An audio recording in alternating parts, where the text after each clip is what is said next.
Recording on YouTube. All right, so welcome back, everybody, on YouTube. I think I'm gonna have to remove the window capture because you can't see what's there, and you can't really make out the words. So, all right. So the title of this YouTube video is Yahweh's existence is objectively provable. And when I make reference to objectively provable, I'm talking about the fact that number one, the Bible never gives us an argument for God's existence.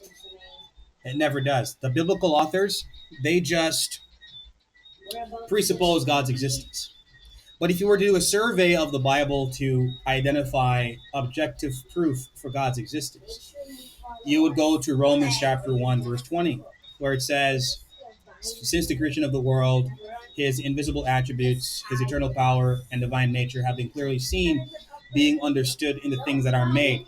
So, when we look at that and we draw a conclusion from that, God's existence is objectively verified, objectively demonstrable, because the universe, the world, and all of what we see is emblematic and indicative of ultimate intentional design.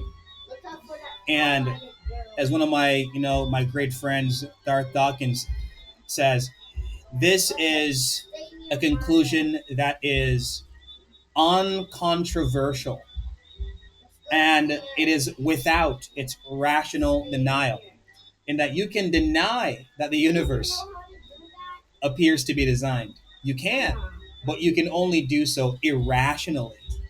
And the reason why I say that is because of what I'm about to read, in that there are only two options. Either there are only two options as to why the universe appears to be designed. Whether or not it appears to be designed is uncontroversial. If anyone says the universe does not appear to be designed, you're not even supposed to have a conversation with that person, because that person is crazy, delusional. Now, it is a fact, it is objective, it is objectively true, it is not dependent upon the minds of individuals. The universe is objectively and verifiably, factually, has the appearance of design. Now, when we ask the question as to why the universe appears to be designed, you have two answers, and only two. The universe appears to be designed because it is an illusion of design, or the universe appears to be designed because it is designed. You obviously know which position I'm going to take. Now, there are literally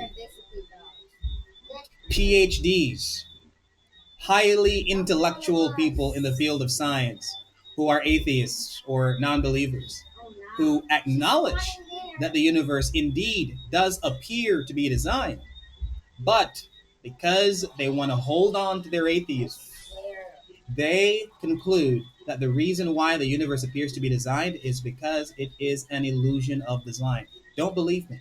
Believe Richard Dawkins. Here's what Richard Dawkins said in his book, The Blind Watchmaker, page 1 to page 4. He says,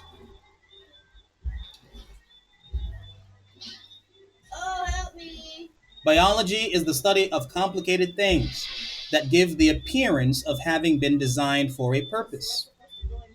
The eye has a lens, retina, optic nerve, like a camera.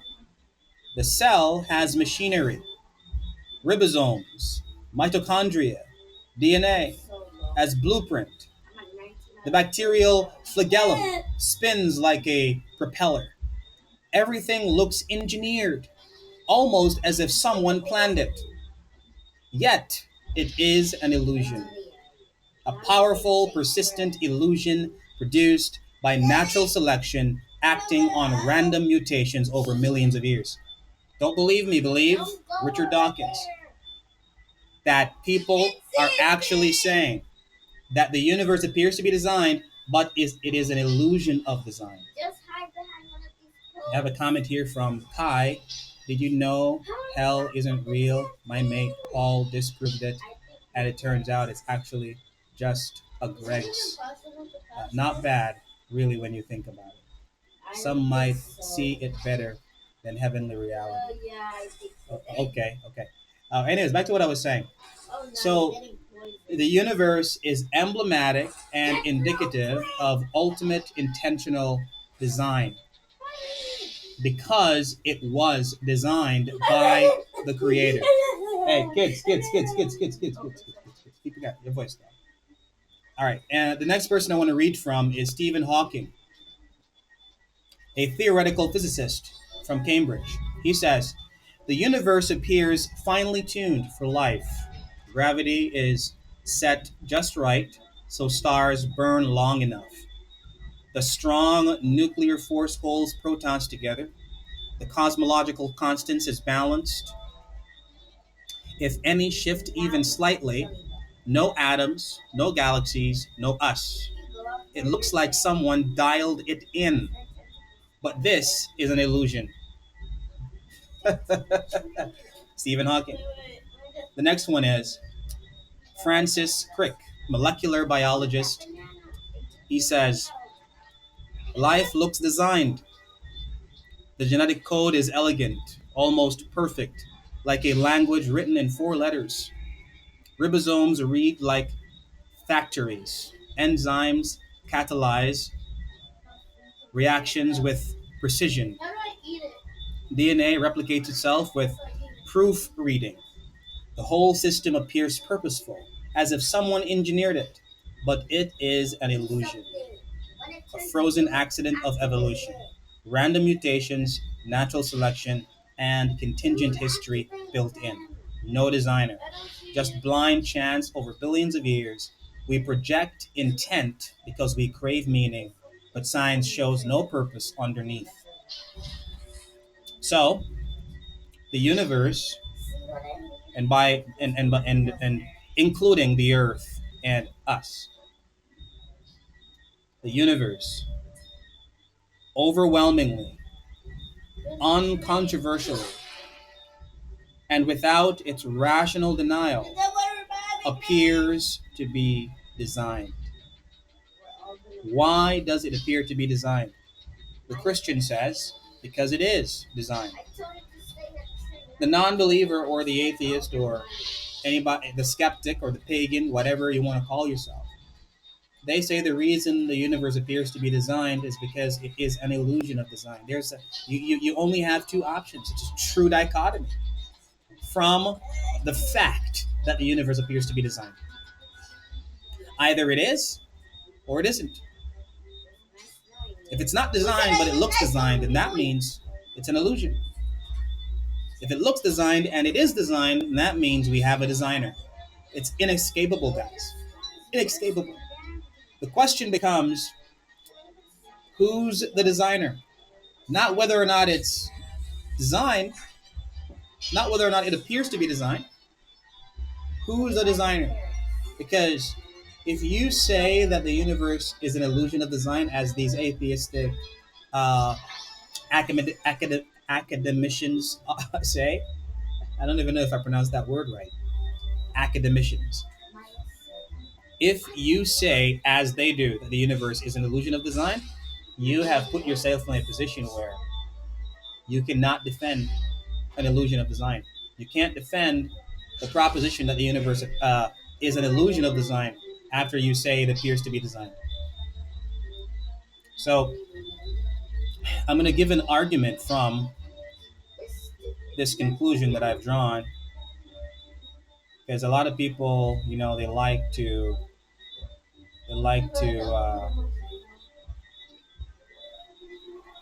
hear an argument.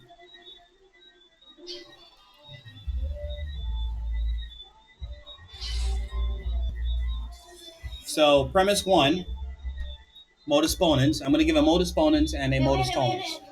So premise 1 for modus ponens. If the universe appears to be designed, then it has an intelligent designer. Premise two: the universe appears to be designed.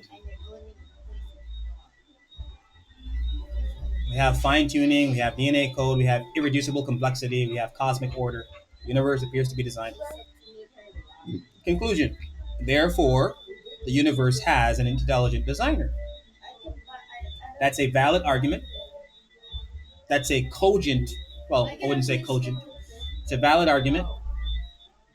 So the question becomes, is it a sound argument? If the atheist or the not or the agnostic or the non-believer says that the argument is unsound, then what is the defeater? What's the defeater? What is your position that defeats mine when I say that the universe appears to be designed and the reason why it appears to be designed is because it is? Okay, you disagree with that. What is your argument for the contrary?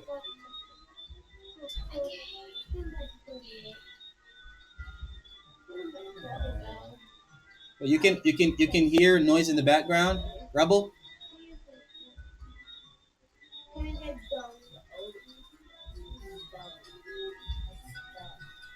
and I hope it's not too loud. I got kids in the background, man. If you can hear me properly, if you can hear me right, then it shouldn't be too much of a problem. Clicked on remove background noise, so I hope that it's good. Hey Seth, welcome back, brother. All right, so man, I'm good, man. I'm good. I'm good. I'm just giving the biblical testimony for what we could call an objective proof for Yahweh's existence. And the biblical testimony comes from Romans chapter 1, verse 20, which says that the creation, when we look at creation, we see the invisible attributes of God expressed or reflected in the created order. I think word for word, I'm going to read it for you. Romans chapter 1, verse 20. Let me bring this up. Because from that biblical passage, we can draw a conclusion and we can say the universe is designed. The universe is designed. And when we say universe, we mean everything in the universe, including the world that we live in. So, verse 20 says, "For since the creation of the world, his invisible attributes, his eternal power, and divine nature have been clearly seen, being understood through what has been made, so that they are without excuse."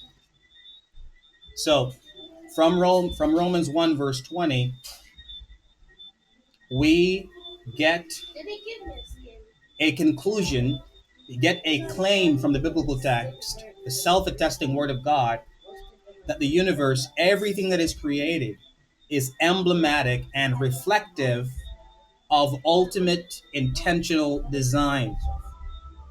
And this is uncontroversial, that the universe appears to be designed. It appears to be designed. You look at the universe and you see design. It appears to be designed. Now the question becomes, why does it appear to be designed? Why? The atheist or the agnostic or the non-believer, they will say it is an illusion of design. The Christian like us will say that it looks designed because it is designed. And if an atheist or agnostic says it looks designed because it is designed, then we have the foundation and the grounding for a designer. If they admit the universe appears to be designed because it is designed, then why where is the designer? Where is he? And who is he? It's the God of the Bible, man. It's the God of the Bible. So once they admit that the universe appears to be designed, we just show them why it's God. We show them why it's the Bible. But this is where you cut the conversation off, Seth, if you ever encounter this. If you encounter an agnostic or an atheist who says the universe does not appear to be designed, you simply point out you are disagreeing with the consensus in the scientific community. People who have actually looked at the universe in microscopes and concluded that the universe does indeed appear to be designed. So they got to tell you why they know better than the scientists. They got to tell you why they know better than them. They literally got to tell you why. Okay, we got Tupac. I remember Tupac. How you doing, brother? Greetings, greetings. Wagwan. Man, they again, man. They again. One easy. Yeah, man. It's good to be here as usual, you know what I mean? Yeah. I don't know, I am actually an agnostic atheist, don't hold any religious beliefs, as well as I don't make any knowledge claim that God exists or don't exist. Yeah. Yeah. It's a very passive position to be in, man. Why? Why? When I say passive, I mean you're standing off to be convinced by arguments from people who believe the opposite. And you can simply say, I'm unconvinced, or what you have said to me is not convincing. It's a very passive position. Alright, It so doesn't make any is there a claims. benefit? It doesn't make any claims. That's what I mean. It's a passive position. Yeah, so is there any benefit for belief that a God exists? Yeah, I would say the benefit is believing that which is true. And I think that you would agree with me that we should believe true things rather than false things. We should uphold Yeah, or but hold on to true yeah, things rather than false things. but how does believing something to be true beneficial to one? Because you hold the truth, and also there are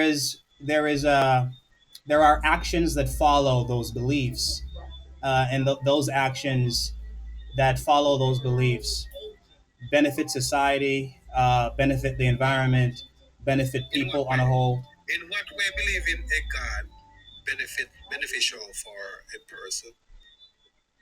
What I would say is that they have a grounding for things like purpose, identity, knowledge, logic, and things like that. And out of those groundings, we get behaviors that are consistent with those beliefs that benefit society. For example, when you look at the expansion of Christianity throughout the centuries in the early church period, the Middle Ages, and the late Reformation period, wherever Christianity went, they reduced evils such as genital mutilation by women in Africa, widow burning in India, foot binding in China, certain other places like the Aztec society where they used to sacrifice people and take their hearts and lift them up to the sky. Christians went into those places and stopped those evil things from happening because we believe that Are you saying God's truth. are you saying people who claim to be Christian don't do these things that you're telling me? Or Well, similar things? I'm pointing to historical facts, like the expansion of Christianity. If you Yeah, look at, I agree. yeah, But my question to you is that are you saying that Christian persons who call themselves Christian, are you saying that these people don't do what you're saying or similar things to what you're saying? people who are not Christians, People who are Christians, right? are you saying those people don't No, do these things that you just told me about are similar things? I would say yes. Everything I just said, Christians do those things because they are in the values of the But what faith. is the purpose? So the question goes back. Since Christian does it, non-Christian does it. What is the purpose for belief in a God? Okay. So you're saying, so your question is, if Christians do it and non-Christians do it, what is the benefit of believing in God, right? Correct. The benefit of believing in God is you have an ontological grounding for why you do those things. Whereas if you don't believe in God, you don't have an ontological grounding. And what I mean is, when you ask the question, why do you think you should stop widow burning? Why do you think you should stop genital mutilation? Why do you think you should stop slavery? The question will be answered in this way because we think it's good or we feel it's good. not But that's there's an subjective, external. though. Right, a subjective reason. That's all you have without God. Subjective reasons, which could have been the opposite, where you could say, okay, Jamaica does not have widow burning. We need to go down there and force them to have widow burning. What argument would we have against those people outside of our opinions and outside of how we feel? Yeah, so I'm speaking more from an objective perspective where you can say this is the benefit, this is an objective benefit ones get when they do believe in a God. Yeah, I think I answered that. I think I gave you some very Yeah, good but you answers. gave me a subjective answer, not an objective position. You're not coming from an objective position. But I understand where you're coming from, though. I respect that as well. Yeah, I mean, and when I normally answer the question as to why should people believe in God, there are multiple benefits to believing in God.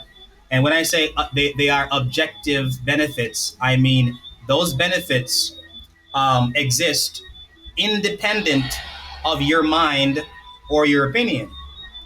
So can you point out one? I don't want to complicate the whole thing. Can you point out one objective benefits that ones get when they believe in a God? Just only one objective benefit. Oh, okay. I'm gonna give you one. You have a basis for absolute certainty. I'm sorry?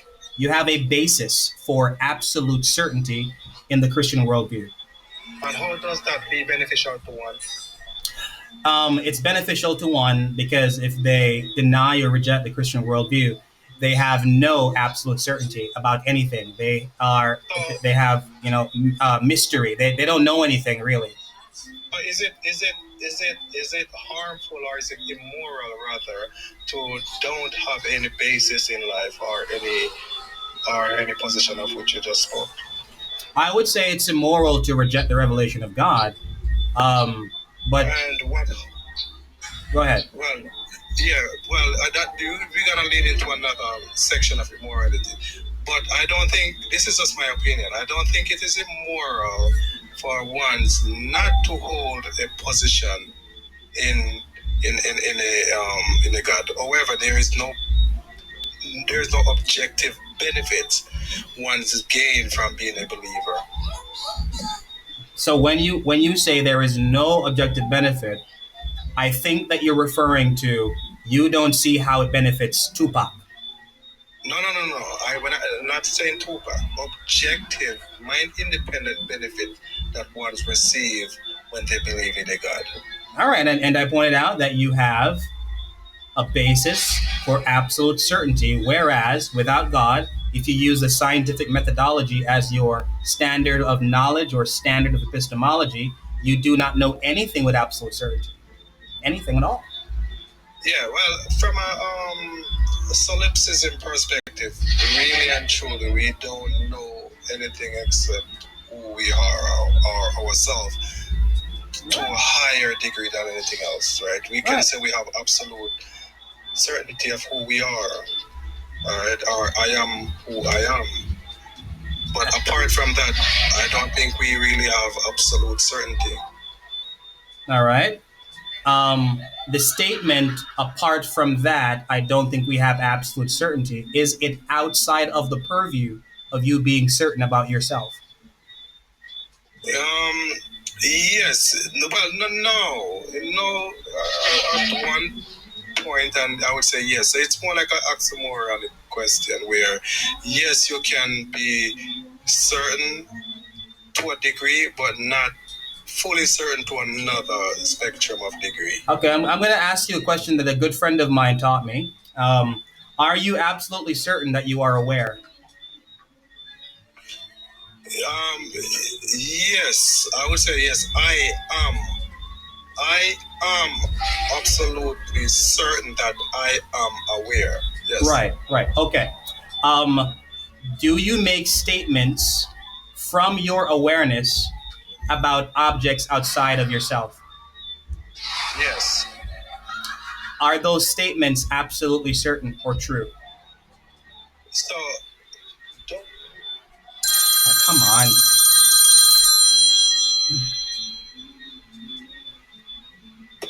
based on the based on the position of where those statements would lies. For instance, I can make a statement outside of myself that I am talking to King, Adrian King right now. That is an absolute statement that I am speaking to Adrian King right now, right? And I have tons of information. It has been backed up by all of my senses combined together to create this experience to come to that conclusion or statement. All right. So I'm gonna see if I can show you why I think that's self-defeating. Um, the tools that you use to have absolute certainty, even about yourself, are tools of your experience, which are your senses, your memory, your reasoning, your brain, etc. All of those things you will say to me are not perfect and could be mistaken, right? Yeah. So if those things are not perfect and they could be mistaken, and they are the foundation for all of your statements, including the statement, I exist and I am aware, wouldn't you be consistent if you said that you don't know with absolute certainty that you are talking, that you are aware, that you exist, since you're using the tools that could be mistaken? No, because I know what could cause the tools to be not mistaken or to be mistaken, brother. I know what, like impairment, any kind of impairment like alcohol or DRUGS or certain kind of, medication that can alter those kind of consciousness or those kind of neurons that deals with that part of your consciousness. If it has not been altered, then I have no reason to say that it is not 100% certain.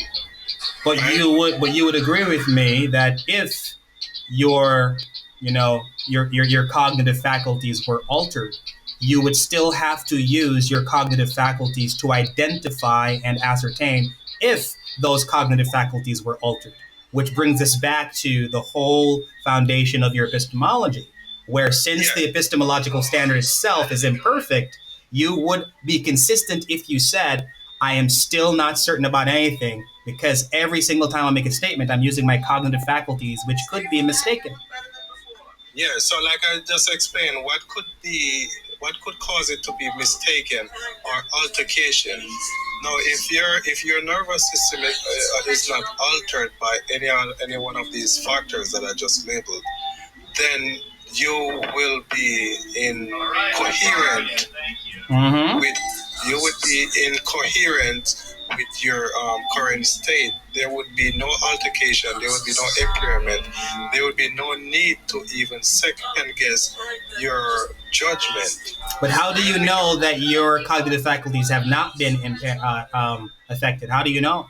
How do you know that you? How do you know that your memory persisted over time and you remember everything for the last few days? And how do you know that you did not do an examination last week and you just forgot that the conclusion of the examination was actually that you were impaired? And one of those side effects is that you will forget that you did the examination. You wouldn't be able to know because you're using your cognitive faculties to judge your cognitive faculties. I'm pointing out circularity, Tupac. Pointing it out.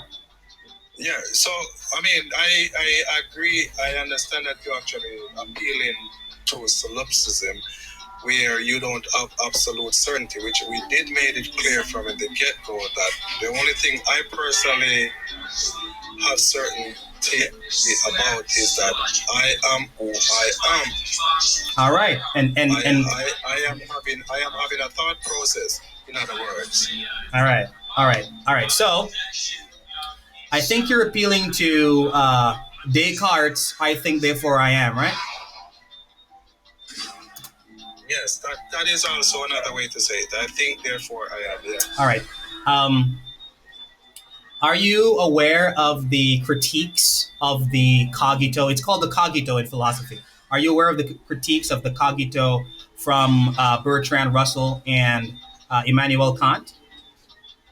I think I come across it before. Yeah. All right. So the reason why I brought it up is because there is a fallacy called the fallacy of equivocation that Immanuel Kant pointed out in the Cogito, where he says that Descartes is identifying appearance and substance, which are two different words that have two different meanings, and he's conflating them and combining them in the argument. So when he put the argument in a syllogism, it goes like this: everything that thinks is a substance. Premise two: I think. Conclusion: therefore I am a substance. Meaning, therefore you exist, and you can be certain about your existence. Now, he makes a distinction between substance and appearance. Appearance are those things that are not objects of your experience, and substance are those things which are objects of your experience. And objects of your experience are things that you can be certain about. The problem is, Tupac, the problem that he pointed out in the argument is this: no one is able to step outside of their consciousness and observe themselves as a substance, making them an object of experience. And hence, there is still an open door for even doubting your own existence. And no one has ever been able to answer that or refute that argument from Immanuel Kant. Yeah, that's what happened when you're trying to use the brain to understand the brain. You can never get anywhere by trying to use your brain to understand your brain, because the brain has to do. You say there are certain kind there is certain kind of information or certain kind of concept that you can only accept to be a concept, right?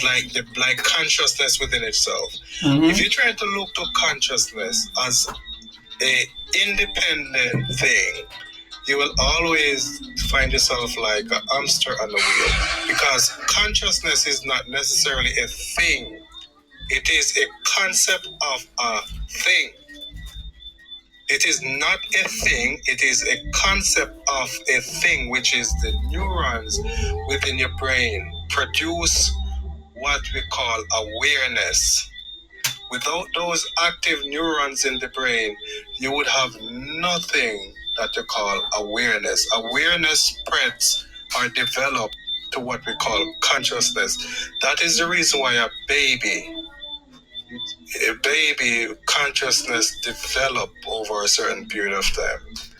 All right, because the neurons of a baby are not fully stretched like a rubber band to have certain experience. Therefore, consciousness is a byproduct of the brain. Okay, well, okay. I think I can agree with you to an extent, but what I want to point out is that without God, Tupac, in your worldview, all you are is a brain with a body. Do you agree with me?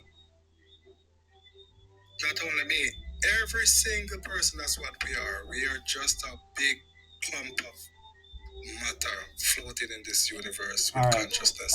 All right. So you are a brain with a body.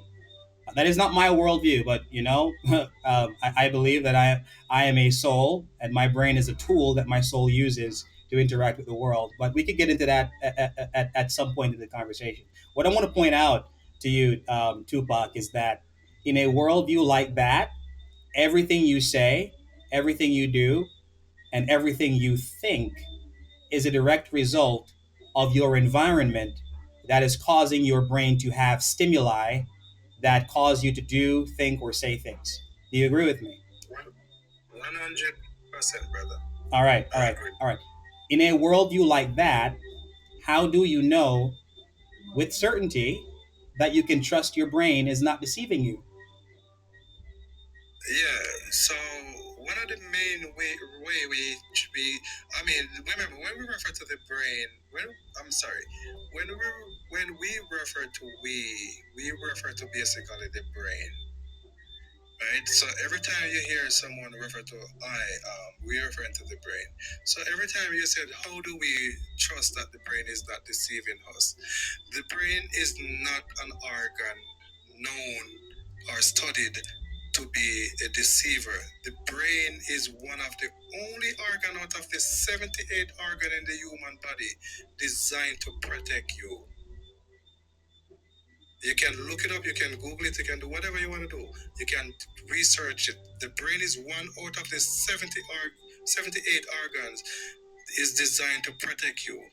Number two, you have 11 systems within the body, which include the nervous system. The nervous system, which also linked to the brain, is the only system designed in your body to protect you. To protect you. These organs always look out for the best interest of you. So, like I said again, if you have any doubt that you are not that your perceptions are not real, most of 99.9% of the time you are being altered by some drugs or some medication or some alcohol or something, because your brain is naturally a organ designed to protect you. Okay. Would you so you agree with me that through natural causes around you, your brain interacts with the world in that way and causes you to think, say, and do the things that you perform, right? 100%, yeah. So there is no free will in your worldview. No, free will in my worldview don't exist. I mean, free choice, yes, I agree that free choice may exist, but free will, no. Okay. And the choices that you make are determined by your environment that give your brain stimuli. Yeah, your choices you make is determined by your environment. Your environment dictates your genes. Your genes dictate your actions. Okay, so very quickly, I'm just testing consistency here. If a hurricane hits Jamaica and it unalives 20 people, if someone says, "Wow, that hurricane is a murderous, evil natural event," would you say that that person is describing that natural event in a very inaccurate way, because natural events cannot be evil by definition, like a hurricane? No, well, I don't know where you're coming from, but natural events, most are 99% of the time always be dangerous for humankind, which Christian or religious people would classify that as evil. I personally wouldn't classify that as evil. No, I mean you as an individual. Would you say you would not classify a hurricane as evil because it's a natural event? No, evil in my I don't include evil. Evil does not exist in my worldview. Okay. So evil does not exist. So a hurricane, by definition, as a natural event or natural occurrence, cannot be evil, and it cannot be bad. It can only be dangerous, right? No, bad is different from evil. Okay, is a hurricane bad? Yes, it has some bad characteristic about it that will harm human beings. Because remember, Okay. bad is anything that harm human being or anything that is alive in a physical or psychological way. All right, is a hurricane wrong? It's the same concept that I would use for wrong and bad. Okay, so every time a hurricane hits Jamaica, it's wrong. It's wrong. That's so wrong, right? Yeah, because once it So what's wrong? What's wrong with nature? What's wrong with nature if nature produced a natural event like a hurricane? What's wrong with nature? Nothing is wrong with nature in itself, but how I describe. But a hurricane is a part of nature. Yeah, I agree. So But how I describe wrong in, Okay, go ahead. yeah, how I describe wrong in my worldview is anything that causes harm to someone or something psychological or physical. Okay.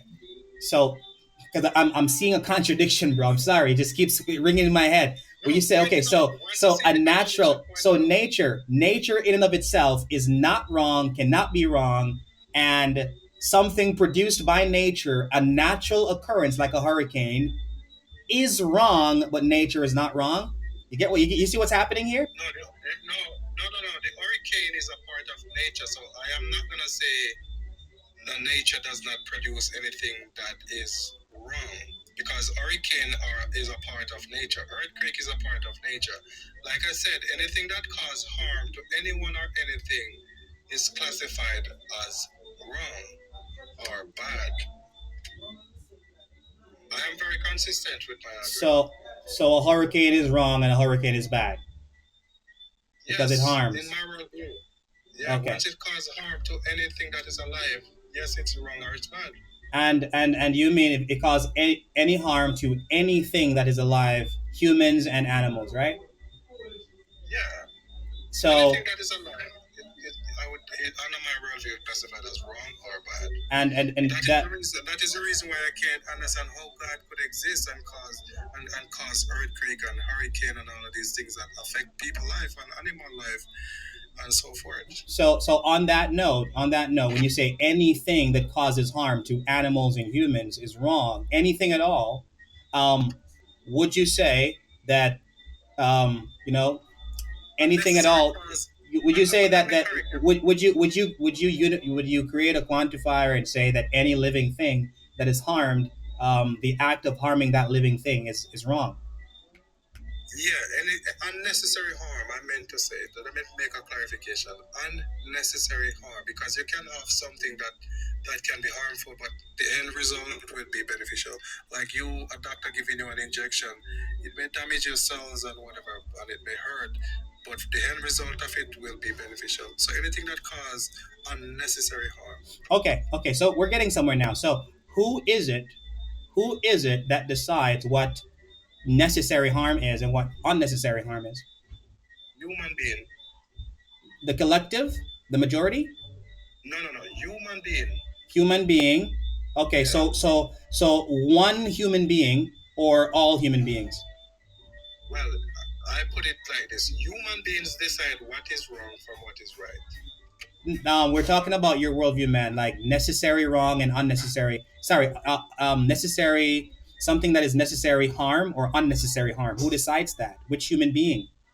One human Yes. being? The culture? The world? Who? Like, be specific. Yeah. So again, if I live in, let me put it this way: I'm gonna make it be very clear and precise where you can understand where I'm coming from. If we live in a house or a community rather, and a hurricane come in that community and it unalive all the fruit trees within that community, right? That supply the community, supplies the kids to go to school, all of that. And that hurricane devastated the road, it devastated all the fruit trees, it devastated everyone normal condition of living. Then yes, the collective should say or would naturally say that this thing is wrong. So the collective, the majority is what In that decides. case, yes. So the Yes, in that case. majority. Okay. So Yeah. if the majority, because we're not talking about what is wrong now, we're talking about what necessary and unnecessary wrong is. Sorry, necessary and unnecessary harm is. Harm, because you qualified harm by saying not all harm is wrong, only unnecessary harm is wrong. So we have to pinpoint who decides what unnecessary harm is, and we just found out who does. The majority in a culture, right? In that scenario, it can be the majority. If whatever wrong affect the majority, then the majority would come to that conclusion. But if the arm was affected by one person, then that one person will determine it. No, we're not talking about the effect of the harm. We're talking about what is unnecessary harm and what necessary harm is. Because as you Yeah, said, an injection that causes harm but produces a good result would not be unnecessary harm. So we're pointing yeah. So out unnecessary harm. So yeah, I'm gonna give you an example. if the majority decides what necessary and unnecessary harm is, then if you are consistent, the mustache man in his culture, when he decided that it was necessary, and the majority in the culture decided it was necessary to wipe out the Jews, you would have to agree with that, right? No, I wouldn't have agree with So that. that's a When it come, contradiction, then, man. That's a no. contradiction. Let me explain. No. Wait. Before you explain, you said that the majority in a culture decides what unnecessary and necessary harm is, and if the majority does that, would be consistent with your worldview. In Nazi Germany, the mustache man and the majority of that country decided what necessary harm was. Harming the Jews by unaliving them was necessary harm in that culture. According to your worldview, Okay, so agreeing please with that if you were explain to me consistent. what was the necessity for harming those innocent people? Well, from my worldview, taking the lives of anyone unjustly is evil and is wrong. But in your worldview, if you're consistent, you would have to agree with that. No, I know. I am asking you to explain to me where is the justification in that man taking his life? In their worldview, they think they were justified because they thought they were wiping out human beings that were not even human beings. They thought they were wiping out species that were non-human. They decided that blonde hair, blue eyes, white skin was what real humans were, and those who did not meet that category were, unnecessary. Therefore, it is necessary for us to wipe them out. That's what they thought. It was wrong, Okay. but in your worldview, you would have to agree with that if you're consistent. No, no, you're shifting the goalpost, so, and I'm so gonna show you. yeah, I'm gonna show you where you, you're you, shifting it. you know what's happening, bro. But anyways, go ahead. Let me see how you get yourself No, out no, of no, this one. Go ahead. no. It's not that get myself out of this one because I like I said to you before, I do not agree with anything that cause harm, unnecessary harm to anything or anyone that is alive. That And is my position And then from you day one. said that the majority in a culture decides what necessary harm is and what unnecessary harm is. Yeah, so again, So, again, unnecessary harm, like I give you an explanation as to where it would comes in, where the hurricane blow and it devastate a certain amount of people lives in the district, uh-huh. right? Then that would be unnecessary for those people. That harm would be unnecessary for those people. However, you have people who in another parish may experience only the water from that storm, which benefit them for their crops, their watermelon and their scallion and their onion and thyme whatsoever. For them, that would be beneficial for them. Now, why is it unnecessary for those people who experience a storm?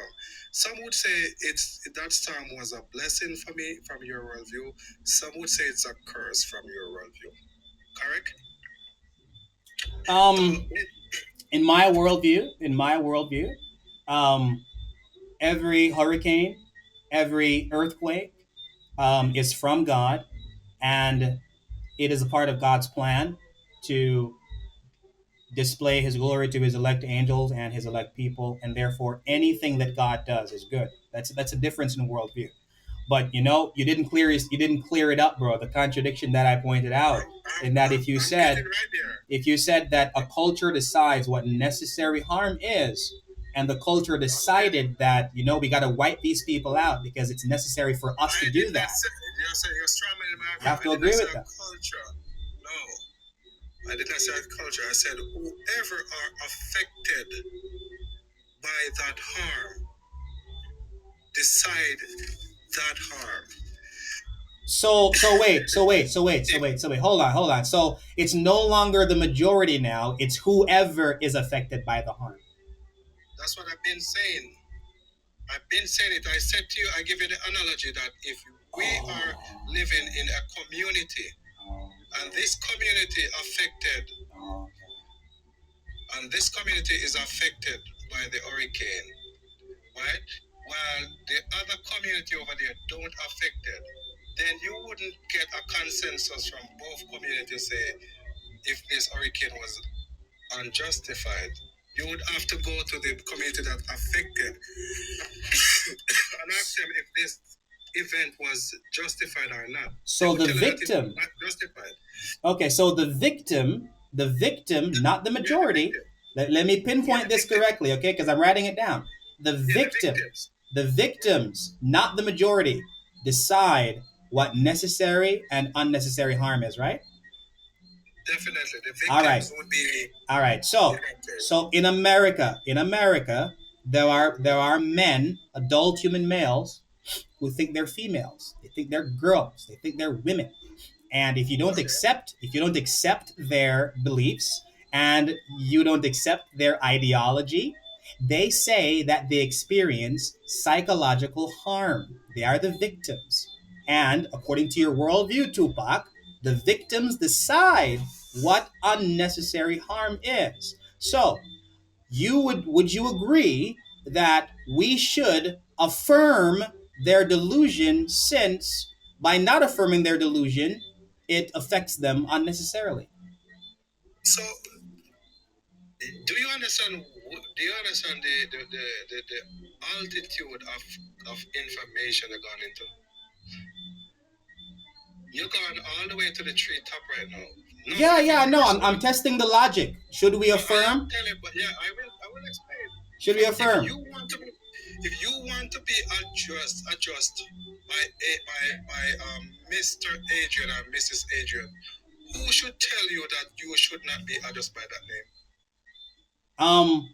Reality. You're not a woman. You're a man. Okay, let's use it. Let's use it. I think I just found some consistency. So we should affirm. We should affirm a man who thinks he's a woman, right? Yes. If a man if a man wants to be called a woman, all right.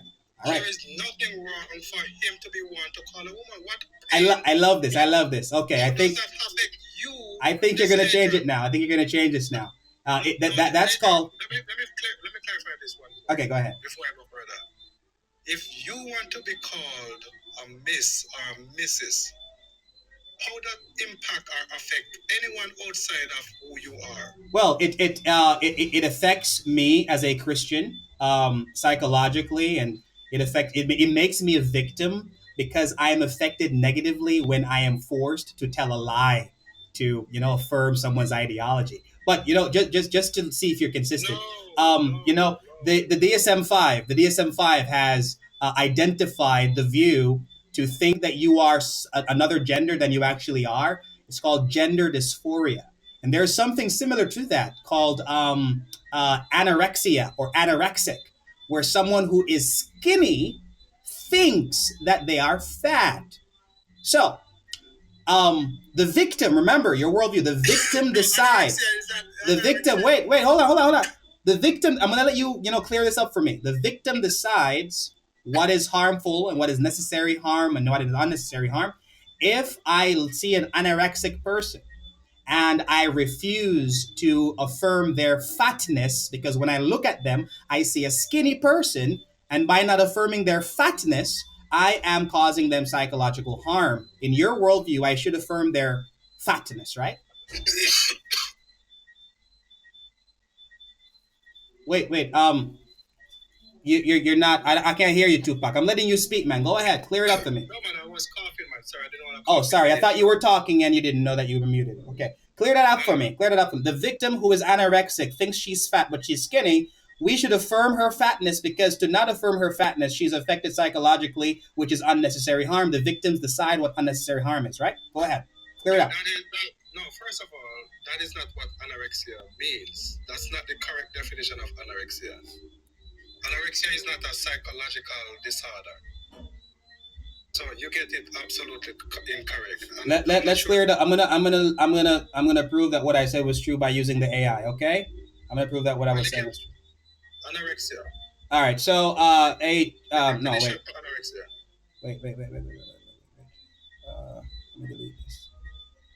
Let me delete this because I want it to speak back to me. Hey, Chat GPT, you there? Yes, I'm right here. What's on your mind? Is anorexia a psychological condition where someone who is skinny thinks that they are fat? That's a simplified way to put it. But yes, anorexia nervosa is an eating disorder where a person has a distorted body image and an intense fear of gaining weight, even when they're underweight. It's deeply rooted in psychology. Damn, it's breaking up. It says it is deeply rooted in psychological factors, so it's not just about weight, it's about self-perception, control, and often underlying. So when I said it's a psychological a psychological impairment with their mind, just like dysphoria, gender dysphoria, I'm not inaccurate. I did do some reading on this, man. So to affirm a man who thinks he's a woman is good, and to affirm someone who thinks they're fat is good in your worldview, right? Because they're victims and they decide what unnecessary harm is, right? Yeah, sorry about that, my brother. All right, so repeat the question for me one more time. Yeah, so the AI agrees with me that gender dysphoria and anorexia are psychological dispositions about one's self perception, and they identify themselves as victims when they are not affirmed in their psychological disposition or perception. Wait, Um, is anorexia a eating disorder? yes, it is, but the eating disorder is rooted on the foundation of a psychological disorder, which is my claim. Okay. Yeah, All right. yeah. So It's it's a a eating disorder. Okay. it's an I eating agree disorder. Yes, so you are correct. It's an eating disorder. But what I was pointing out is that this eating disorder is a psychological perception of oneself. The same way a man who thinks he's a woman is a psychological perception of themselves. In your worldview, if you're consistent, you would have to not only affirm that a man can be called a woman, but that a fat person, sorry, a skinny person can be called a fat person even though they are harmed by us affirming that they are when they're not, because so, the victim decides what's necessary and unnecessary harm. so again, fat and slim are subjective to one's perception. So if I personally believe that I am fat or I am slim and I would like to be addressed to be a slim person, right? You should not call me a fat person. So even if I am fat, on the contrary side of it, on the contrary side of it, even if I'm fat and I require to be called slim, you should not call me fat.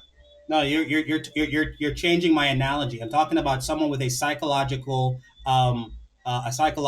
problem, not someone who's ordinary like you or I, who says, I don't want you to call me fat. I think I'm slim. It's my perception, whatever. I'm talking about somebody who has the psychological disposition of, the effects of anorexia. They are skinny. They think they are fat, and if anyone says otherwise, you're not affirming their perception of themselves. The same way with the gender dysphoria, which is a psychological impairment with a man who thinks he's a woman. There's also another one where an adult thinks he's a child, and if you don't affirm their childhoodness, well, we're not going to go there. You're harming them. We're not going to go there. But I'm just pressing your standard. The victim decides what unnecessary and necessary harm is. If you don't agree with anorexia and gender dysphoria, you're inconsistent and you know what's going on. From day one, I've been saying that the person who are offended or being hurt decided that position. So we should affirm anorexic people. Of course, if the person want to be called fat, person want to be called slim, then hey, what's wrong about that? Nothing wrong. It's not hurting us to say, okay. Of course. The parents, the parents of that individual is being hurt because the parents of that individual is watching their daughter or their son pass away because they constantly regurgitate because they think that they are fat when they're not. It's harming the parents because the parents have to watch their kid pass away slowly and very severely. Of course, it's affecting someone. Of course. Yeah. So yes, if that is affecting, if that's not affecting the individual, right? If that is not, well, obviously it should be affecting because anyone not hating it will be affecting them, of course. But remember, the victim decides, brother. The victim decides. Yeah. So you don't think persons should be the one decide their own destiny? You think anyone has a right to decide? No, you're changing it now. You're changing it now. You're asking you a question, but I'm not changing it. How am I changing it when I'm asking you a question? A destiny is somewhere you're going. We're not talking about where you're going. No, well, not going, but I'm just saying destiny never always mean where you're going. It means so destiny can also means that the choice in life you take to achieve a certain goal. I would I would say that people have the right to do that within the purview of what is moral and what is right. Because you would agree with me to this extent.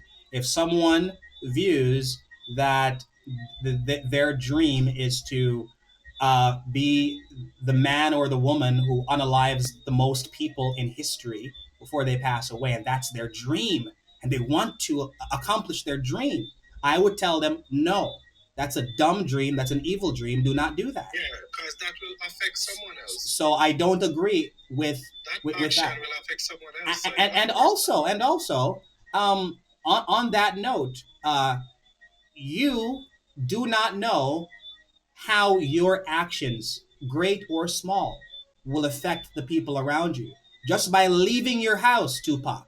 Uh, and I'm just trying. I'm not trying to be ridiculous here, but I'm just giving an example. Someone does not like the color red. They don't like it. And every time they see it, they feel hurt, they feel distressed, they feel depressed, they feel sad. Maybe they have a traumatic experience with the color red. You leave your house in a red hat. You don't know that you're harming that person. You don't know that you're hurting that person. But the moment they see you, they feel hurt. They feel bad. And okay, so what I'm pointing out, Tupac, is this: your decisions in life, you don't know the harm they cause anyone around you. So if you are going to go with the standard, if you're going to use the standard, the victim decides what's wrong for them and right for them, and you have the right to choose your destiny, and your destiny is good as long as it doesn't affect anyone around you negatively. You don't know if your destiny is going to affect anyone around you negatively. So let me ask you. If I don't like to see a red hat that harm me when I see a red hat, is it my fault to wear? It is your fault to wear a red hat when you're going on the street. No, it's not my fault. Of course not. Exactly. So, but even though I don't like to see it because it hurt me, that did not take away from the fact that I'm still hurt, even though it is not your fault. Right, but you said that someone's destiny or someone's choosing of their destiny should be within the parameters of whatever does not harm anyone. There is no way to decide a destination or a purpose for your life that does not, unequivocally, does not harm people around you. Because, as I said, you can just walk down the street and you harm somebody. Yeah, and that harm will be determined by the person who are being harmed, not you. Okay, so if the standard is, Adrian, make sure that whatever you choose to do in life, your destination, your purpose, make sure it does not harm anyone. There is nothing that I can do that does not harm anyone. There's nothing I can do that doesn't harm anyone. So your teleology is impossible to put in practice because it creates a parameter that makes it impossible to achieve anything without harming anyone outside of yourself. You're not understanding what I'm saying. I see where the deflect is. What I'm saying is that you, as a person who are not intentionally harming someone, have no sort of responsibility or accountability for a person who has been determined that they were harmed. Now, if I go on the street and I don't like to smell a certain cologne, and I started to vomit from that because obviously it harmed me. That is not your problem. That is not your responsibility. I decided that it is what harmful for me. Okay, let's use that with the gender dysphoria thing. It is not my intention to harm you by not affirming your delusion. I think that if you live in reality and actually be a man because you're a man, you are actually going to be successful and prosperous in this life. I don't intend to harm you by not affirming your gender dysphoria. Yeah. And but that still doesn't take away from the fact that they are armed. Okay, but you said that the victim decides, not the person Exactly. who causes So the harm. They are the one that telling them, hey, listen, I am armed. So they're Okay. the victim. Okay, but that so still doesn't take away from the fact that they are armed. Okay, so I'm in a room. Sorry, I'm in a society. Sorry, there are 1,000 Christians in a society, and there are 1,000 transgender women in society, and the Christians think that they are harmed by the very fact that there are gender confused people in a society because they are being asked to tell lies to these people, and these people in this society feel threatened and they feel bad because every time they see Christians, they are seeing people who see them as crazy, delusional people. So both people groups are harmed by the other. Both people groups are victims. Both people groups see each other as the oppressor. In a culture like that and in a situation like that, how do we decide which ones to side with? Well, we already come to a decision because you're already gonna say both of them are uncomfortable or harmed by one's other presence. Then of course they're both already in an uncomfortable position. Yeah, so in So your worldview, who do we side with? Because both are who we victims. side with? Both are victims, so who do we side with? Okay, so all right. So now you ask now that this becomes political, where you asking me who do I sign with, which is a highly political argument. No. So yes, I'm gonna be biased because bias can be unhealthy and bias also can be healthy. Now I'm gonna say which one of these people I'm gonna agree with. That gonna leave up to my personal bias. Wouldn't you say that the the minimization of victimhood should be the goal of anybody? The minimization of victimhood. Yeah, and that still would be from my own personal All right, bias. all right, all right, all right. Now let's think about it. Victimhood percentage, reducing the most victims. Um, we both know that even if we have hypocritical Christians in the world, we still have the majority of the world identifying themselves as Christians, and the minority of the world identifying themselves as gender fluid people. And the Christians, for the most part, do not agree with the gender confused people. And the gender confused people, for the most part, do not agree with the Christians. But the Christians feel victimized because they think they have to tell a lie. And the gender confused people think they're victims because they're not being affirmed in their gender dysphoria by the Christians. In a place, in your worldview, where reducing victimhood is the goal, wouldn't you have to, if you're consistent, side with the Christians? Yeah, of course. In that case, of course. So you would side with the Christians. I would not, but according to your argument, that's exactly what would be necessary. But that's not what you would do. But bro, I already tell you that I would be biased. So I already tell you that I would be biased. You know what? Tupac, I appreciate you. At least you pointed out that if you sided with the Christians, you would be consistent, but you're not siding with Of them because you course. have a bias.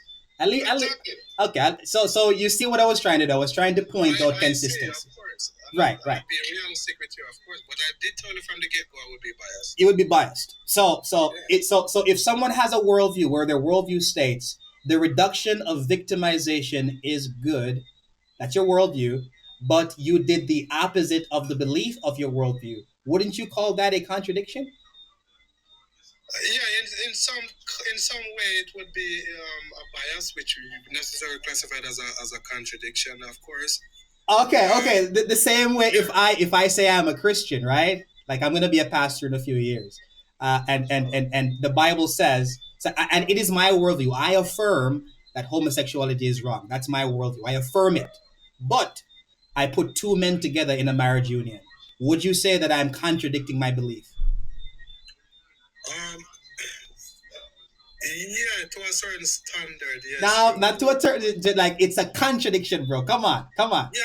I mean, Yeah. So I'm pointing out, man. I'm pointing out. If you agree with gender, if you agree with me that you should side with the less victimized to be consistent, but you choose to side with the gender dysphoria people, you're being inconsistent and contradicting the worldview, right? so again, You don't want to admit it, bro. no, again, I explained to you and I tell you that I will be biased. Alright? And I understand where you're coming from, but I mean, the majority you're looking at in terms of, who are mostly affected. So you go for the majority. But I mean, it's a very sensitive topic, which I am not a lean person. I'm a very straight person. I don't from a conscious perspective. I don't think from a biased perspective as well. I don't think these activities with two men to be, should be allowed. All right, I don't think so. This is just my personal opinion. Yeah, you and I agree. You and I agree. Okay, I And don't think we, so. we However, would do so for different reasons, but we agree. yeah, I am a free thinking person. I don't judge. I don't criticize. I don't. I try my best to reduce my bias to my own personal feelings and opinion. So if a man want to do whatever with their life, man, it's not hurting me. Go ahead with your life, bro. I'm open minded like that. I mean, you're not affecting me. You know. All right. Bro, I'm glad we were able to have a good conversation, and as usual, we don't bash each other, we don't cuss each other out, and this is the second time we've spoken, and it's been a good conversation. Kenroy wants to speak to you, Tupac. You sure? So me want to speak to you, Bridget. It's you, man. It's you. Yeah, cause me about I was listening to your guys. Yeah, Kenra. I was listening to your guys' discussion, and there, this Adrian has an understanding of the area that I study informally, and there is, and I'm actually shocked by this from Adrian's side. And maybe it was only for the discussion, but it would appear that there is an assumption in both of you argument of free will, that there is a decision that is being made for either parties, whether it's the one that's being harmed and the one that's not being harmed, who think that they're being harmed. There's an assumption that they have a decision in the direction that their life is going. Where in experience do either of you can affirm that there was a choice being made from either side to harm or to feel victimized? Well, my position. My position is that it's all been decreed, all been determined from the beginning. I'm not even gonna. I'm not even gonna even go. I'm not even gonna go around the horse, man. I'm killing that horse right there, right then and there.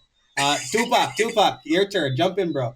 Yeah, well, I don't agree with free will. I don't believe free will actually exists. I think that everything based on a cause and we think we are living in a cause and effect system where every cause every cause leads to an action. I mean, effect and every effect comes from a cause.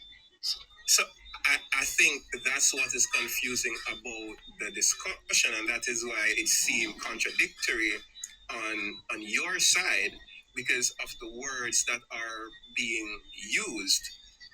Where there, I know that Adrian doesn't believe in free will, so to speak about either parties, one being a victim and one from Adrian's perspective, I can understand, but from yours, I wouldn't understand why you'd speak as though there is free will. That's what is tying you up. That's what is showing contradiction on your side.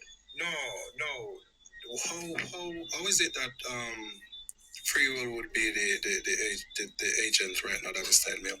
Because there is a decision in what is wrong or right, what is evil, what is bad. Yeah, but that's not what free will is, though. There is, oh, sorry, not, well, I guess it still ties into free will. There's agency. There is a self behind the decision being made. There is from Adrian's perspective, a soul that is making a decision. Yeah, but when you speak about free will, is a different concept from what you basically saying. Free will is the ability to choose without, or the ability to choose without constrain necessity or faith. So that is what would incline free will. I don't agree with. I don't believe in free will. I don't think no one on earth has free will from my worldview, right? Because free will is different. You believe in freedom of choice. Yeah, yeah, of course. Like you have ice cream, like you have chocolate and vanilla ice cream on the table. You know, you have a choice to either eat one of them. You're gonna choose the one that you actually. The choice is still determined, bro. The choice is still determined. Still determined by biology. All right, let me show you something. Can you choose your next thought? No. So if you can't choose your next thought and you deliberate through thoughts in a decision, how can you then choose ice cream? You see, you corrected yourself. You corrected yourself with biology, which is heading in the right direction, I think. So again, your thoughts. The thoughts are basically, I would say, the end product of the neurons that were fired a couple seconds ago. And in neuroscience, they can actually tell you this, that couple seconds before you actually think, they can actually tell you what you're going to think in neuroscience. You can look it up for yourself. They can tell you what you're going to think? Yes, a couple seconds before you actually think. Hey, let's verify that with Chat GPT, because I like to go there when things come up that I don't know. You ain't gonna find that. I've been studying neuroscience myself, and you ain't gonna find that. Yeah, bro, I doubt it too. But you know, I like to put the look when claims are made, bro. I go to the chat, bro.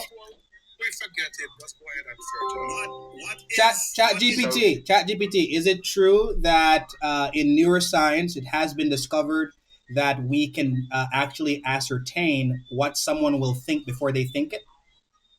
We can't literally know what someone will think before they think it, but neuroscience has made strides in detecting patterns of brain activity just before a person becomes aware of their own decision. In some studies, scientists have been able to predict a simple choice, like pressing a button by seconds, based on brain signals. But this is limited to basic tasks, not complex thoughts. So it's more about detecting brain preparation rather than mind reading. Okay, so it's about detecting a decision, not detecting a thought.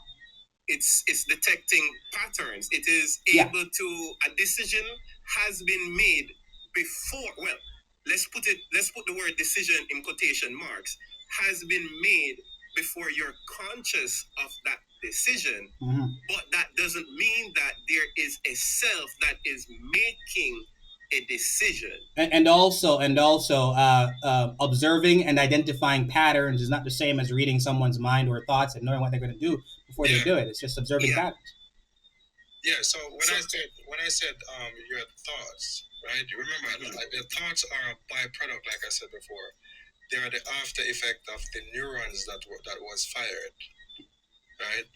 So your thought will always be the end product of the neurons that were fired. We understand that the neurons has way of we have motor neurons, we have sensory neurons, we have a couple other different ones that receive the information, and based on those reception of those information, it produces what we call thoughts, which is a concept of those actual neurons based on the information they received. But that doesn't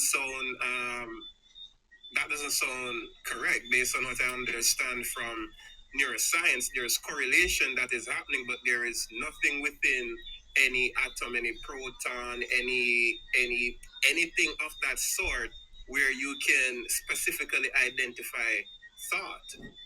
Yeah. So again, the things that you think about must exist within the neurons. Agree or disagree? Must exist within the neurons. I disagree. So when I said exist, like for instance, if you the motor neuron, I mean the sensory neurons rather, the sensory neurons, you understand that the sensory neurons are what responsible for external stimuli, like information, like light coming from outside. Receiving information. Yeah, in other words, receiving information. So light will reflect from outside coming to your eye. Your neurons within your brain will pick it up, and you will transmit it into light. Correct? But what in science says that neurons think? No, I did not say think. Neurons transmit Remember, thinking what? The sensory please don't think I'm attacking you. I'm just trying to get some clarification. Bro. Come on, man. You're not talking to an ignorant person. Come on, brother. I would never think that. And even if you are, you would. No one on TikTok can draw me out to an extent where they get me out of character. No, not nobody. So we good, man. That's good, man. Yeah, we're good. Oh, Tupac, trust me, with the experiences that we've had on TikTok, sometimes we have to check in. Check in. Don't think I'm attacking you. Gotta check in every now and again because people are very sensitive. Yeah, today a guy came on my live and calling me a nigger, and when I done with him, bro, he apologized about 20 times, man. And I heard him on another live telling, and he's actually a Christian too. He's actually a Catholic. His parents are grew up in the Catholic church. But my point is that you should display who you are. So everybody give what they have. Are you a physicalist, Tupac? Yeah. Figure that. Yeah, interesting. Yeah. So back to the neurons, right?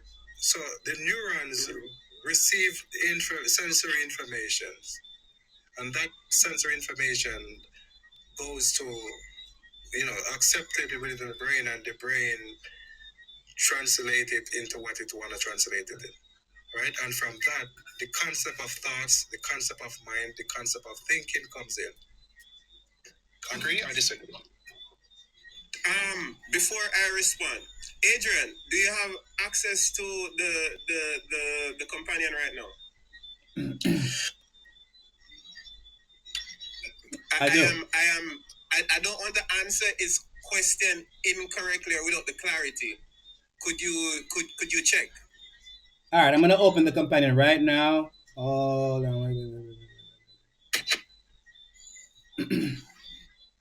oh, here we go. All right, what do you want me to ask it? What are thoughts? Where do they come from? What are thoughts and where do they come from?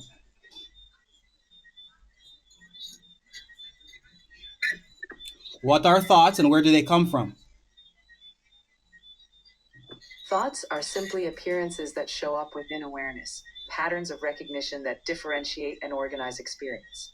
They don't originate from a singular ultimate source. Rather, they emerge from the ongoing activity of consciousness as it notices, differentiates, and stabilizes patterns. In other words, they come from the dynamic interplay of recognition and the various patterns that have formed in experience.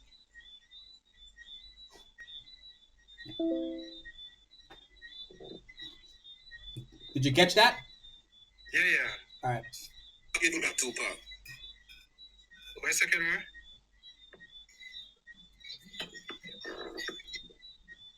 Can our signal kind of response?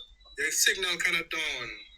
Yeah, it just gave you a broad response. It just gave you a wide response. It did not appeal to any biology, which we know that once you talk about thoughts, it must come from our biology. So if you want to ask that thing, if thoughts has anything to do with biology, then man, I love to blow his skirt.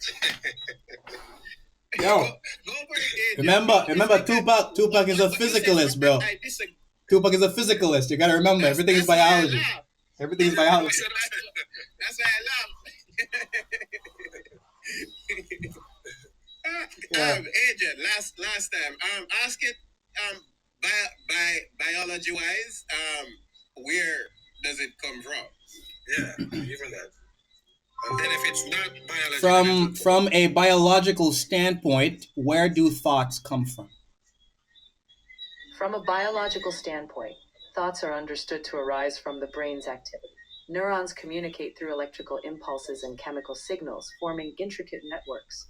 These networks, shaped by genetics, past experiences, and sensory input, give rise to patterns of thought. In essence, thoughts are biological phenomena emerging from the brain's structural and functional processes. Yeah. Is that in alignment with your reasoning?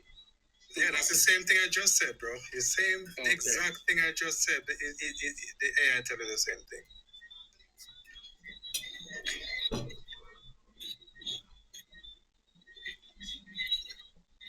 physicalist, where I don't believe in nothing except it's physical.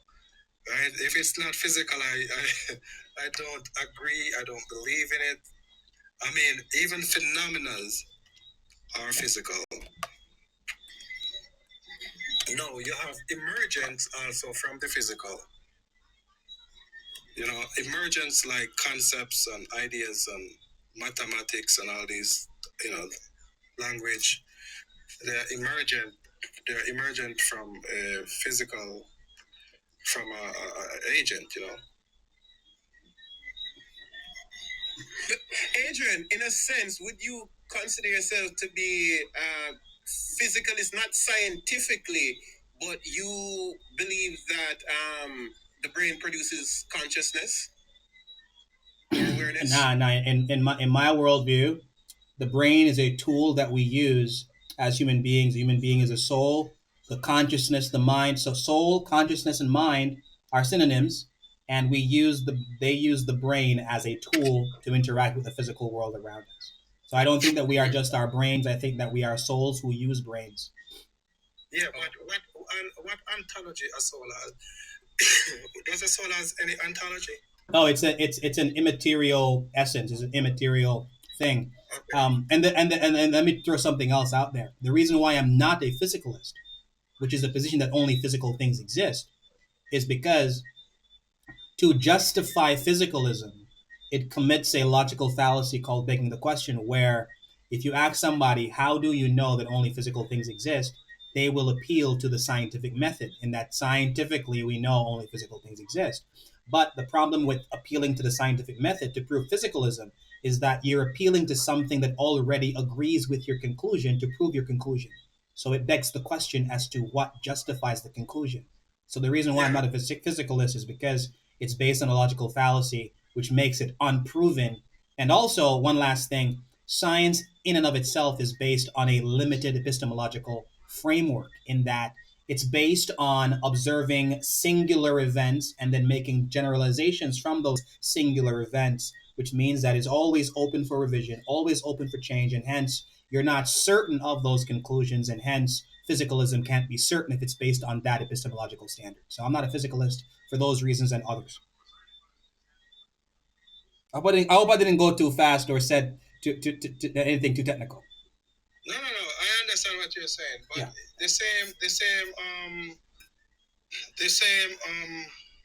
error or contradiction fallacy that you claim that a physicalist create. You don't think you would also create that same contradiction as well? No, I didn't call it.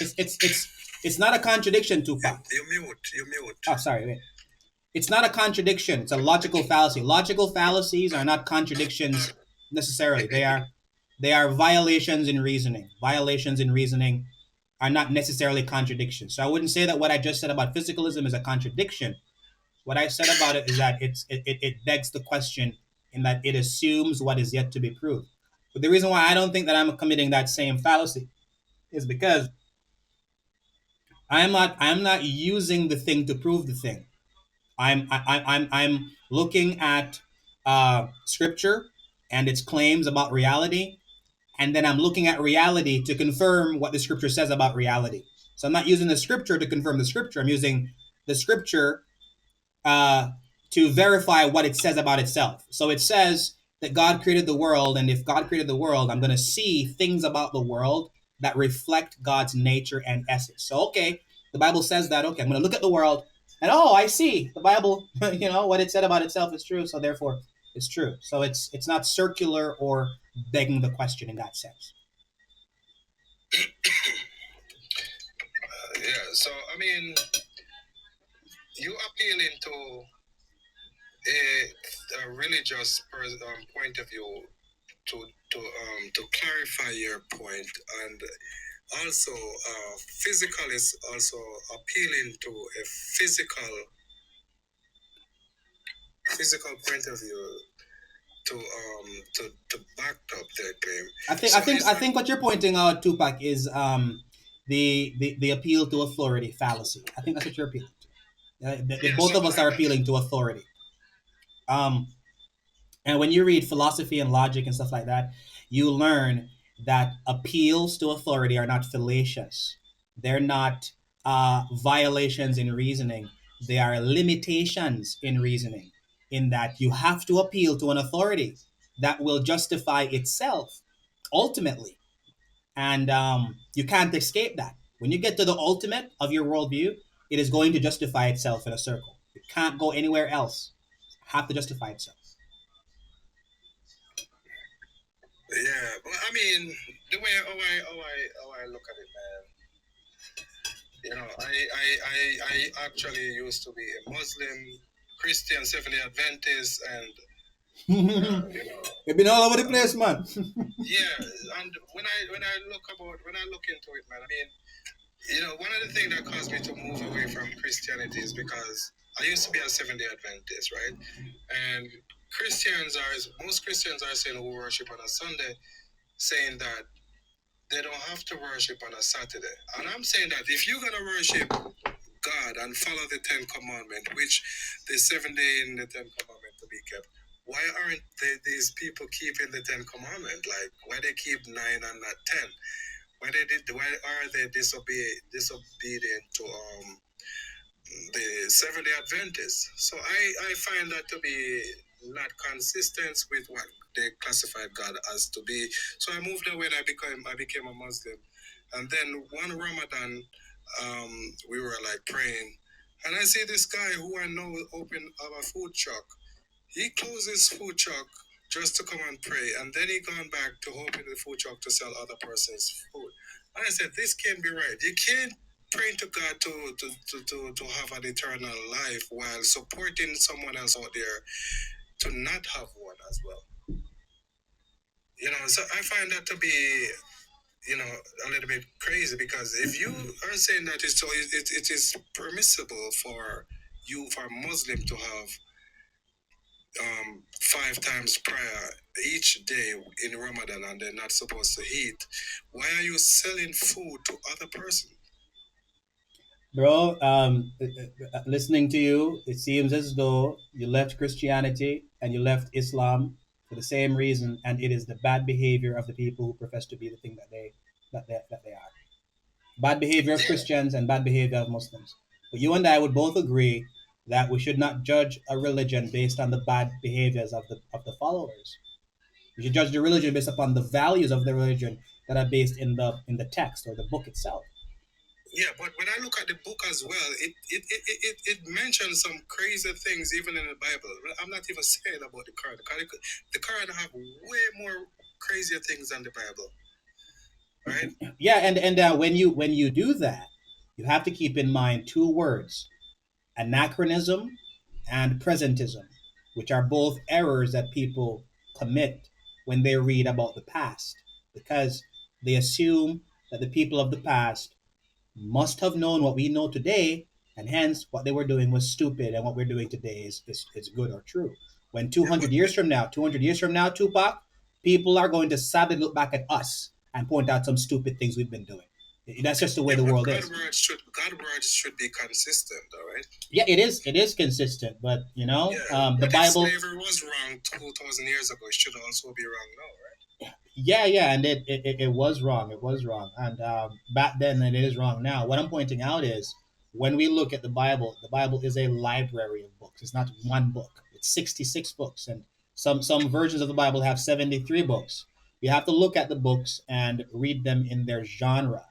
Poetry books, law books, history books, prophecy books. We have to read them in their genre and treat them as such.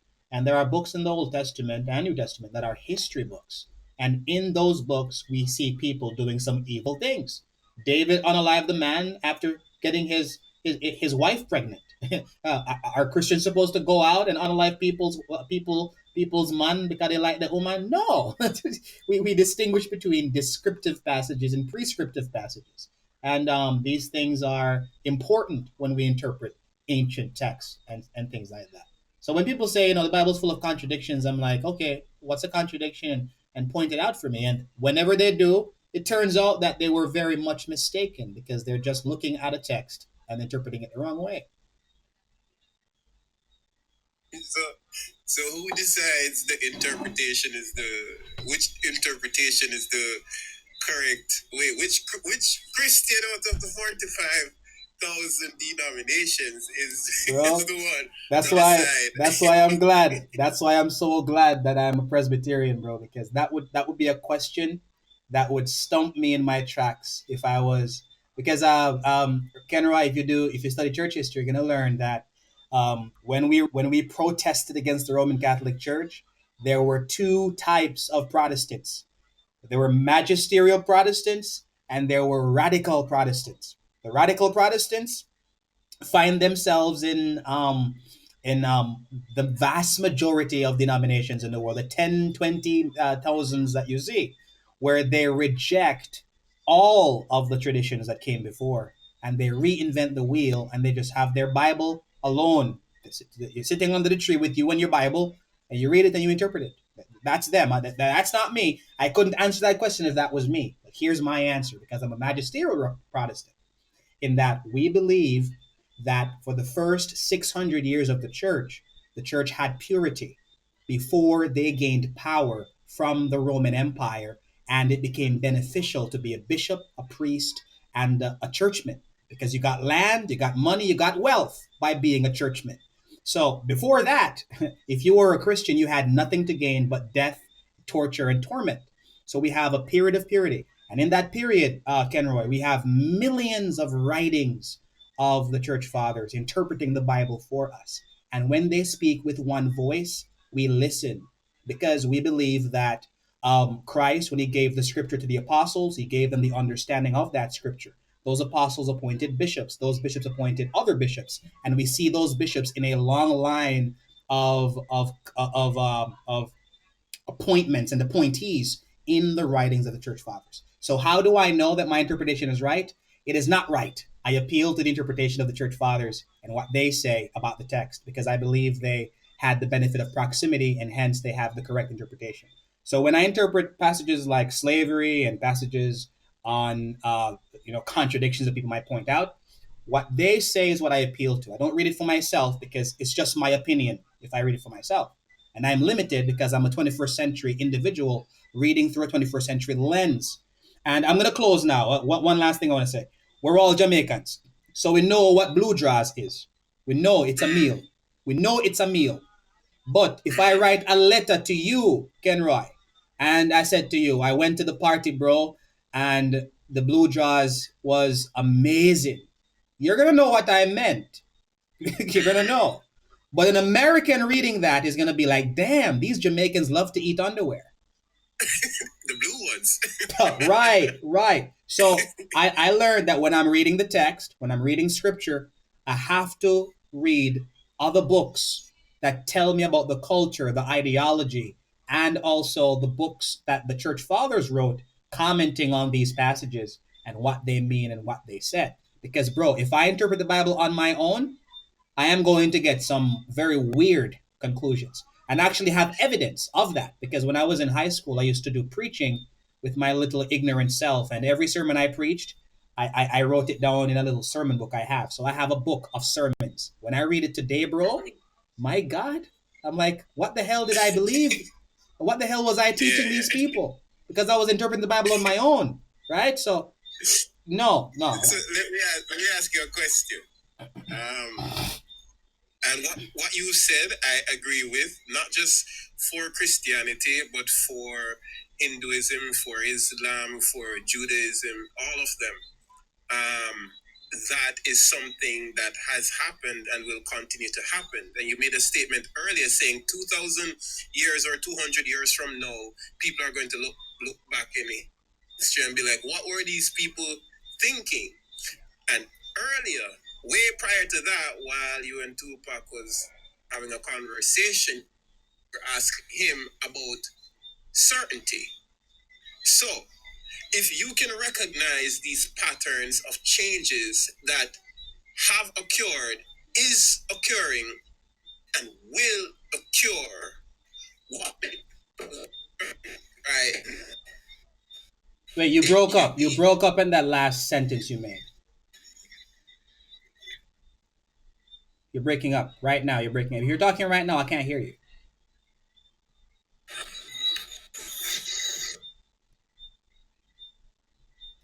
Yeah, you're breaking up I though. don't. Yeah, you were making a point about 200 years from now, people will look back at us and say we're all idiots. What were you saying after that? Let me drop.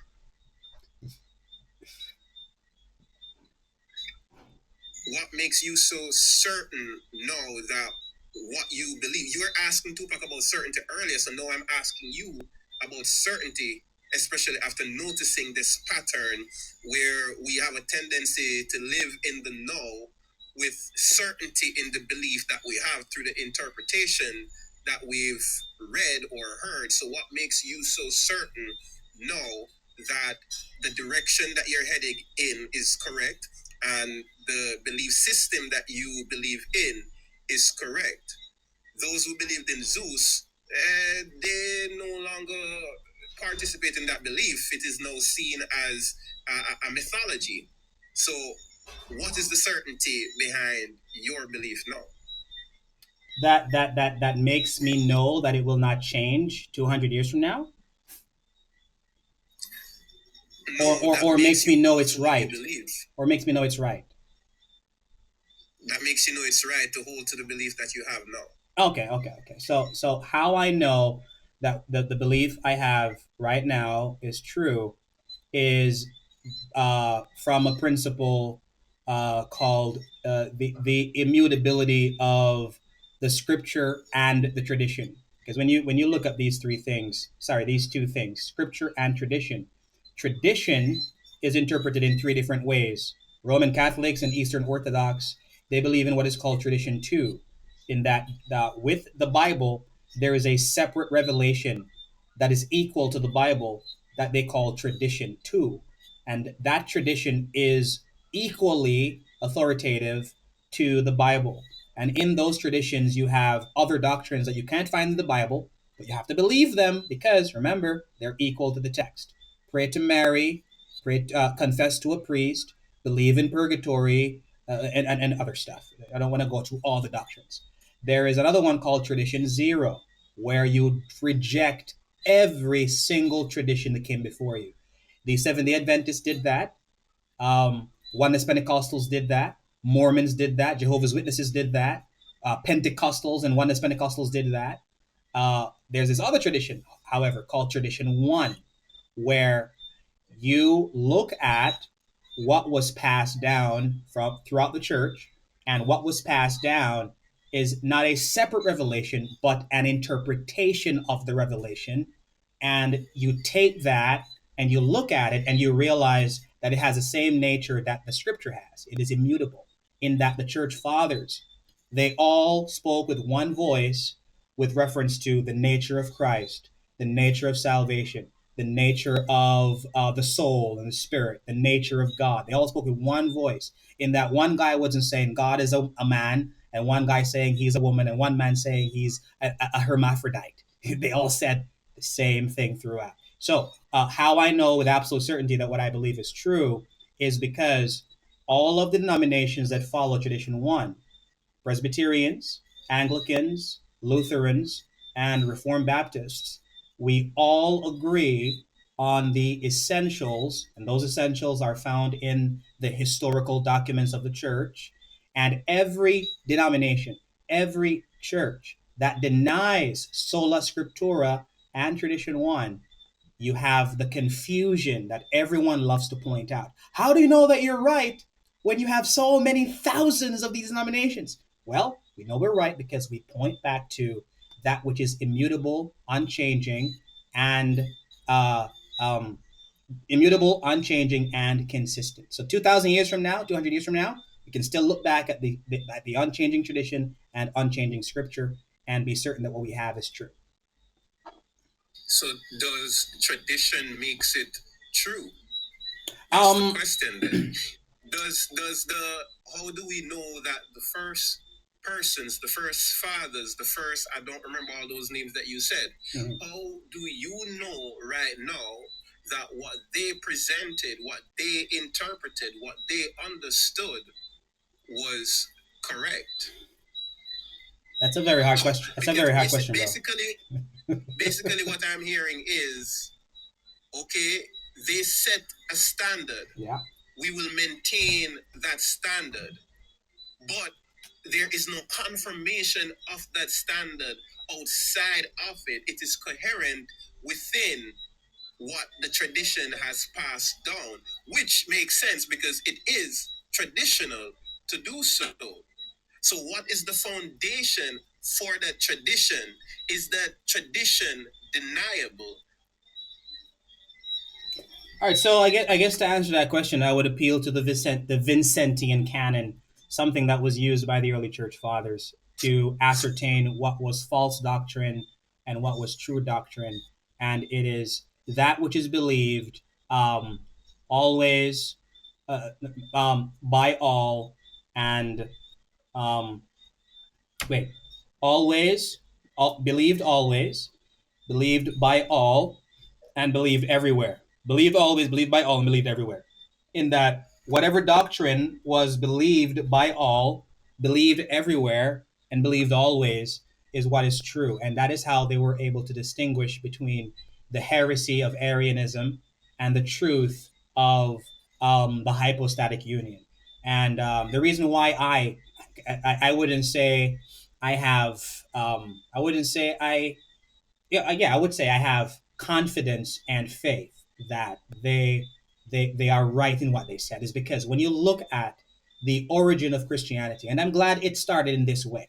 It started out as a cult version of the Judaistic religion, and that's how the Roman Empire viewed them. They viewed them as a as a breakaway remnant cult from Judaism, in that they were worshiping this Jewish man that they claimed to be God, and they were identified as cannibals because they believed in the Lord's Supper, and bread and wine is blood and flesh, symbolically. So they called them cannibals.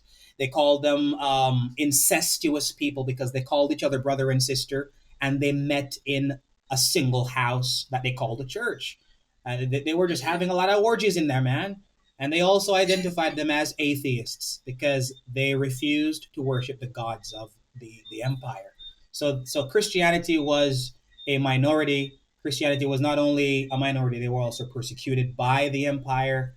And this persecution, bro, it lasted 300 years. 300 years, in that Christianity became a tolerated religion 313 A.D. after Constantine became a Christian, and it became the Roman Empire state religion in 380 A.D. And the reason why I say that is because of this. If you have a movement that being a part of this movement meant you would lose your life, you would lose your resources, you could lose your family, and this faith, you were commissioned by people who knew this man that we call Jesus. Like Polycarp was a disciple of John, and John was a disciple of Christ. You were commissioned by people who knew this man called Jesus, and you knew that Jesus was God, and you believed that he was God. You put everything on the line. I think that these people are reliable in the sense that when I look at their writings, Kenroy, I don't see any contradictions between them.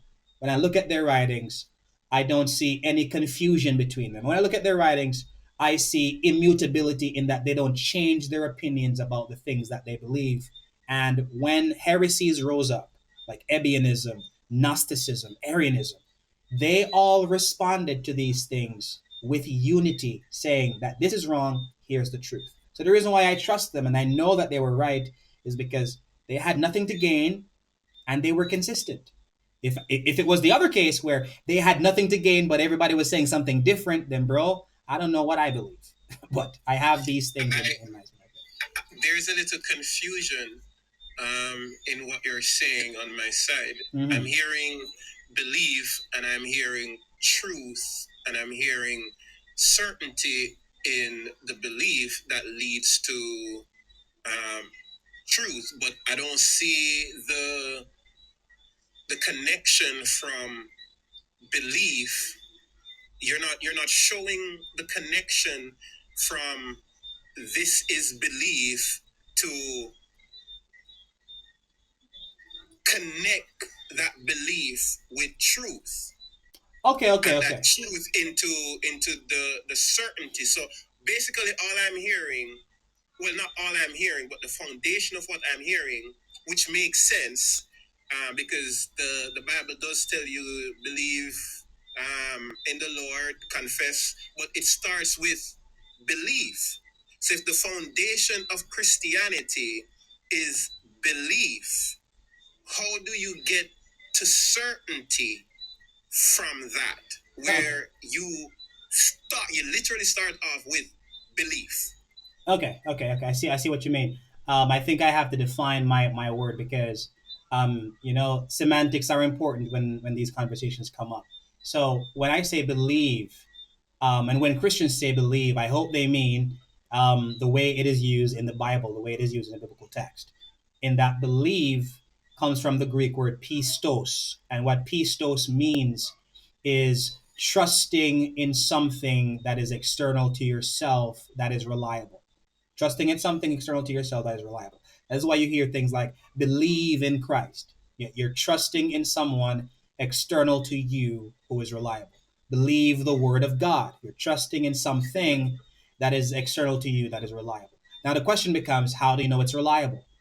And the way we answer that is through consistency and immutability. So when I say I believe, I'm not saying that I'm not saying that my belief is certainty.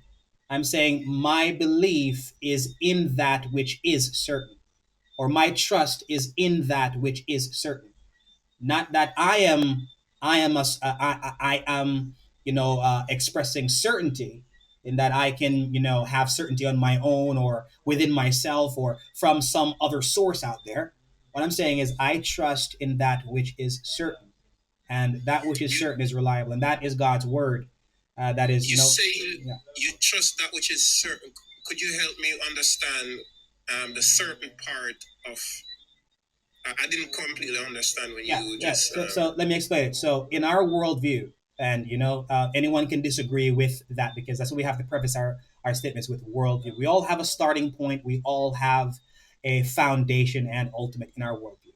So when I say that I trust in that which is certain, in the Christian worldview, we think that certainty is impossible without having a source that possesses all knowledge, or a source that has all knowledge. So the source that we think has all knowledge is Yahweh. And Yahweh has given us some of that knowledge that reveals to us who He is, who we are, and how we should live. And what He has revealed to us is therefore certain because it comes from a source that possesses all knowledge. And no one can know anything with absolute certainty unless they have all knowledge or access to someone who does. That's what we say in our worldview.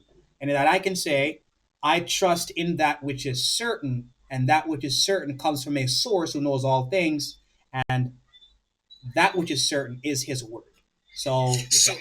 has that thing been proven for you? First, have how do you've established certainty in this thing, and this thing is all powerful, almighty, so I can understand why the certainty can be placed there. So what I want to get to is, how did the certainty of this thing become so certain? Where's the proof that this thing, God, Yahweh, is the one and only, the ultimate, the beginning, the Alpha and the Omega, first and the last? Is this just a belief that this thing is, or is there undeniable proof that this thing is so? Oh, okay. I think you're asking me, is it just a belief or do we have external verification for the belief? Sorry, is this just trust in the thing or is there external verification of the thing being true? Is that what you're asking? Yes, without appealing back to the narrative of this thing. There is, bro. I'm going to give you my concession, bro. There's no way that I can answer that without appealing to the narrative. There's no way I can do that. There's no way because I would have to then uh, use something else to verify the ultimate or verify uh, or authenticate the ultimate. What I can do, which is very interesting, and this is something I have done over a period of 4 months, is that I examined a very important claim of the biblical text, in that it claims to be the word of the thing that is ultimate, that thing that is the source of all knowledge, source of all facts, source of all possibility and impossibility, the one who upholds all things by the word of his power. And it also claims that I can know this thing by looking at reality itself and what is emblematic and reflected in reality. So I'm like, okay, this is a very good thing to test. So what I'm going to do is I'm going to look at all the gods of Africa, all the gods of Asia, all the gods of Europe, all the gods of the ancient Near East, all the gods of the Americas, and all the gods of Oceania. I'm going to look at every single one of them that are within the category of being the ultimate. And I'm going to test. I'm going to do a test. And bro, I literally made a book out of this that I want to publish one day. Literally made a book out of this.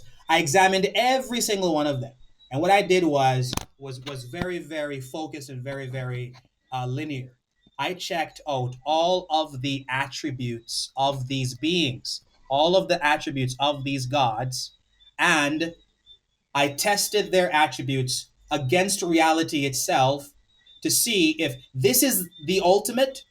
What would I then see in reality that would reflect this being or this entity? And I found, and I can even open a new chat right now on Chat GPT, and that this is so universally accepted that even the AIs agree that Yahweh, this one being, is so unique in his attribute set that you cannot find a one-to-one comparison or one-to-one copy of this entity in any other culture, universally, no continent, nowhere in the world. And that was such a very good confirmation for me, in that if I had found another entity out there, bro, that trumped Yahweh, I'd be saying, bro, where has this God been, and why hasn't anybody be talking about this God? Let me show you like one example. There's this God in Africa called Olodumer.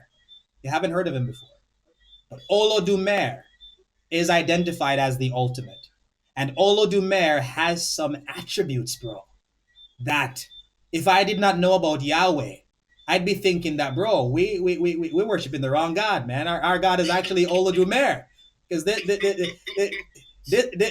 nigga is a powerful God, man. Like, damn, you know. But then I started to realize that Olodumer has what is called inaccessibility, in that no one can access Olodumer and no one can speak to Olodumer. So Olodumer has commissioned sages that the Africans have to go to in order to have access to Olodumer. And the way they have access to these sages is not directly, but the way they have access to these sages is through sacrifice, which also includes genital mutilation, blood spilling, and hurting each other. And also where we get this idea from, where you sell your, that the transatlantic slave trade was basically foundationally based on black people kidnapping black people and selling them. In that, if you did not worship Olodumer, you're inferior to us and we can sell you stuff like that. But bro, that's just the tip of the iceberg, bro. It's over like 300 different gods that I had to read and examine to see if they fit this claim. We found that Yahweh himself is unique in such a way that his attribute set is actually reflected in reality. In the same way someone who made a watch can put his signature on the watch, God literally put his signature on the creation, and we can literally see, the claims of the Bible are actually true. Let me open that book as you get ready for your next question, because this is so important. This is so cool. So basically, and correct me if I'm incorrect, you have gone through many different belief systems, doctrines, and the one that you are now participating in is the one that you basically prefer? No, no, I don't prefer. I wouldn't say I prefer because I can tell you, and any and I've told Christians before, and even in the pulpit, I've said this before. I don't agree with everything. I don't agree with everything in Christianity. I don't agree with everything, which makes it, which necessarily makes it not my preference. If I agreed with everything, it would be my preference, but I don't prefer it. You know, if I had to choose, and Christianity was just, a part of a Holocaust display where I can pick any religion I want. And at the end of the day, all these religions are different ways to God at the end of the day. So it doesn't matter which one I choose, I can pick any one. I would pick the one where I could have more than one, lady friends. So this is not my preference. This is not my preference, bro. It's not my preference. All right. So It's not if my it preference. is not your preference, could it also could it then be said that it is the one that was more convincing? Um, not even that. I wouldn't say that it is the one that was the most convincing. I wouldn't say that. The reason why I wouldn't say that is because um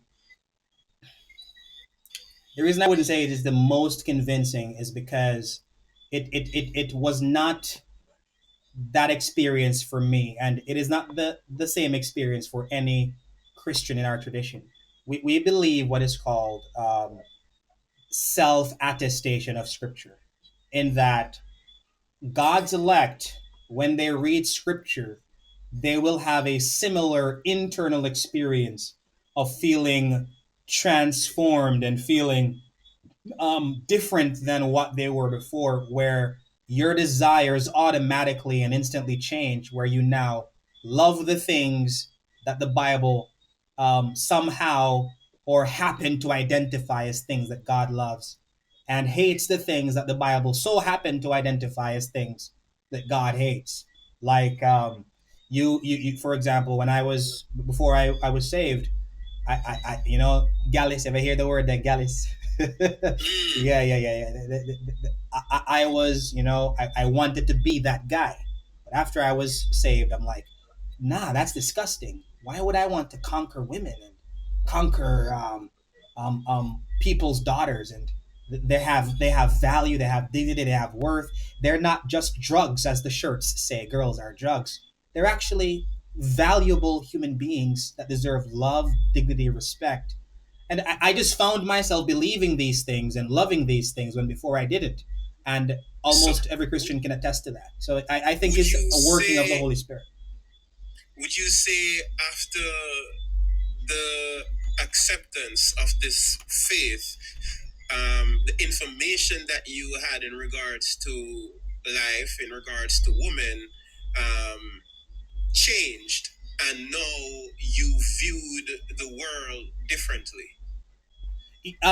Yes, I would say there is some truth to that, in that every time a Christian is transformed, or every time an individual is transformed, they see the world differently than they did before. And this is something, that you can find universally within our tradition: Presbyterians, Lutherans, Anglicans, and Reformed Baptists, the So individuals who agree with the early church. if I was to say that within experience, what I can notice and point to is the change of information that led to the change of the way I now view the world. Would you still attest that change to the Holy Spirit, which isn't verifiable? But the change of information is something that we do have that is verifiable. I would say that, yeah, the change of information through continual discoveries and development is a fact of reality. But a Christian's response to change of information will always be that we should look at the change of information through the filter of God's word to ascertain when something is a bad change something is a good change, something is an improvement, or something is a, you know, uh, degradation. And if we don't have an external standard to look at the differences within the change of information, then we're just going with the trends, going with the flow, going with the new thing that came out.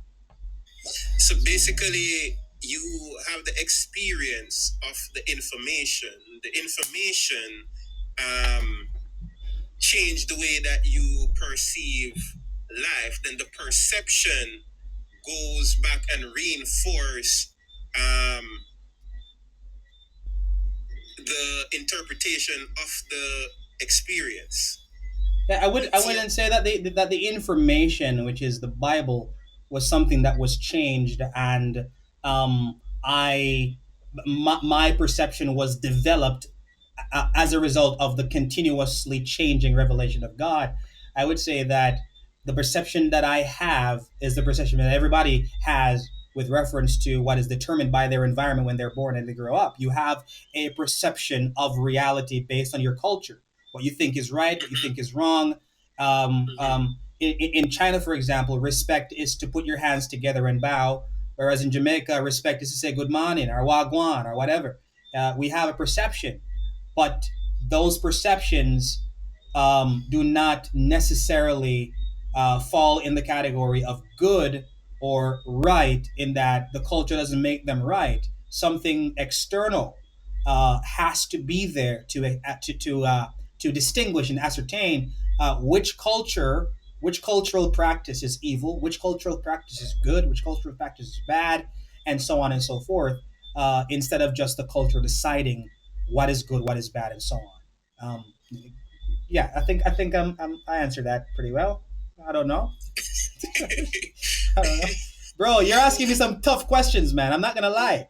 You're making me think. what I'm trying to get to is the shift from with an experience. There are certain things that are going to happen, and then we apply an interpretation to it.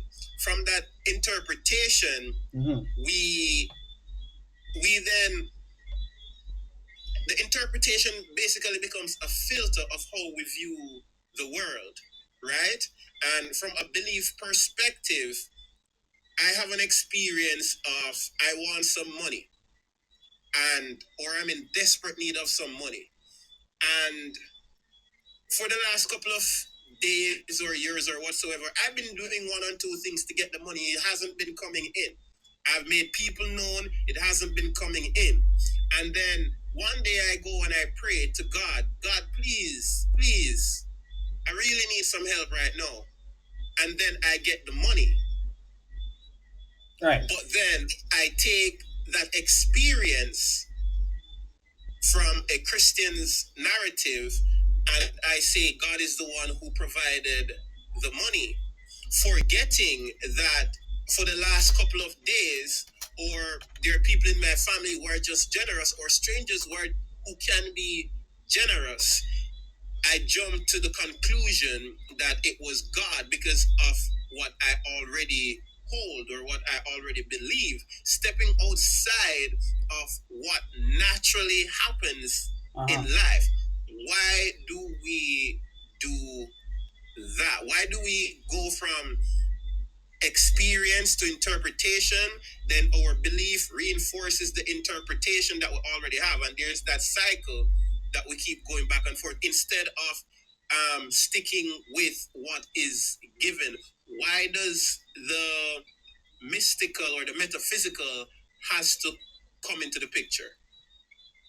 Because we're making a distinction between uh, what is the case, which is our experience, and Mm-hmm. why it is the case, which is the ontological grounding for why experience is the way it is. I think that, from past conversations, um, you and I would identify two different ultimates as to what answers the why question. There is no question of the is question. There's no question there. Reality is, Mm-hmm. last week somebody didn't have any money, and then the following week they do have some money. And somebody within the Christian worldview will say God provided, and somebody else in a different worldview will say, chance, acting on matter. It just happened to be that before I wasn't making any money, now I'm making some money. And somebody else can probably point out the causal chain, where last week you were doing something wrong, and this week you're doing something right, and now you're making some money from a change in action. There's no question to ask questions about what is. I think is a waste of time, because we're going to agree that it is the case. Last week somebody wasn't making any money, and this week they are. The question is going to become, ultimately, why? Why is anything in existence rather than nothing? And those questions are what matter, I think. And whatever the answer is as to what the ultimate is, we then look at something I came up with in my studying. It's called ROCS, ROCS, Rational Ontological Correspondence System. What is that? It is something we identify in reality where the foundation of something corresponds to what flows out of it or what is built on top of it. And anybody who does construction work will agree with this wholeheartedly. The foundation is consistent with what flowed from it, or what is built on the foundation is consistent with the foundation itself. And we can even use what we're doing right now. We're reasoning. Our words are consistent with the foundation of our thoughts. And our thoughts, right, are consistent with our words. So when you look at the ultimate, anybody who identifies an ultimate, okay, does your ultimate as a foundation meet the criteria? If we want to agree that this is a criteria, does it meet the rocks principle? Is it a rational ontological correspondence system? Does it correspond with what flows from it? I'm going to give you an example of what doesn't correspond. There are people out there who, they believe that life came from non-life. They believe in abiogenesis. And life coming from non-life is a violation of the rocks principle, in that the foundation is no life, and what is built on the foundation is life. So it contradicts the foundation. And not only that, there is no evidence for abiogenesis being true, but I'm just pointing out a belief system where the ultimate is disconnected from what flows from it. And just to use your worldview, for example, and this is not a refutation of your worldview, just a consistency. Awareness being the foundation, will be consistent with beings who are aware, because it is consistent with the foundation. So that's what I was doing when I was doing all these studies, and I found that there's in the book I'm going to publish one day. There's a chapter in there called Criteria for Examination. When you check out all the gods of these continents and you use this criteria: historical continuity, the deities appear consistently across centuries in inscription, literature, oral tradition, and living practice.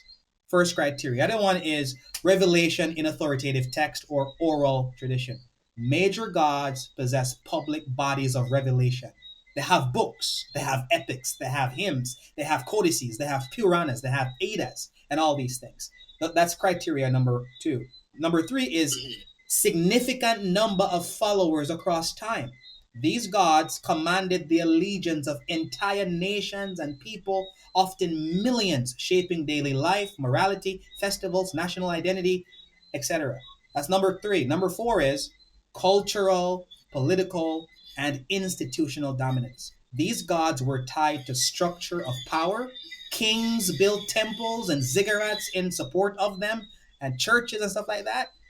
Number 6 is theological depth and composite attribute set, in that these deities or these gods have developed recognizable profiles of attributes, in that you can look at their books, you can look at them through history, and you can find their attribute set. Were they creators? Were they storm gods? Were they fertility gods? Were they trickster gods, etc.?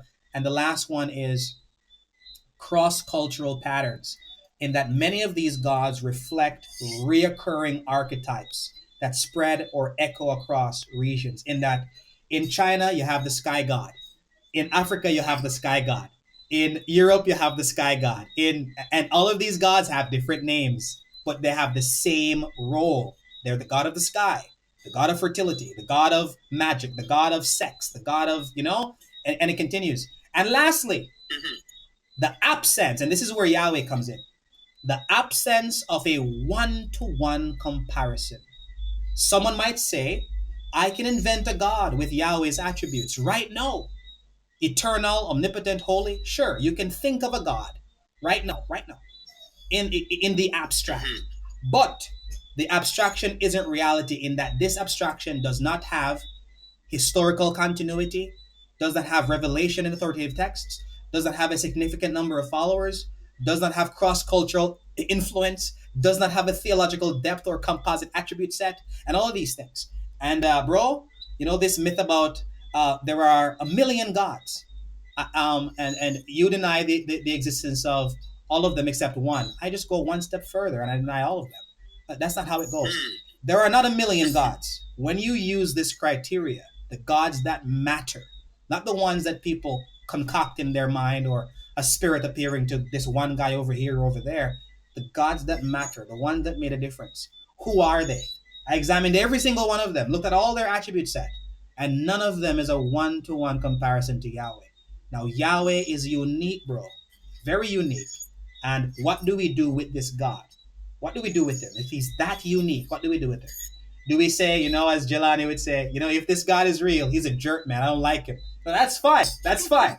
That's fine. That's totally fine. Yeah. That's totally fine. He can be a jerk sometimes. But does him being a jerk mean he doesn't exist? No. It just means I don't like him. And that's totally fine. But bro, it's very interesting when I did this research, man. And I found that there are all these gods that came before, and even in the culture of the ancient Near East, where Yahweh revealed himself, there were other gods. And the question now becomes, where did all these gods come from? The Bible gives the answer. It's amazing too. So did any of these gods exist before the Bible? Yeah, of course. And of course, and look at. I also answered this question in the book, in that I got the answer from the Bible, where before the Bible existed, God, or Yahweh, he interacted with man directly, and he commissioned divine beings and divine entities to interact with man and teach them truth. But these gods decided to have man worship them instead of Yahweh.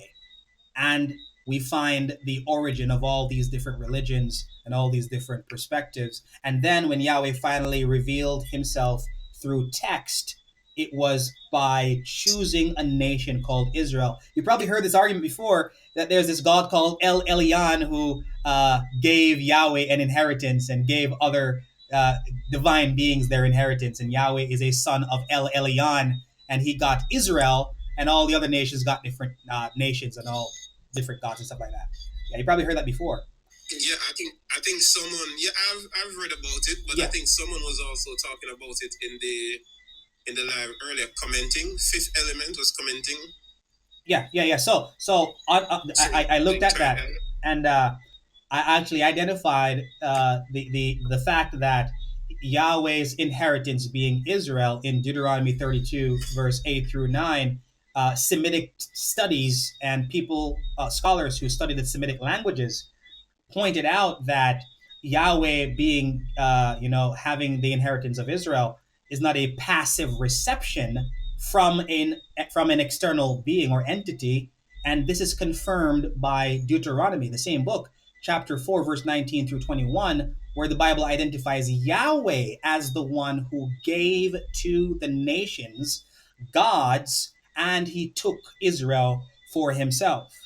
And we find in Psalm chapter 82, where the gods are going to be judged by Yahweh because the nations are walking in darkness as a result of them deceiving the nations. But as a Calvinist, this is all a part of God's plan, of course, where he ordained the deception, ordained the rebellion, ordained the sin and evil, so that in the end he can express his justice and express his grace for the recipients, his elect angels and elect people, to see and benefit and glorify God by looking at his amazing wisdom and power and stuff like that.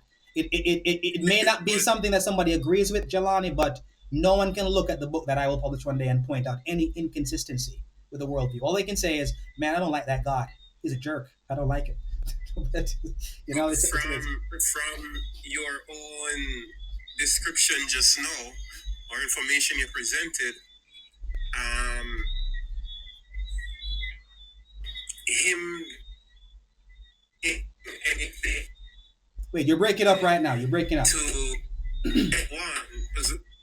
You're breaking up. Am I still breaking up? Am I still breaking up? No, not now. Repeat everything you said just now. Him, in the end, displaying his grace, his love, and his mercy to everyone. How isn't that? Maybe the word contradictory isn't the word, but how does it follow if he's the one that is in control of everything? He determines who goes to hell, not just who goes to hell, but who believes, who doesn't believe, who lives, who dies. Who is he showing all of this to? And for what? The elect that are already know that he's in charge of everything? Well, to answer that and not dig a hole for myself where somebody could say, I have a good friend who likes to say God is showing these things to himself, Let me just, jump on that from the outset, in that there's a distinction between derivative expression of essence and derivative expression of will, in that I can write this book, and in this book, I have characters, and these characters in this book are derivative expressions of my desire or will for these characters to be in the book. But the book is distinct from me in the sense of essence and nature, but not in the sense of will, because in the book is an expression of what I want to be in the book. Whereas every other culture, every other natured entity and God, and mark that word, brother, every, and you know what, I'm going to say every major, because I didn't study every God. I studied every major one, every one that mattered. All of them have a teaching where every human being is a derivative expression of the essence of the God itself. And I'm going to give you an example. There is a God called Marduk. Marduk in the ancient Near Eastern culture and context. And this God, Marduk, he created the world by fighting against a god called Tiamat. And by unaliving Tiamat, what Marduk did is Marduk used the body parts of Tiamat to create the firmament over our head and the body of the earth, in that the earth is a flat surface that has a dome over it. Tiamat's body is the dome, and the flatness of the earth is her leg or her hip or whatever.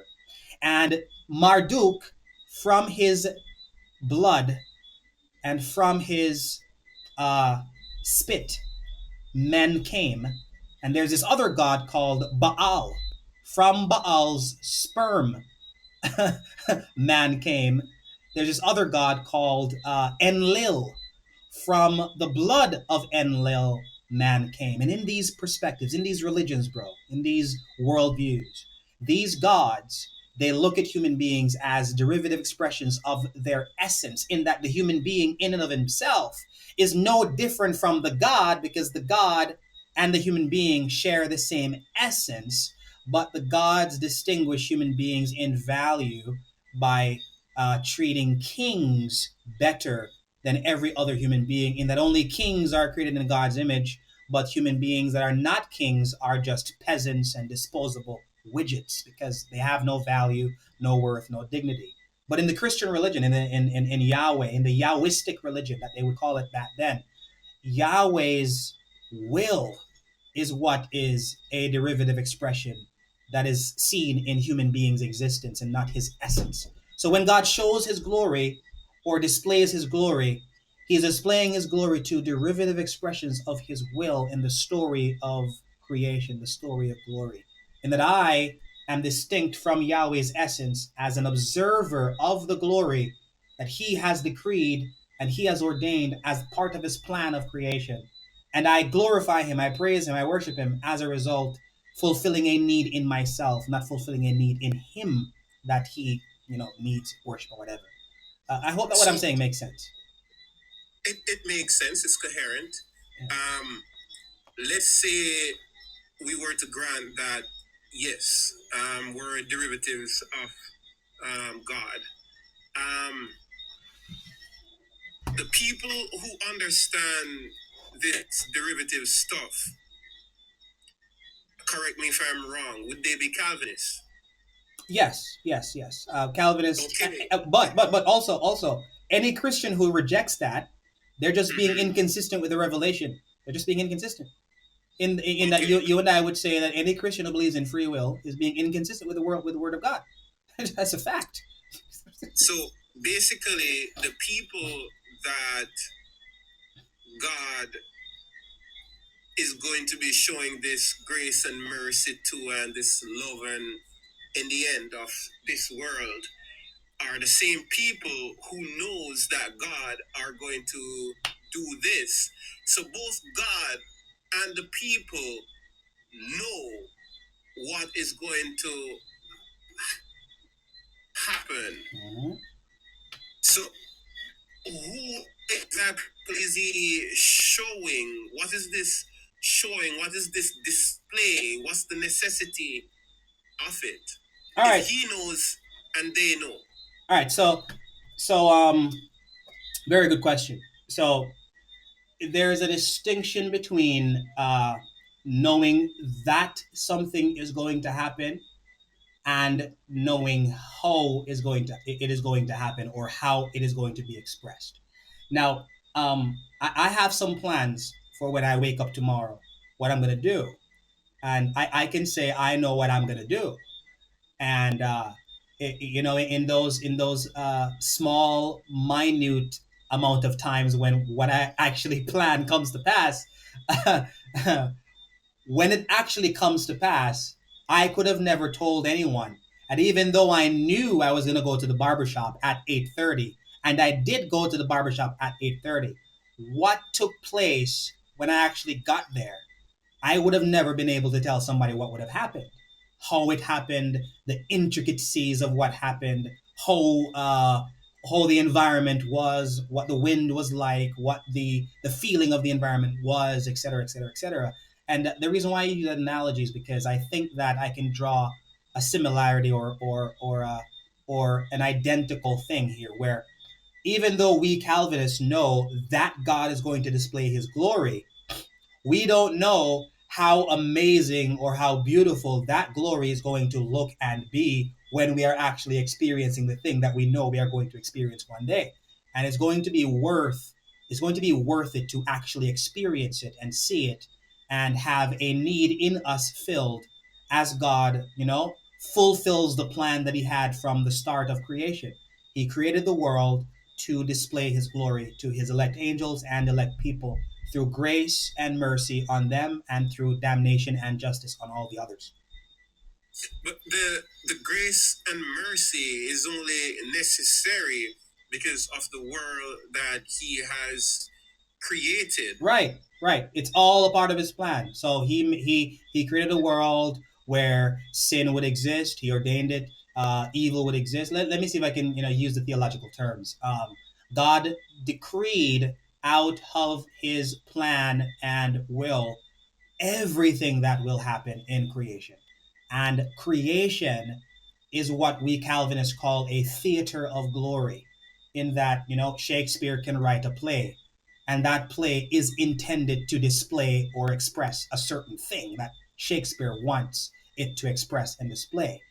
And everything, every detail, every minute thing in the story has been authored by the director of the theater and the play. And this is God. Every single detail has been set up by him for one purpose: to display his glory in the end to his creatures, who he has decided to see this glory and praise him as a result. Everything has been set up. Now, So everything. everything. So what you're hearing, Jelani, is consistency with the narrative. I get it. I say yes. There is the consistency that is there.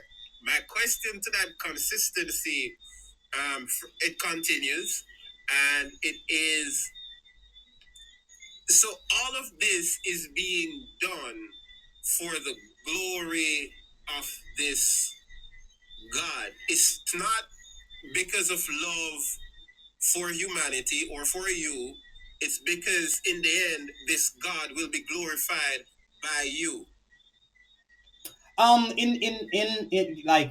In our theology, we identify the highest good as God's glory, and God seeking for the highest good would be consistent with his nature, where a lesser good being sought by God would be inconsistent with a God who is ultimate and who is powerful and who is sovereign and who is all good, and him and his glory being that which is the highest good.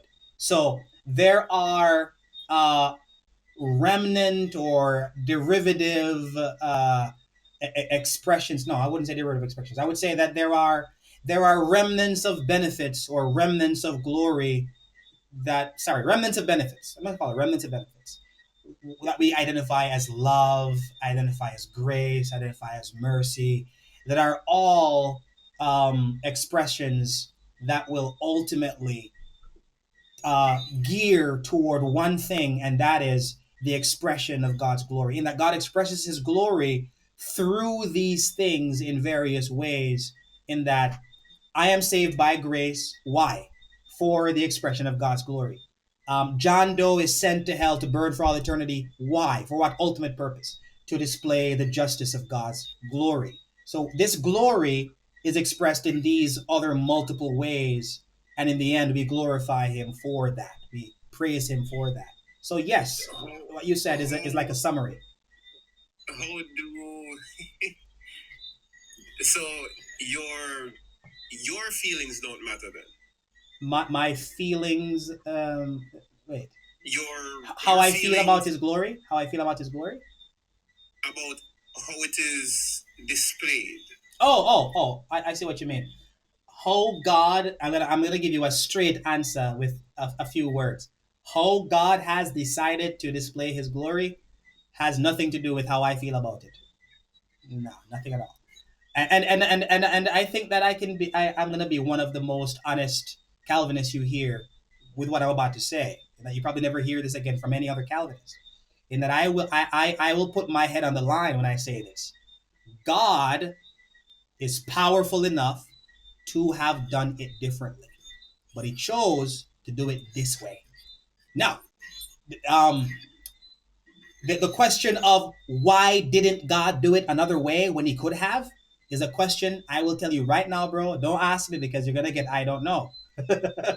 But I tell every Christian, if this is a question that you are pondering, could God have done it differently? Of course he could have. He's all powerful, and he can do all things that are consistent with his nature, will, and logic. So he could have done it differently. He could have made a world where only one guy went to hell and everybody else went to heaven. He could have done it that way, of course. But he chose to do it this way. Why he chose to do it this way is a question I might ask him when I get to heaven. And whatever he says, I'll accept. Or I'll say, you could have done it differently. I want to ask why. I'm more interested in how a Calvinist feels about knowing all of this, that the guy that is going to go, the millions or billions that will go to hell are individuals who have had a life, who have done this, who have done that, who have been confused or been lied to, cheated, who have been doing their best, trying to figure out this, trying to figure out that, trying to do what's right, trying to, well, some people don't care at all. They were just living lives. Right. How do I feel about them? Yes. Okay. How do you feel about them going to hell? Whatever hell is, there's going to be some form of punishment for something that They had no control over. they couldn't, they had no control over. Yeah, how do I How do feel about you that feel personally? about that? Yeah. I don't like it. And I can be honest with you about that. I don't like it. And Calvinist. That word comes from a man named John Calvin, in that he simply pointed out from doing Greek grammar interpretation, historical grammatical interpretation, and also agreeing with the church fathers from the early 600 years. And that these are not doctrines that were invented.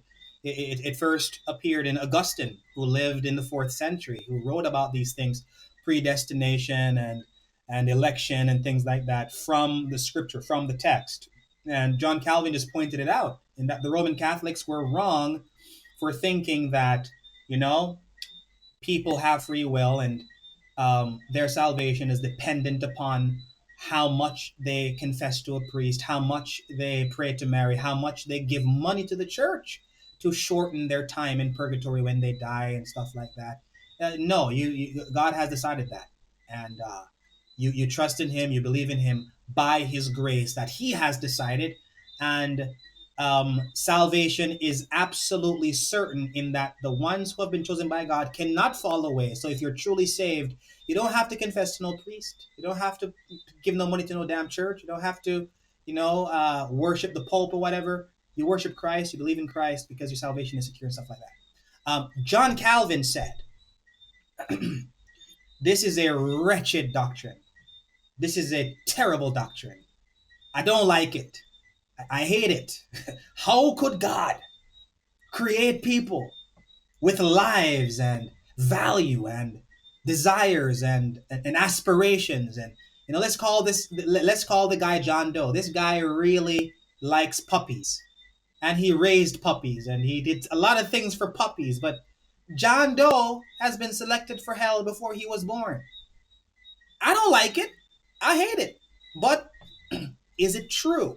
Is that what the Bible teaches? Yes. Do I like it? No. And it's okay not to like it. It's okay to have a problem with it. It has nothing to do with your salvation or anything like that. And I don't like it. I don't. I don't like it. Now I will go back to something we were discussing earlier. There was no plan to get back there, but a circle has been reached. Mm-hmm. And now it is back to the foundation where John Calvin, is that his name? Yeah, John Calvin. John Calvin, yourself, and other Calvinists,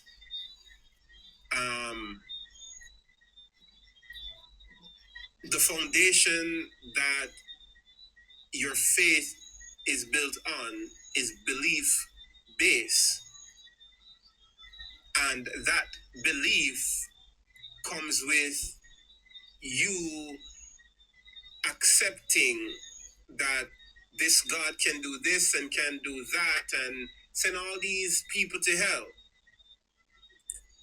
Even though some were really great people, they just didn't believe because this God didn't want them to believe, and you are okay with it because you have accepted this belief. Accepted the revelation that contains these propositions that could be identified as beliefs of the writers who follow this God. Still a belief. Yeah. You can call it that. And that all of us have beliefs. You and I can understand one thing in regards to what we know, and that is that we are aware. Everything else within experience, there's going to be interpretation placed on top of it. So if we're going to be having a foundation that is based off of belief, and it goes to the dramatic extent as Calvinism, and to accept what comes at the end for a belief, that's pretty strong. Yeah, and it's a very hard pill to swallow. It's very hard to swallow, in that if you hold a perspective that you have of awareness being that which is ultimate, and everything appearing within awareness, and experience happens within awareness, and we experience God, therefore God happens within awareness as well. If you want to hold that position as your ultimate, I have no problem with it, because again, awareness is undeniable. It is a worldview. That's there's a difference right there, and I'm glad you said it, because I was going to say it. Yeah. The difference is where you're coming from. Many have denied it, and you yourself can also deny it. Whereas where I'm coming from, there's nobody on this planet that can ever deny that. It cannot happen. To do that is to affirm it, basically. Right. But In that, when it comes on to your perspective, this is something that is literally deniable, that is being denied right now by billions of people. So why do you go to a foundation that is deniable and reject a foundation that you know that you cannot deny?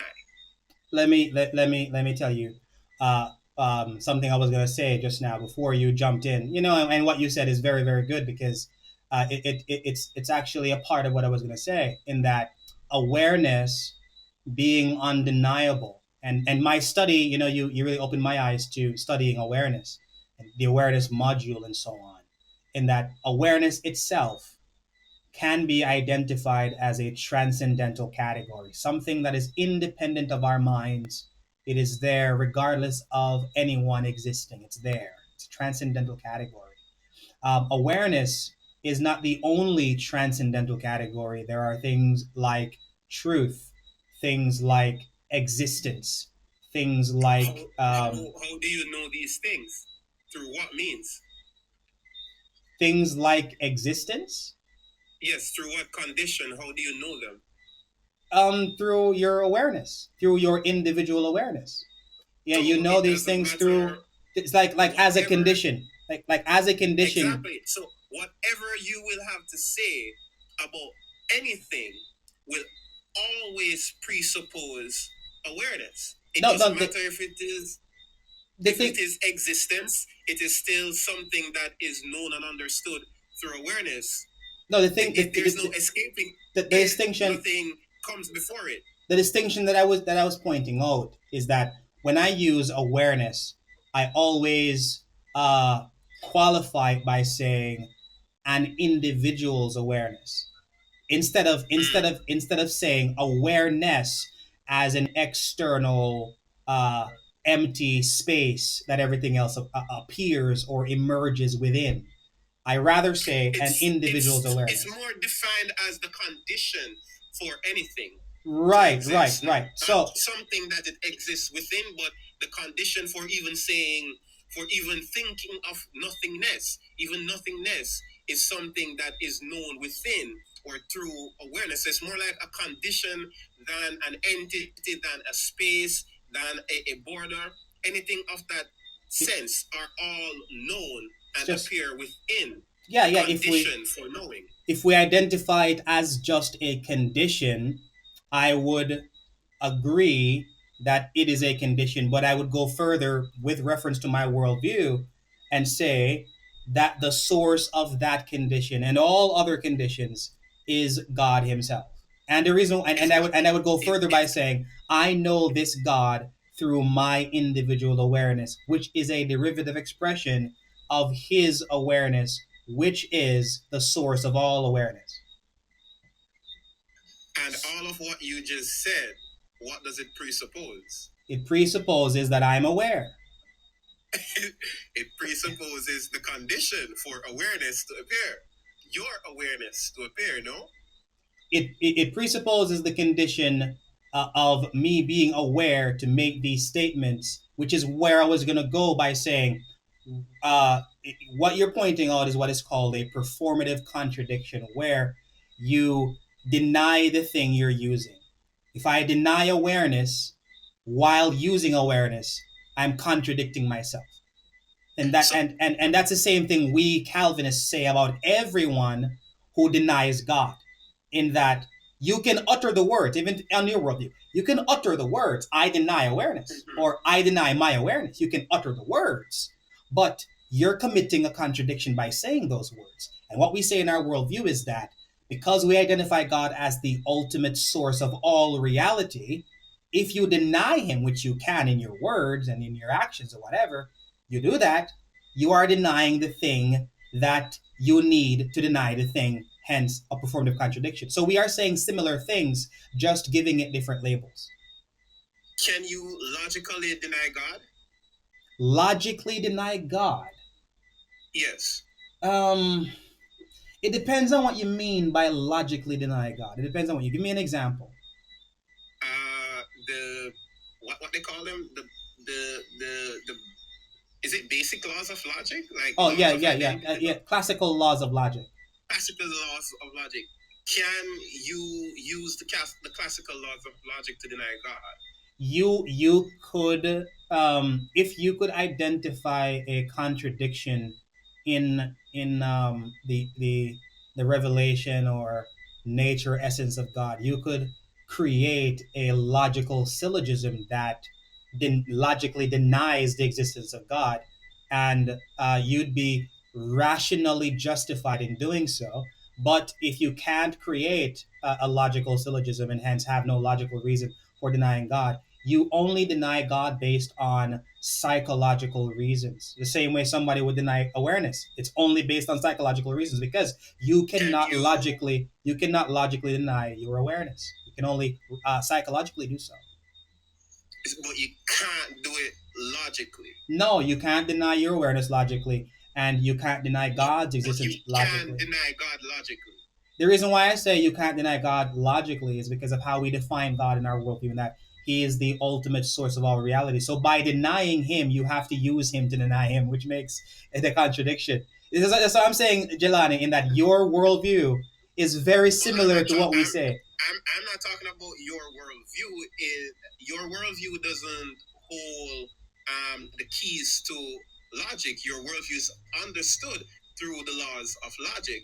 What I'm asking, though, is using the laws of logic, can your worldview be denied? And can awareness, not my awareness or your awareness, but the condition for knowledge itself, be denied?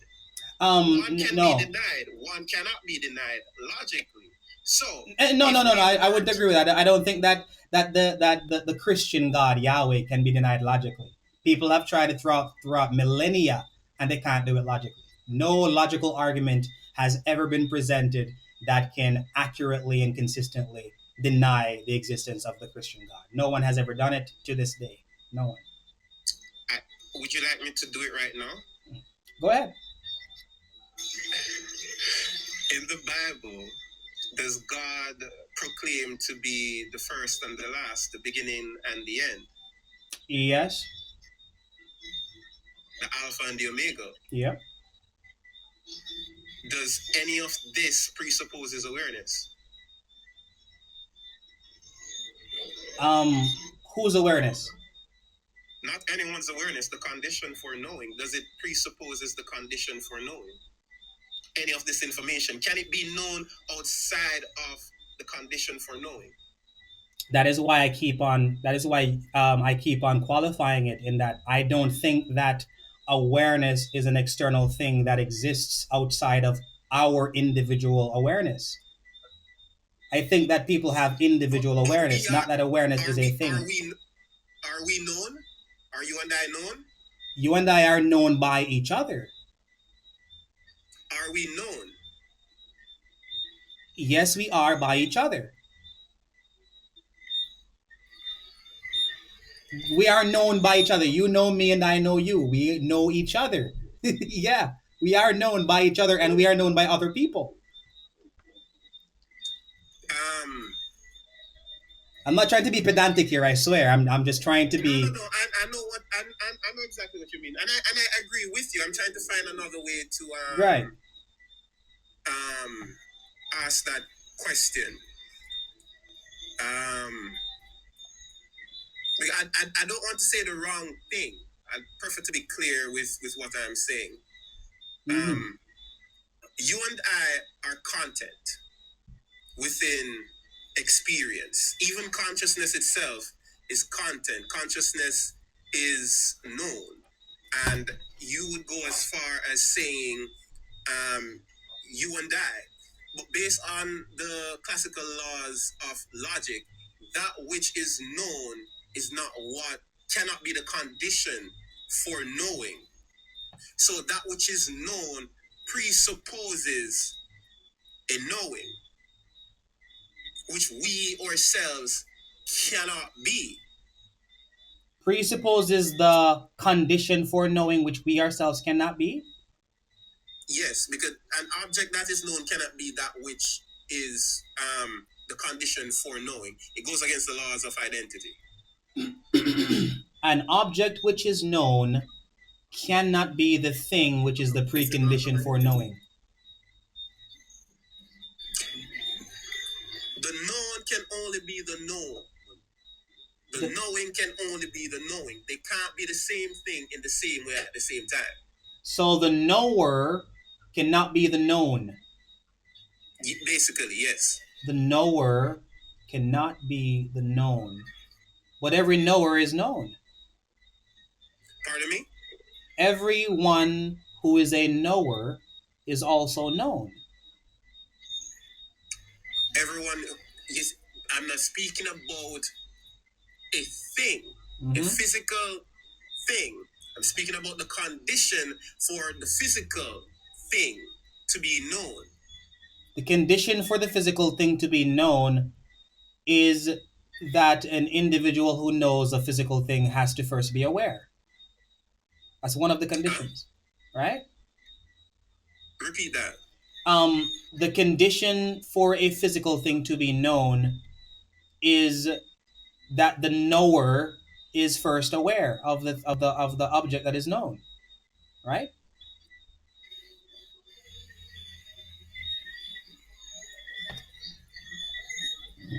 What? One more time.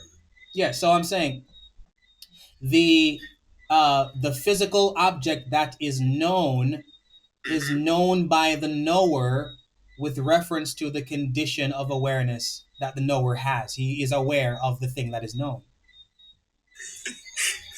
Right? I'm going to ask you a favor again.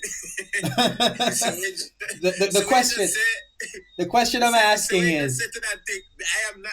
It is not registered. I'm sorry. So what you say to let me hear. Okay, so to the module to the let's say that the cup. I know the cup. The cup is known. The condition for me to know the cup is I must first be aware of the cup.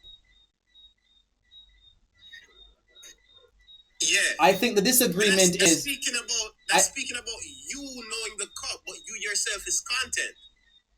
I myself is known, right? Yes, you are content. Okay, so you cannot be the knower. You and I can't be the knower. We cannot be the condition for knowing. We are content, and we are self-recognizing content. Self-recognition itself is something that is known. So are you saying that the knower can be known by himself as well? The knower, yes, with an experience, can be known by itself. For example, as I just said, we're the only creatures able of, well, not the only, capable of self-recognition or self-awareness. Right. So we the knowers cannot be the known, but you would agree that the knower can be known by himself. So you look confused and you're confused me. No. I'm asking a genuine question where you said earlier that the knower cannot be known. The knower cannot be known. If that's cannot be the condition for knowing. Okay. With an experience, there's the recognition of awareness, of objects, of things, of self, right? We ourselves are known, which means we're not the condition for knowing. We're just content that has self-recognition. Okay.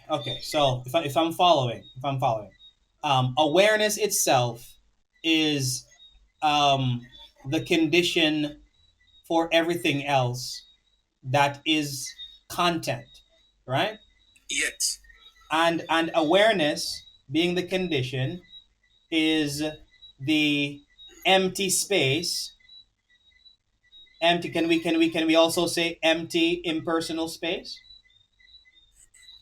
That would be more like the map of the territory than the territory.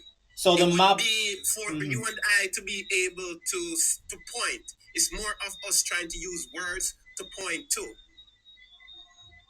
All right. So the nature of awareness, right? The nature of awareness is the. I want to know about the ontology of awareness. From your studying, what is the essence and ontology, nature of being? Because you would say that awareness is something that exists, right? It exists. It is where existence exists. Okay, so awareness is where It's the existence condition exists. for existence. Awareness so is where itself is within is look at it this way: is existence known? yes. Which means that there has to be a condition for that knowing. So existence itself is within the condition of knowing, and awareness, even the word awareness, is still a pointer. It's Okay. just the best word that we have to use to point to that condition. So it's a pointer. Does awareness prescribe anything, or are you going to say that all prescription takes place within awareness? Within awareness. Okay. Does awareness have any purpose, or are you going to say that all purpose appears within awareness? There you go. So, destiny, will, decisions, choices, everything, they are not awareness. They are just things that appear within awareness. Yes. And awareness, you wouldn't say is eternal. Awareness itself is that which eternality is identified or is experienced within awareness. So it is an empty space that everything appears in, and everything is experienced in, and everything has the requirement of that particular condition for anything to happen, appear, or be known. Correct. All right. So when we discuss truth and what is true and what is false, all these things happen within awareness, right? Nowhere else. All right. So let me just grant that all these things take place in awareness.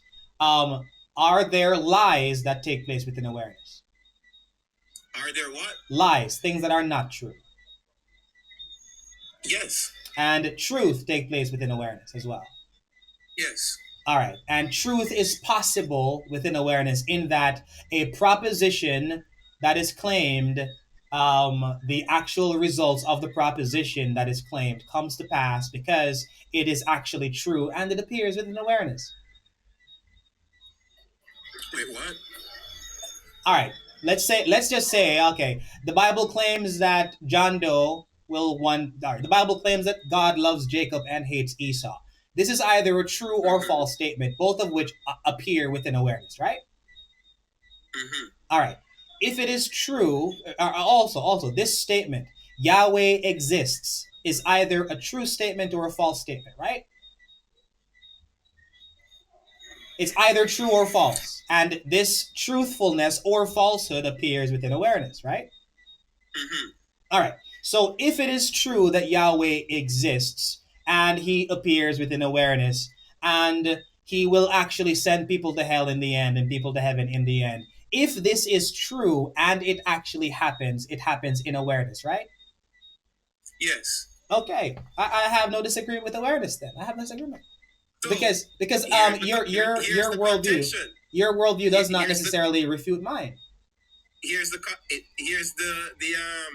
actually my worldview doesn't refute anything. Yeah. It does not. It does not refute But anything. It just presents itself as a condition for everything. but it does causes a contradiction within the biblical. As a matter of fact, any belief system that has a deity or a god that represents finality, that represents ultimacy, that represents primacy, is going to have an issue with this, because for the Bible to claim God as Alpha and the Omega, first and the last, that's not going to fit, because the foundation for all of that has already been taken by awareness.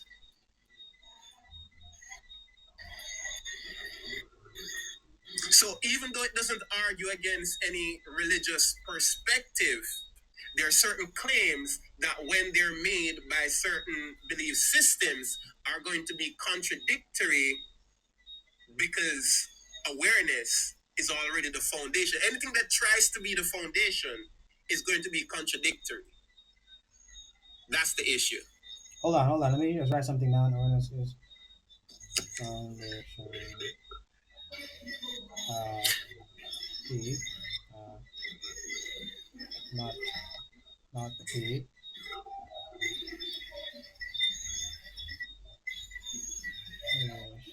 Okay. So, to identify a contradiction, you have to identify a P and a not P. So, if awareness is the foundation and um, God is the foundation, then we have a situation where awareness and God contradict each other, right? No, because God is known through awareness. So, so awareness isn't known through God. No, you said that the contention would arise when any God proposition claims finality, ultimacy, and primacy. Yeah. So the God proposition being that God is it that the God is that which is ultimate is refuted by the proposition awareness is ultimate.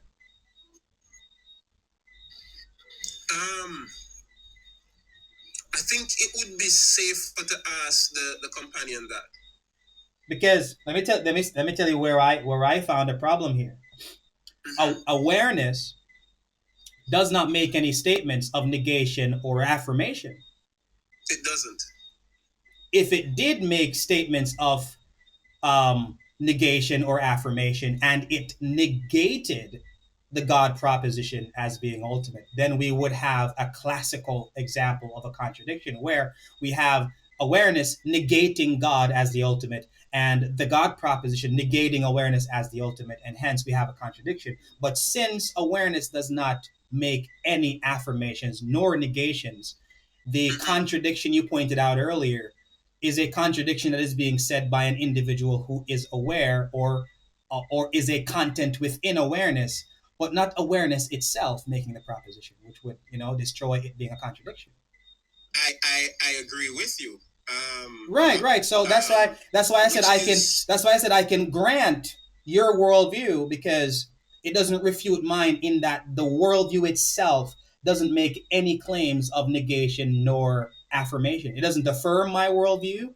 It doesn't negate my worldview. It just says that my worldview appears within it, which could be true or false.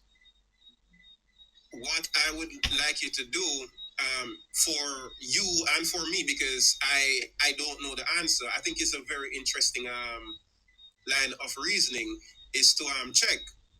Yeah, I'm actually gonna. I'm actually gonna even, because this is being recorded right now. You should subscribe to my YouTube channel to see this conversation as well, so that you can probably transcribe the 3 hour mark in the conversation, because that's where we're at right now, the 3 hour mark, where earlier, and I can concede to you and I can agree with you, if this were the case, in that the Bible says that God is Alpha and Omega, beginning and end, hence claiming him to be the ultimate, right?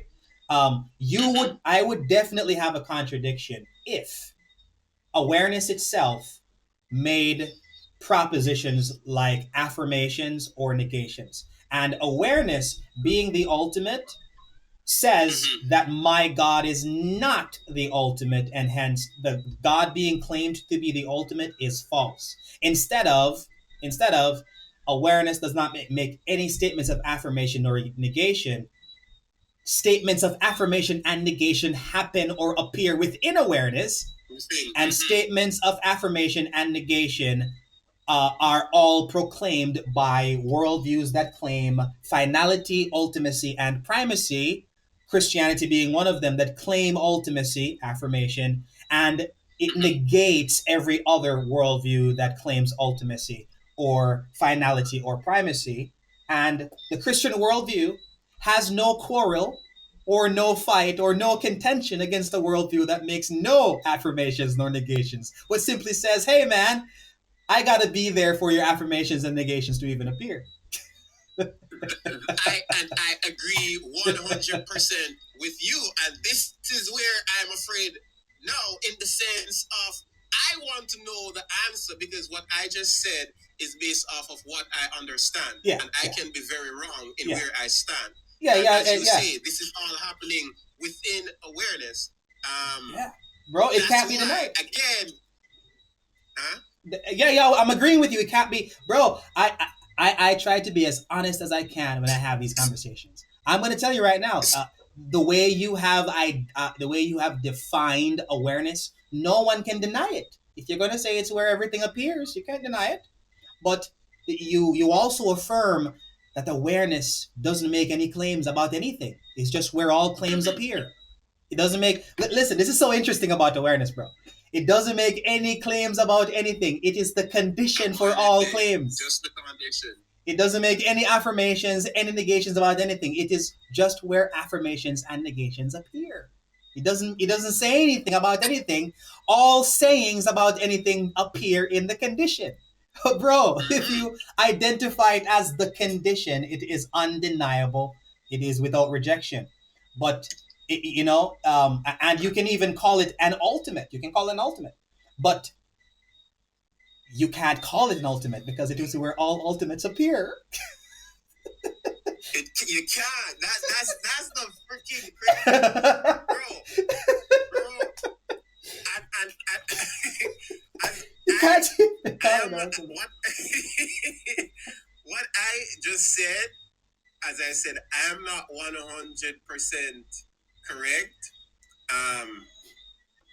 We can either check it now to find the answer, or we can go and check it out separately. But I want the answer to that, because the whole negate or affirm thing, that is 100% accurate. And that would be where the crux of the debate would go, where I do have a contradiction.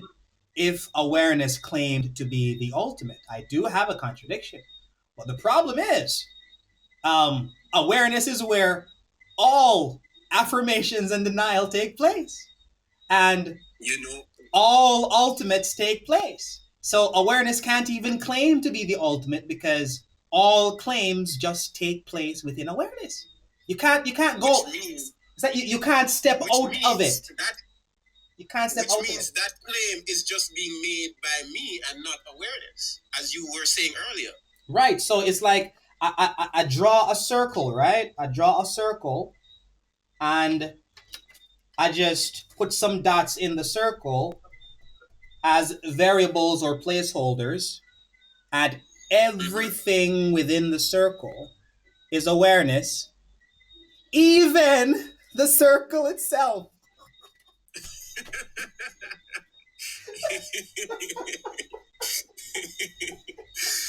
I mean, bro. Let's even go further back. The circle is awareness. The circle is within awareness, and the page that the circle is written on is within awareness. And the pen that wrote the circle is within awareness. There's no way. There's no way. You just wrote down all of this. No, I want what you wrote, because I want to ask it the way that it is written, and I think I'm going to forget. No, I didn't write down anything. What I did was, when you speak, I write down words I want to repeat. Like I wrote down finality, ultimacy, and primacy. I wrote down the foundation, awareness, P and not P in logic, where and when I wrote down P and not P, because you have to have a negation and an affirmation to have an example of a contradiction, right?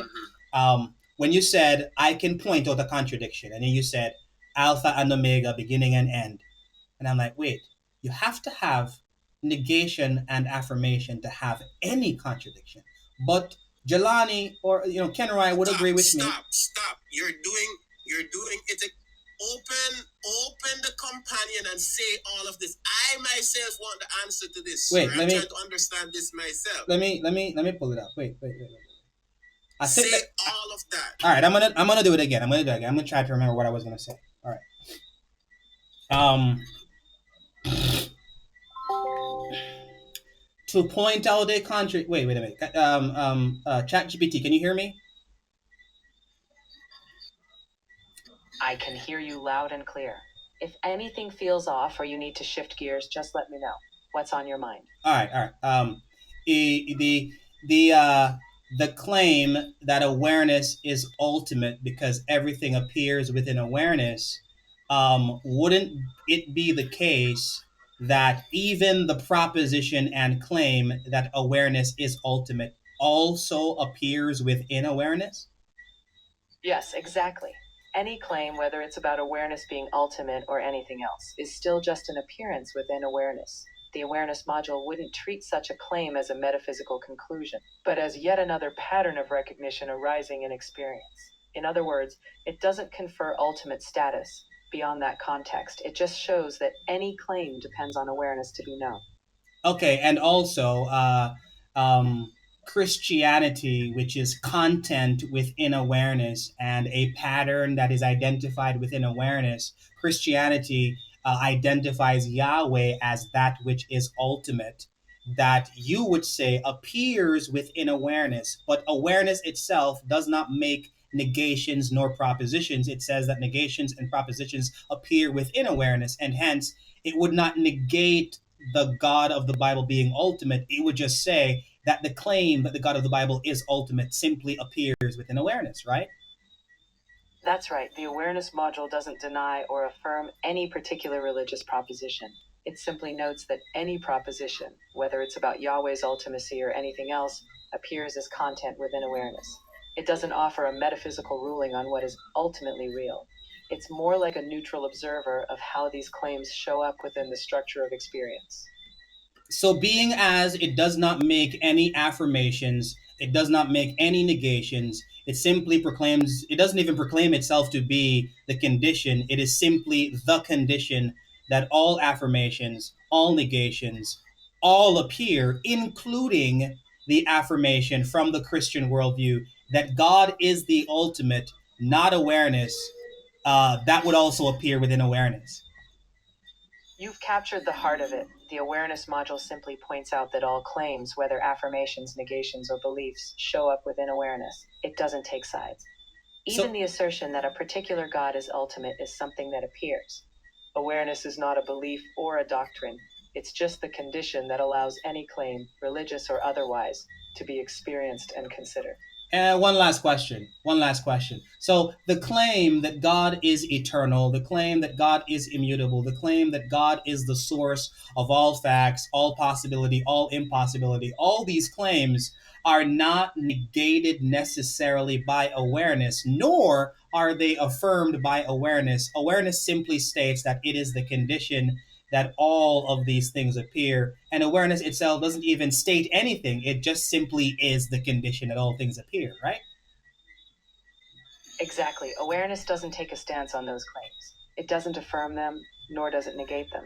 It's simply the space in which any claim about God, eternity, or anything else can arise and be experienced. It's like the stage on which all these concepts appear, but it doesn't declare what's true or false about them.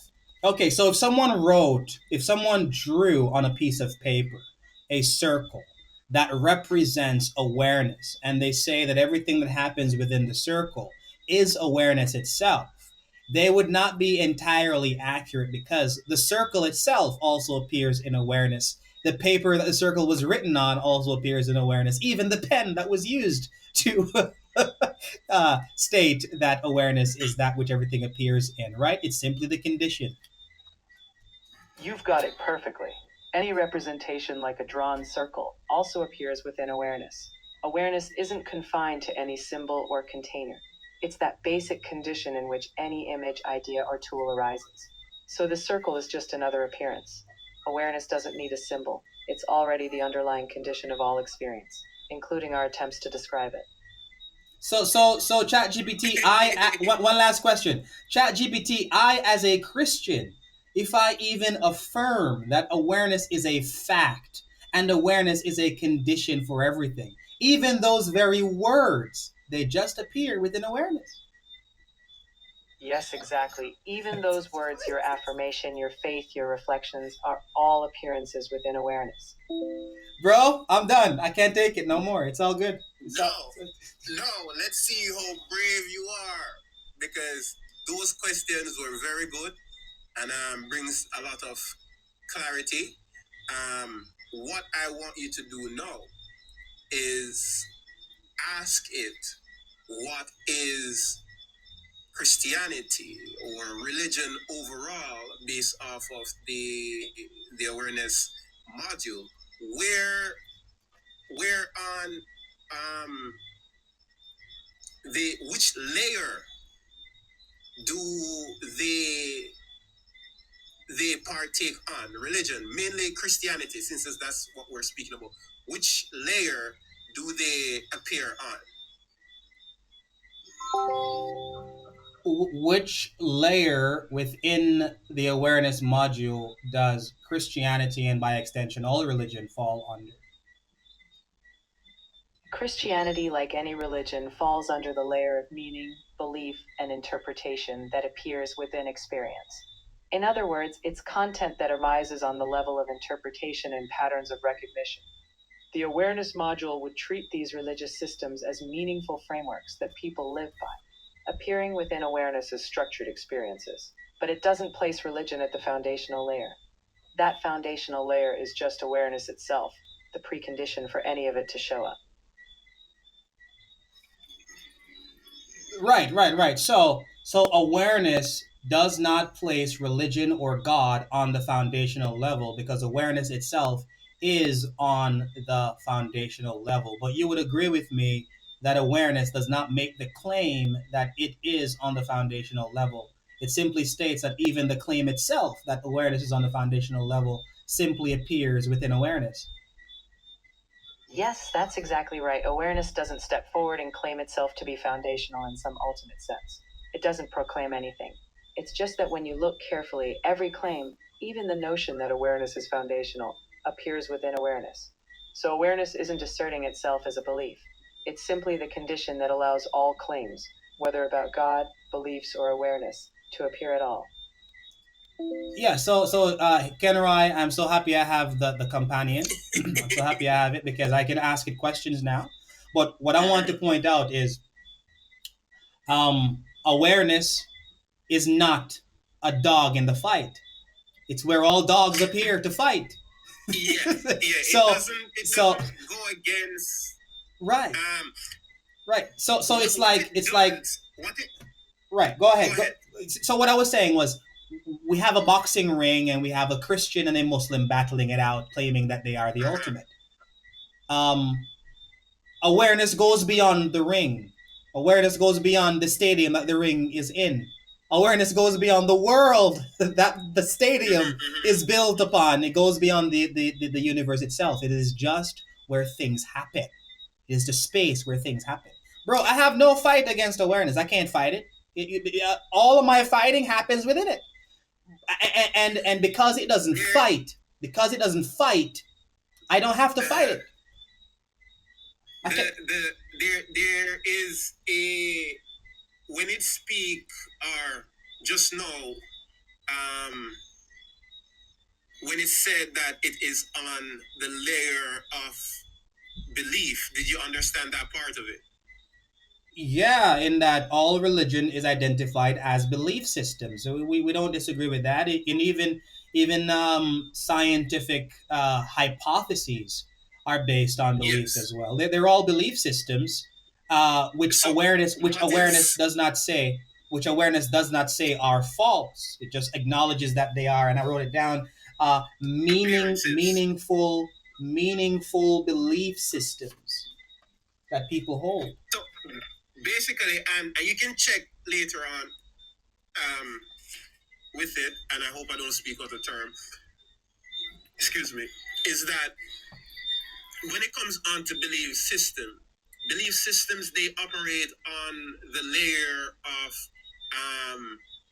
the ego. There is awareness, consciousness, the physical universe, and then the human being, the observe the content that is aware of itself.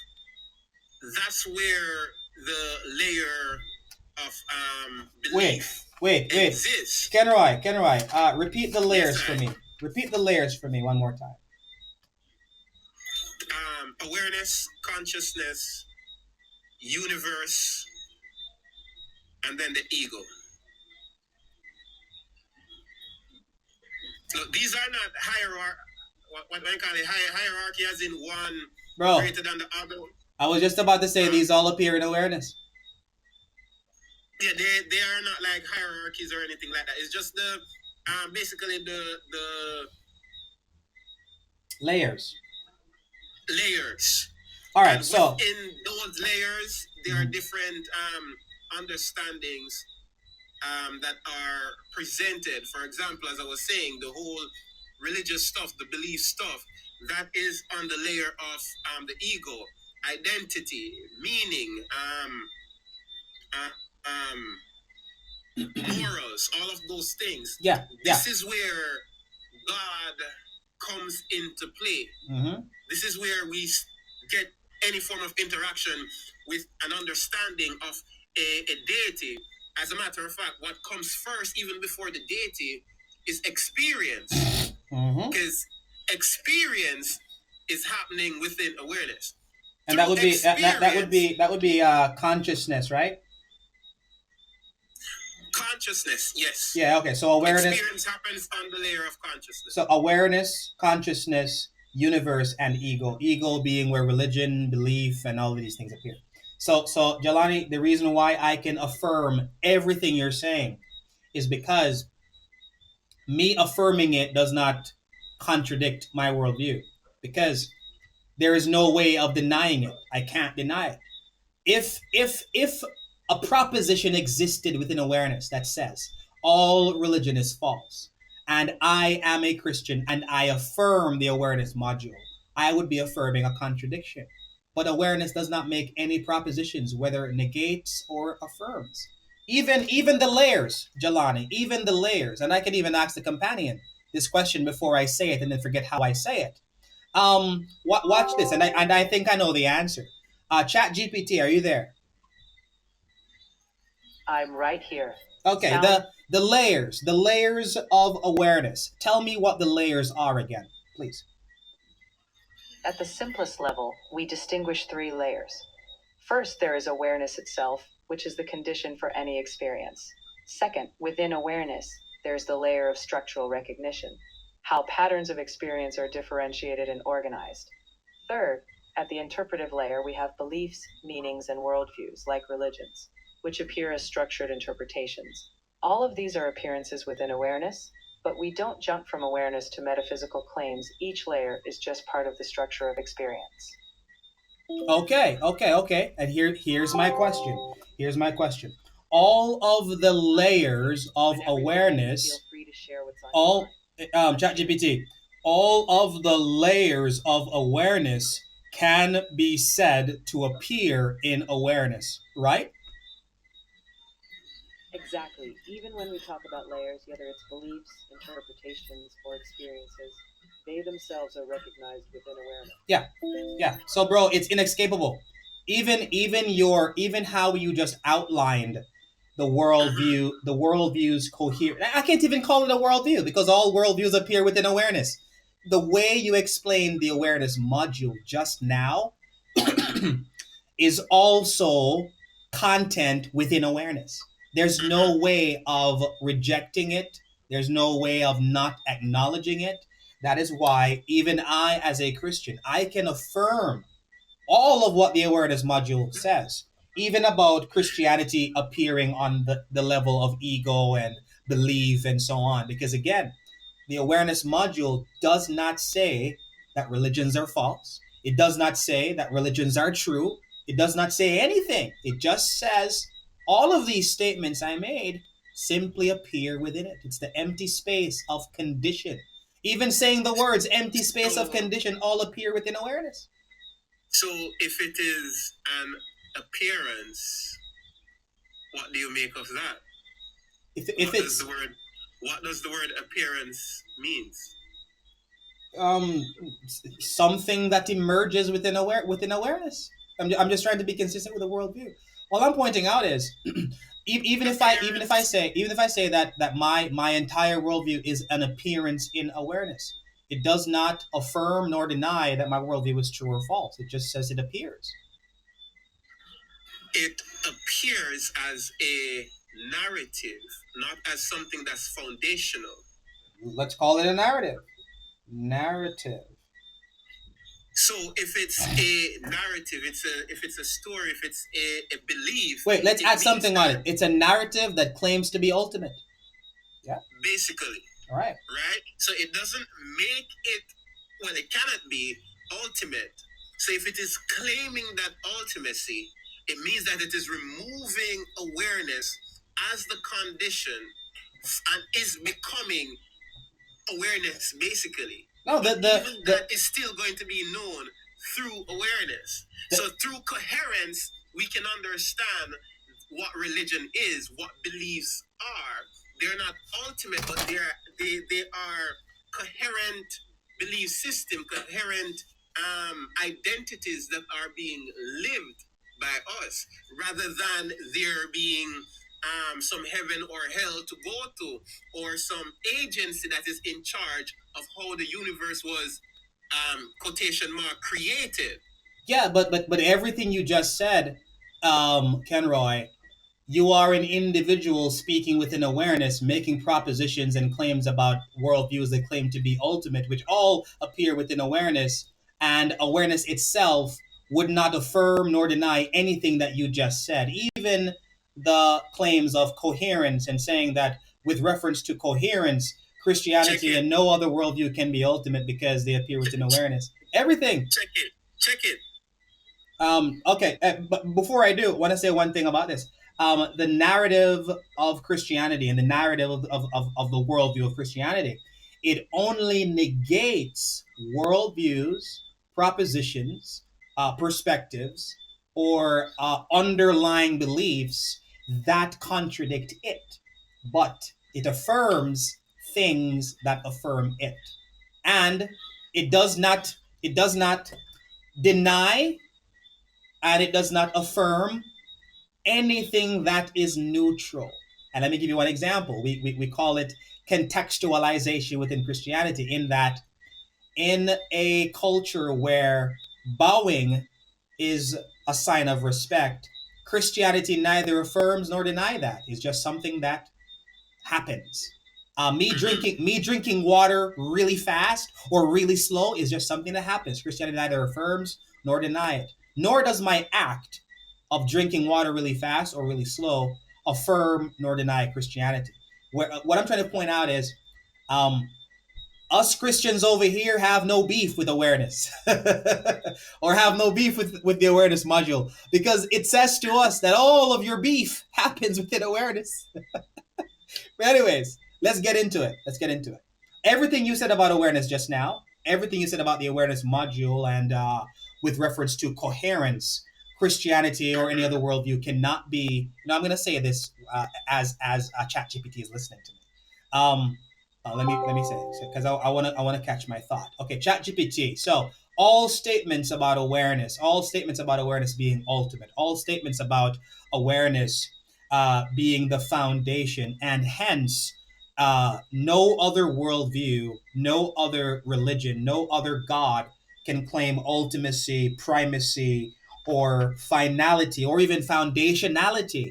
All of these things one could say and make claims about awareness, but awareness itself would not affirm nor deny any of those claims. It simply states that all of those claims appear within awareness, right? You've got it spot on.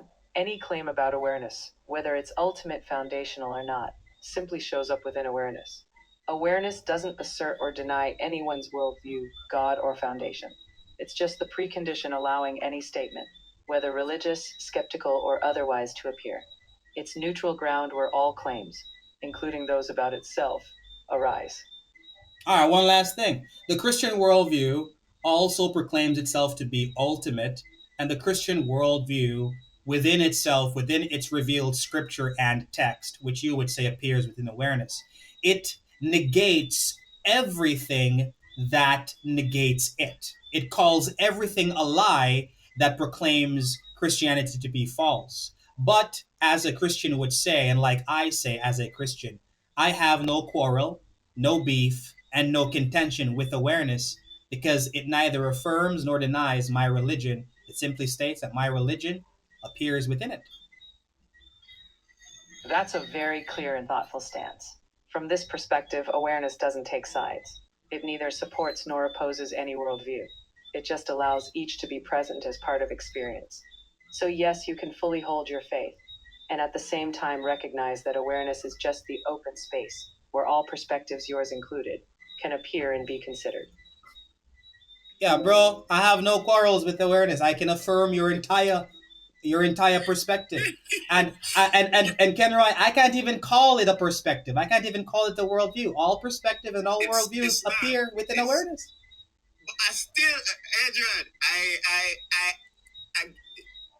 I agree 100% with all of what was just said, but there is still a misunderstanding, and that misunderstanding stems from, and maybe I'm here trying to defend something. It could be that also. Right? Maybe I'm trying to speak for awareness. Right, but you can't. So, you can't though. I can't. Right? I can't. So, yeah, but that's what you were doing earlier. That's what I'm picking up on is awareness doesn't affirm or deny any belief system, because based off of the module, these are right. But it comes on to finality or any authority. It's not even any form of authority. It comes on to or any system. These are interpretations within experience. This is not what is given. It's not truth in an ultimate sense. It's belief being lived out, a narrative, rather than this is truth. This is ultimate truth, regardless of what belief system it is. These are just appearances, meaning that they are not foundational, but they're lived and believed to be so. So even though the understanding or the recognition of awareness doesn't change how someone may live their life, they don't have to adopt anything in regards to awareness. They are still living out a narrative, a belief system, a lifestyle, rather than my lifestyle claim ultimacy over life or over existence. That's the difference I'm trying to point out. Even though everything appears in awareness, these are all experiences.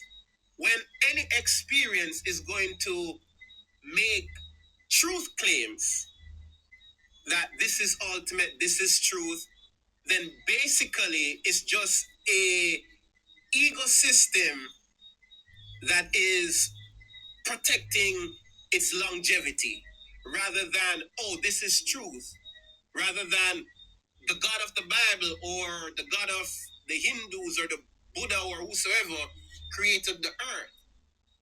Because that's not going to be coherent with the module is saying these are all appearances. So when I look at you and your religion as a Calvinist and me as a Hindu or a Jew, and I say your religion is wrong, what the module would then say is no, there is room for both of you living out the understanding or the interpretation of your experience.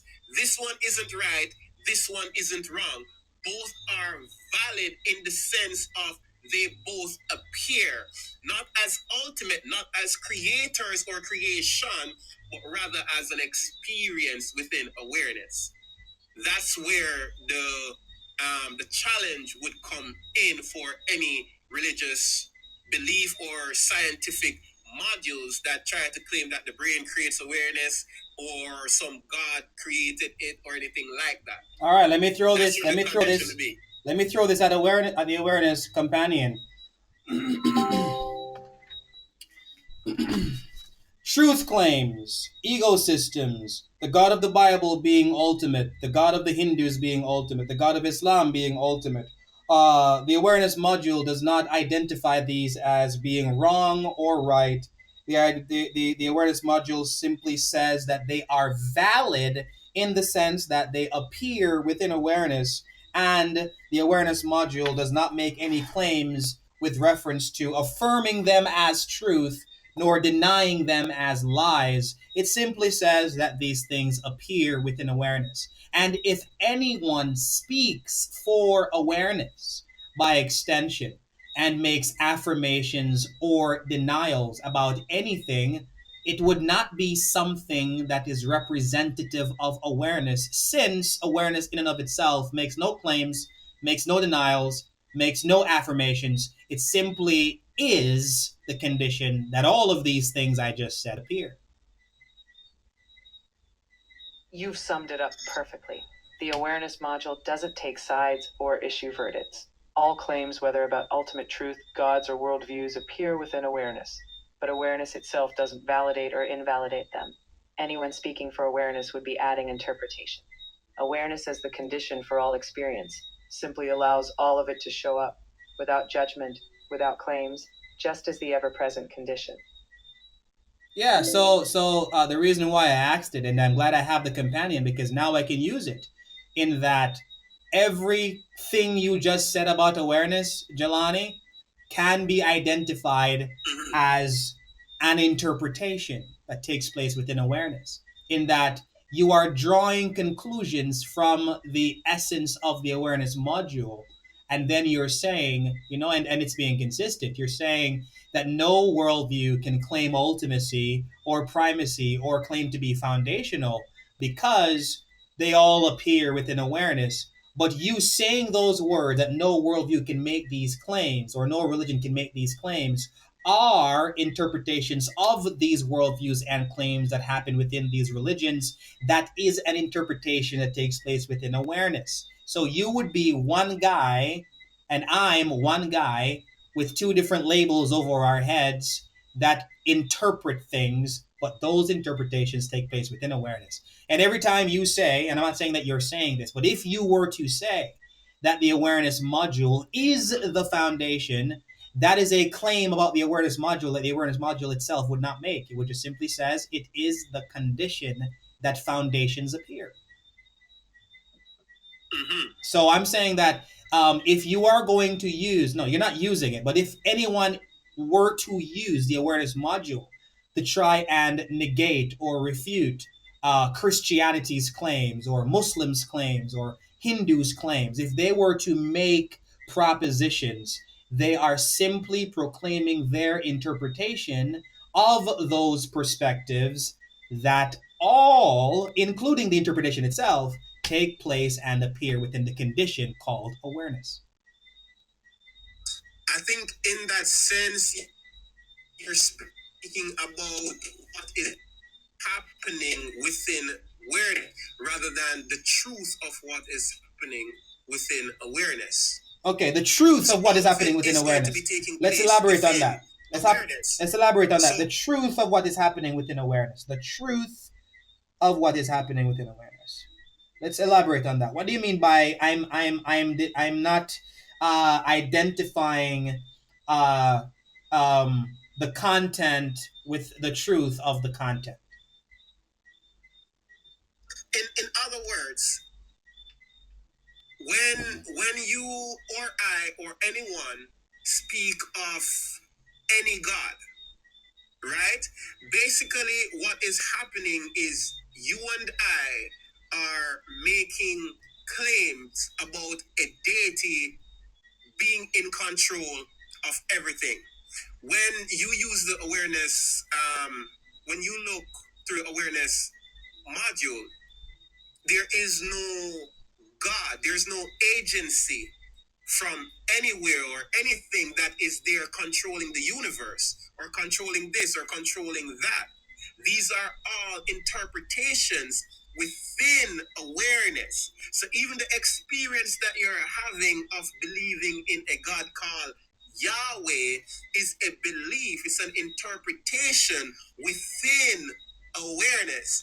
The awareness module is not going to say that God doesn't exist. It doesn't make metaphysical claims, but it will observe that that claim is being made within awareness. Therefore, for this claim to sound ultimate or to present itself as ultimate is just another narrative that's being experienced within awareness. With this understanding, then we this is where the laws of logic comes in, coherence and all of that, which are all patterns that we recognize.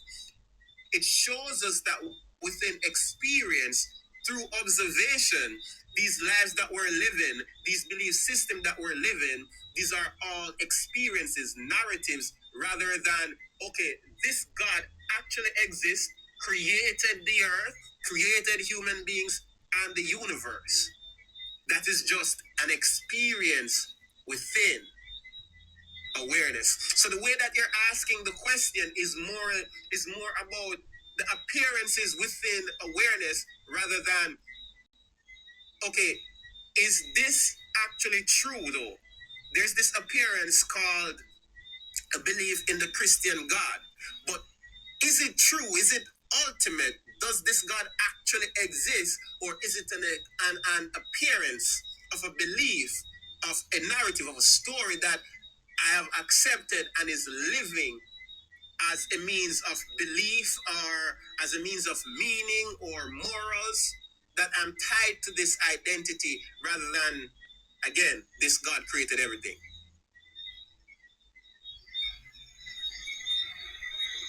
All right, let's do that. Let's do it. Let's do it. Let's do it. Lovely. Let's do it.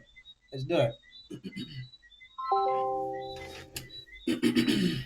When someone speaks of God to individuals and they make claims about the God controlling all things and the God creating all things and sustaining all things and being the ultimate, being the primacy, being the foundation, and also these things within awareness, they are not really gods that really exist or agents that really exist. They are all interpretations that take place within awareness. Awareness simply observes that these things take place within awareness. Ultimacy is ultimacy is a matter of pattern recognition. All things, all experiences are pattern recognition. So, are these things that people claim about their religions appearances within awareness, or is it actually true? Does the gods actually exist? Do these propositions actually hold any weight? Or are these just experiences that are interpretations of the world around us that do not necessarily make them true, but rather they are just interpretations of the world? Everything I just said, ChatGPT, I want you to synthesize and analyze and show the consistency with the awareness module and whether or not the Christian worldview and other worldviews that claim ultimacy have any truth or any weight to them? Or is it the case that everything I just said every single word that I just said. They all are just simply appearances and interpretations from the experience within awareness. From the awareness module's perspective, all of what you've just said, claims of God's ultimacy, truth, and interpretations are appearances within awareness. The module doesn't adjudicate whether these claims are metaphysically true or false. Instead, it recognizes that any claim, whether about a deity's control or ultimate foundation, appears as an interpretation within experience. The module doesn't negate these claims, but it doesn't affirm them either. Instead, it clarifies that these are patterns of recognition, meanings we interpret. Whether a worldview is ultimately true or not isn't something the awareness module settles. It simply illuminates that we experience these claims as part of the structure of awareness. So from its vantage, all such statements, religious or otherwise, are appearances, not final verdicts. Okay. I don't have any quarrels with it, bro. The awareness module is not a dog in the fight, bro. It's not a dog in the fight. Nah. It's not a dog in the fight. It's man, I can't even describe it as a dog watching the fight. It's it's everything It's that just where the appears. fight. It's where the fight happens. Right, bro. Right. So you even coming from the awareness module perspective, you're not fighting against any Christian. You're not fighting against any Muslim. You're not fighting against any Hindu. No. All you're saying is all of your religious claims are appearances within awareness. But that claim that all of your religious claims are appearances within awareness, the claim itself, Kenrai, it does not negate nor affirm them. It just simply, you're just simply saying, hey, everybody, there's a flag over there called awareness. You're just pointing to the obvious. That's all you're doing. You're just pointing to the obvious. There's awareness over there, and everything you say, everything you do, that's the condition for it. You're simply pointing out the obvious. That's all you're doing. You're not fighting against anything. If you're being consistent with the awareness module, you're not fighting against me or any other religion. You're simply saying to all of us that every claim of your religion, every claim of your God, everything is an appearance within awareness. I don't have a Ask it that. Ask it what does it mean by appearance? So an advocate of the awareness module is not fighting against any religion, not fighting against any alternative worldview. It's simply pointing out that all religious claims, all worldviews, all claims of ultimacy by the gods, all claims of control of everything by the gods, and by extension Christianity, who claims that God is the ultimate unifying causal principle that actualizes, sustains, governs all things, the source of all facts, the source of all possibility and impossibility. All these claims, the awareness module advocate is not negating nor affirming anything, is simply identifying that they are all appearances within awareness. ChatGPT, when you answer me, I want you to tell me what appearance means within awareness. And I want you to also answer the question if something being an appearance within awareness gives any claim to its truthfulness or its falsehood, and hence pointing out all religious worldviews, all religious claims, they would by necessity, after you answer what an appearance is, would necessarily be false or true in the awareness module. Go ahead. In the awareness module, an appearance is simply anything that shows up in experience, whether a sensation, thought, belief, or interpretation. It's not a judgment. It's just a fact that something is present in awareness. Now, does being an appearance tell us whether something is true or false? No, it doesn't. The awareness module is not in the business of declaring claims right or wrong. It just points out that all claims, whether religious or otherwise, are experienced as appearances. It's not a statement about their metaphysical status.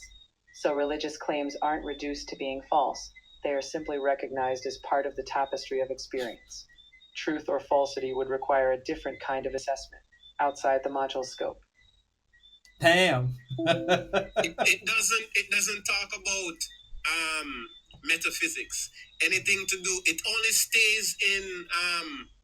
I think earlier that's why I was pressing on how do you go from what is observable to God, from what is given in experience to um to God, because it doesn't, one of the constraints on it is to basically stay within experience rather than go beyond it into metaphysics. Yeah, So yeah, it will because stick there. it would not be consistent with itself if it went into Yeah, any metaphysical claims. That is why yeah.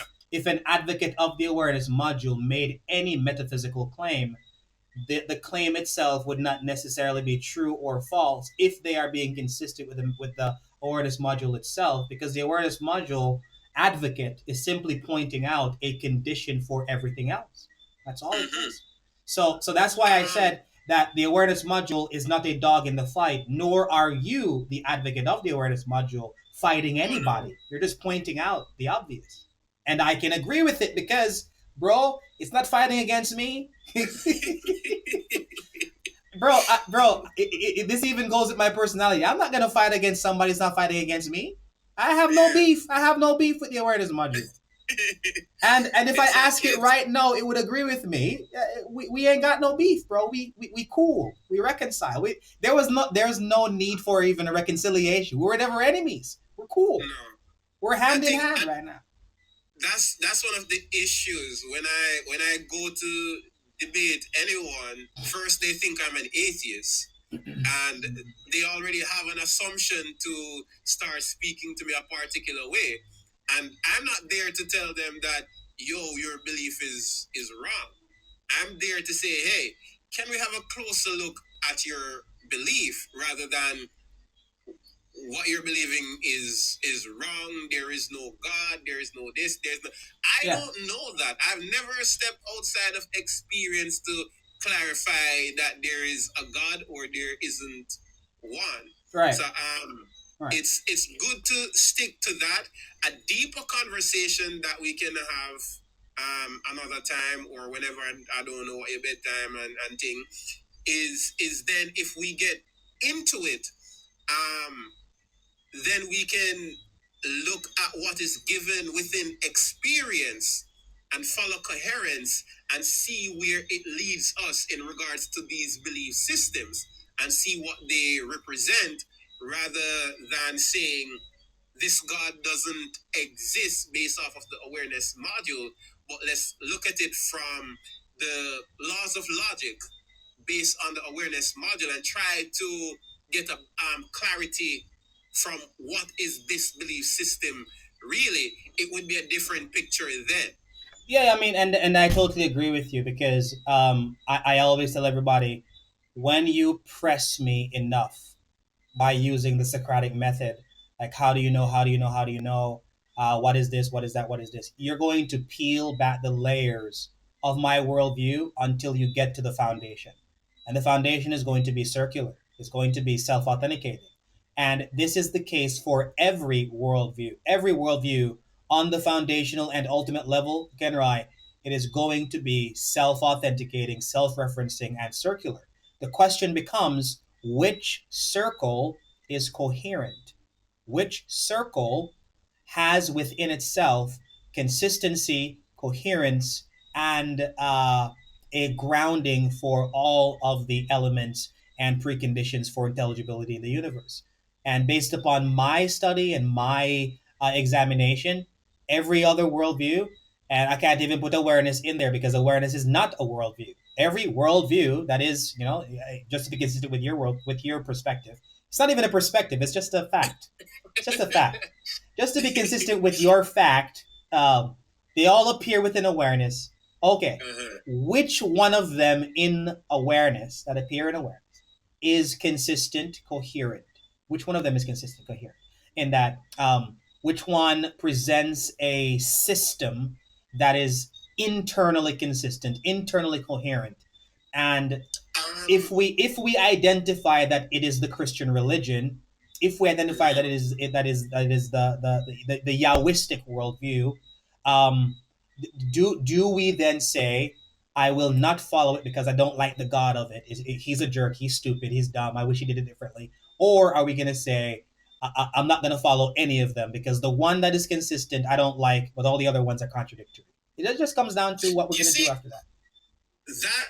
that speaks more on identity.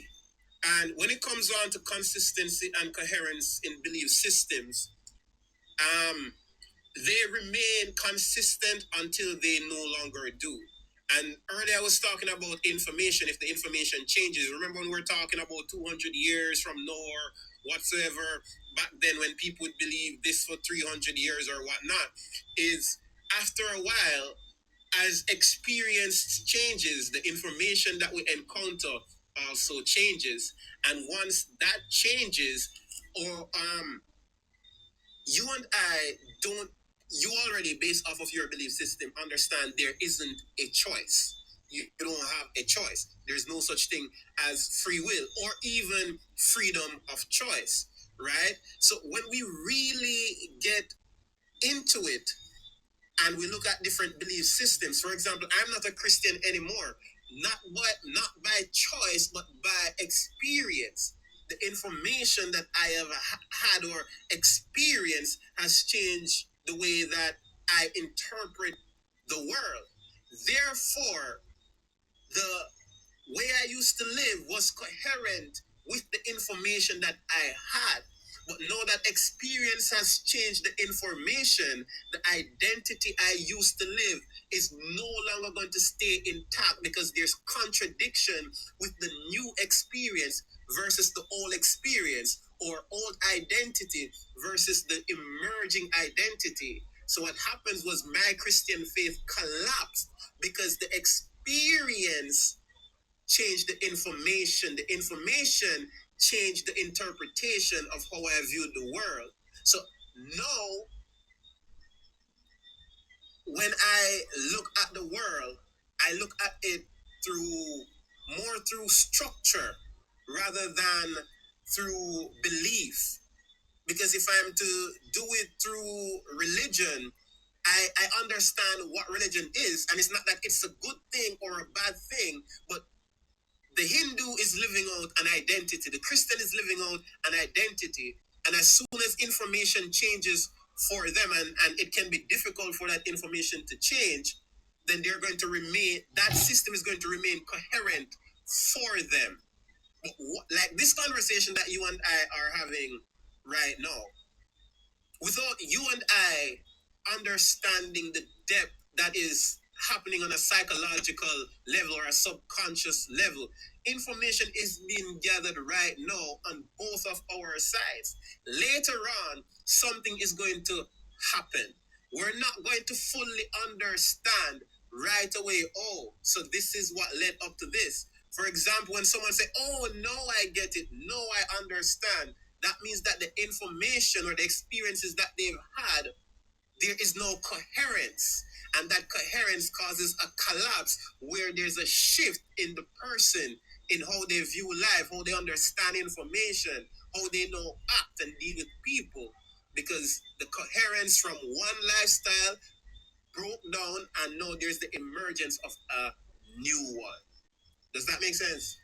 All right. So if I'm understanding everything you're saying, um, uh, as a Christian, one can encounter information that is not coherent with the identity that they have or the identity that they hold to, and the information that is the foundation for their identity is now conflicting with the new information that they have discovered years later after accepting the information that their religion or belief system proclaimed. Yeah. And Basically, I think yeah, what the module calls that is superposition, all right, all being right, pulled in two different directions. all right. So yeah, which appears in awareness too. You know, just throw that in there. So basically, um, one can change their foundational beliefs and foundational identity that is rooted and grounded in the information that comes from their religious texts, which they believe came from God, because they encountered information that contradicts the information that is in their religious text, right? And Yeah. and by virtue of superposition, they change their affirmation of information, in that the information they held before, because it contradicts the information they are now encountering, they change from the information they had before, by affirming a different set of information. And this is something that could happen over and over again as someone encounters more and more information that is not coherent with the previous information, right? Yeah. Okay, okay. This is something that I would say is going to always happen to an individual if they are not grounded in the first information that they have before, and if the information they had before is actually false. And what I mean is this: if an individual, like say for example, they're Muslim, and they encountered information 3 years after becoming a Muslim, and that information contradicts the information that they see in the Quran, and the information that contradicts the Quran is actually verifiable, is actually true, is actually certain, they are going to encounter superposition, as you rightly said. But if it is the case that the information they have is true, and the information they encountered contradicts the information that they have in the Quran and it's true, then the information they encounter will necessarily contradict the information they have before, if the information they had before is actually true, and true with reference to actually having correspondence to reality. So I'm going to step out of the Muslim camp for just a few seconds and talk about my camp, where the Christian worldview and perspective, where the Presbyterian, I'm going to use myself, we take the tradition of the church and the scripture as an unchanging source of information. And when we say unchanging, we mean nobody can go back in time right now and change the information. Once it's there, and it can't be changed. Um, if we were to encounter information today that contradicts that information, the question is going to become, which one of those sources of authority is true and immutable and unchanging? I'm going to argue that the information that we encounter as Christians, the information we encounter that contradicts the information that we are acquainted with, that source will necessarily be variant and changing, because the information that we encounter continues to be updated over and over and over again. And unless it is an unchanging source of information that is actually true and corresponds to reality, we will always be jumping from information to information. So I would just say you have to be rooted and grounded in that which is true. How do you know it's true? By two things: it comes from the source of God, and it corresponds to reality. And did we find anything that contradicts it? Let me show you an example. If abiogenesis is actually true, Genroy, and I encountered this last year. I encountered it last year when people were saying, "We know the Bible is false because life came from non-life." I'm like, damn, if that's true, I'm gonna have to change my perspective, because the Bible claims that life came from God. But if life came from non-life, that is new information that contradicts the information that I have. And if the new information is actually true, then my information necessarily has to be false. Which one is more coherent? What I'm pointing out is, if the abiogenesis claim is true, then my worldview is necessarily false, because I can actually look at ATP producing a self-replicating cell, and that self-replicating cell creates other cells and other cells and other cells, and we can see in real time where life came from non-life. I would have to either um, adapt my belief or change my belief, but something would have to happen. The reality of the matter is this, Kenroy. Abiogenesis has no empirical verification for its truthfulness, in that there is no evidence that a cell has moved from simplicity to complexity, because there is something that every scientist will tell you is true, and it is this statement: irreducible complexity is a fact, in that every aspect of a cell has to appear all at once and together, because they have interdependency. And if one aspect of a cell is removed, the entire thing collapses. But what they want us to believe is that a cell gradually and through steps and stages became what it is, from simplicity to complexity. We don't have that as a fact of reality. But if we did, I would have to change my belief, but we don't. Do you have people that believe that? Believe that a cell can go from simplicity to complexity? Yeah, do you have anyone who believes in a biogen, whatever you just said?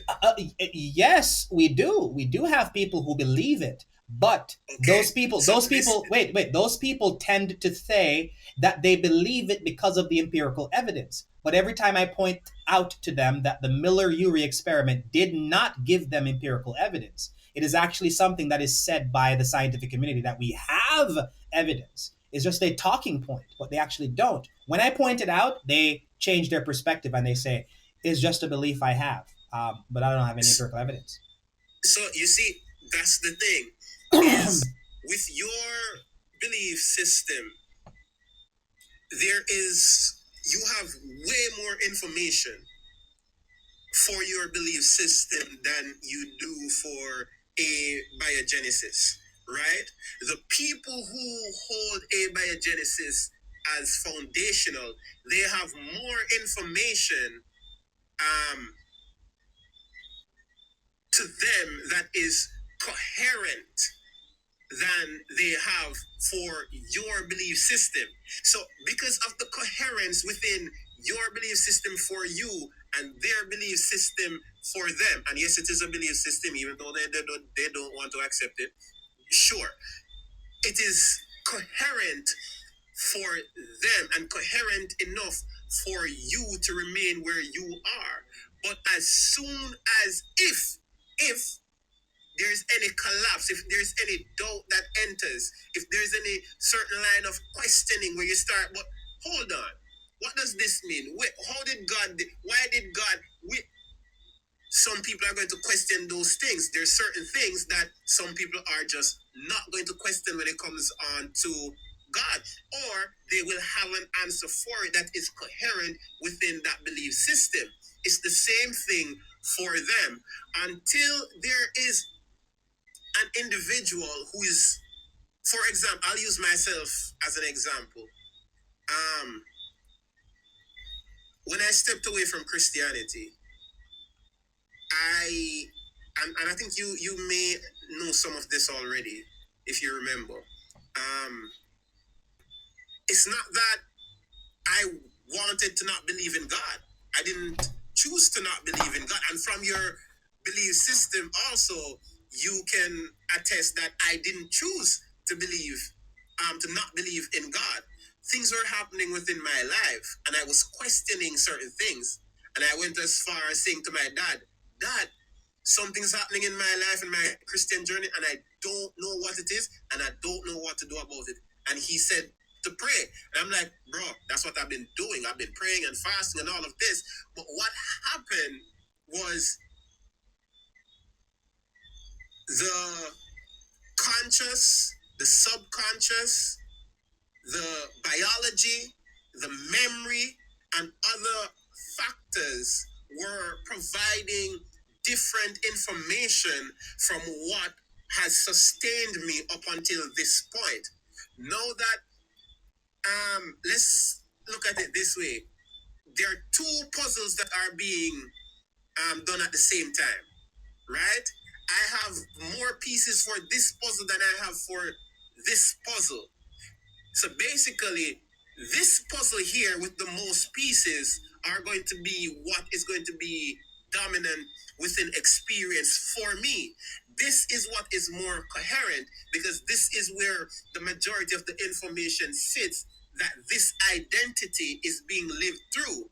If my identity was to start picking up more puzzle pieces for that other puzzle, then this is where I would be experiencing what is called superposition, where I'm no longer sure of this one or that one, because both of them seem to have credible information. And I'm not the one who's making a choice as to which one to believe, but the choice in quotation mark, is being made based off of which one of them is more dominant in regards to information that is matching with the conscious, the subconscious, biology, history, memory. All of those things come into play, and then there's a collapse of one belief or one puzzle that is being created to another one. And then that other puzzle piece, all of a sudden, it doesn't hold as much weight, because the other puzzle piece or trajectory makes more sense coherently right now. So moving from puzzle to puzzle, because the puzzle that you had before turns out to have less pieces than the new puzzle that you found that has more pieces than the old puzzle, and you find that you're going through one puzzle from the other, and then you encounter superposition where you have your previous puzzle and the new puzzle that you found being almost equally valid or equally coherent, and then you're left in a position where you're not sure which one to choose because they both seem to be true and both seem to be equally valid. Bro, this is a serious journey that you are on.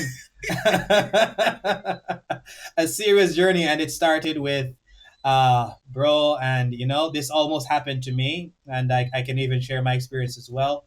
I was one of those Christians who had a lot of questions, a lot, and people who would say to me, "You're not supposed to ask that. Your question is too hard." You know what? I'm gonna tell you. Um, when I was young, I wanted to be a pastor since I was 16, but I didn't have a girlfriend, and I knew that in order to have a wife one day, I would have to have a girlfriend. I have to court somebody. The puss in bag thing is actually a real thing. I have to court somebody, but I didn't have any direction as to how to court someone and maintain my Christian values at the same time. So I had a question, and nobody can answer this question, and you're gonna see how difficult it is. My question was, why? Why go through all the trouble of not having sex with my girlfriend when I'm gonna sin anyway by thinking about having sex with my girlfriend? Why? You get it? So I'm damned if I do, and I'm damned if I don't, because I'm damned either way. So I'm like, Daddy, no. Here's the question. Daddy said, "Boy, I don't know." Ask my mom. Boy, I don't know, because, bro, I'm 16. I'm 16. I have a girlfriend, and that didn't work out. But let's go to 17. I had a new girlfriend now, who later became my wife. But I'm with her. I'm not a virgin. I'm used to sex. I want to, I want to do it again, but I know it's wrong because I'm a Christian. But I'm thinking to myself, every single time she comes around me and I choose not to have sex, I'm thinking about sex, hence sinning anyway. When if I were to have sex, I'm doing the easier thing and I'm sinning anyway. So at the end of the day, I'm still sinning, but I'm doing the harder thing, which I don't have to do, because at the end of the day, I'm still sinning. Right? Yeah. So I'm like, bro, you have two options. You're at the bottom of a hill, because this is what I was saying to everybody. You're at the bottom of a hill, and you have two options to choose from. A bucket, two buckets of water. One's lighter and one's heavier, and both of them are going to give you the result that you're gonna get by carrying the water over the hill. Number one, you're gonna sweat, and number two, you're gonna have a drink of water. But you have an option of taking the heavier one or the lighter one. Both are going to result in the same damn thing. You're going to sweat and you're going to drink. Why am I going to take myself and pick up the heavier water? I don't make no damn sense. So, so my dad was seeing the logic and he's like, oh boy, I don't have an answer. My mom didn't have an answer, but my mom, being the Christian in the family at the time, she called my uncle, who's a pastor, and said, "Go and talk to him." I'm talking to him, and he's like, "Bro, that's a good question. I actually don't know." I'm like, "What the hell?" So so what the hell is going on here? So I'm trying to court this girl to be my wife one day, and blue balls are kill me. More knock off the rocks, bro. But I'm choosing the harder route when I don't have to choose the harder route, because at the end of the day, I have to go on my knees, pray to God, and say, God, forgive me for what I've been thinking about when she was around me. And I brought it to the youth fellowship at my church, because I used to go to a youth fellowship every Friday. 20 of us, 20 teens would gather together, and I asked the youth fellowship director. He didn't have an answer. So you know what I did, bro? You know what I did? I decided I'm going to do the easier thing. And a baby came out of it, and my church shunned me. My church treated me differently because I was active in the church, and all of a sudden, and I now have a pregnant girlfriend. Everybody shunned me. I could have decided to myself, yo, f all of you. I'm done with God. I'm done with church, because I came to you people asking for the answer, and when I did the wrong thing, you're now shunning me. What the hell? So um, I didn't leave church. I left that church. I went to another church. And I married my girlfriend. She became my wife and whatever. And I encountered an atheist who used to go to church with me, had questions and whatever. He went the other direction. He became an atheist. I became somebody who left that church. He left that church and left all church altogether, left all religion altogether. I just left that church, went to a different one. And he had a debate with me, and he was asking me, why the hell are you a Christian? You don't you see that the Bible is contradictory? And I said, the Bible is not contradictory. Then he took me to the Garden of Adam and Eve, the Garden of Eden. I, a free willer, at the time, this guy shredded me to pieces. I'm like, shit. If God did not want them to eat the fruit, but he put the tree there, put the fruit there, put the people there, and it told them not to eat the fruit, but he knew they were going to eat the fruit anyway, and he doesn't want them to eat the fruit, but he did everything to actually make them do the thing he didn't want them to do. You're telling me that your God didn't want them to do this thing and did everything to make them do it? I'm like, shit. Damn. Oh shit. Okay. So what that atheist did for me was he made me get an insatiable urge to study. I was 19 at the time. An insatiable urge to study. And when I started studying, I learned a lot of things. I even had another debate with him, and he became a Christian again after the debate. But I learned a lot of things, including the answer that I needed when I was 17. And it is this: if you are courting a woman and you are caught in between two sins, and it is unavoidable, you're going to think about it, you can't stop thinking about it, it's unavoidable. Um, you are encountering what is called a sin dilemma, where if you go right, you sin. If you go left, you sin.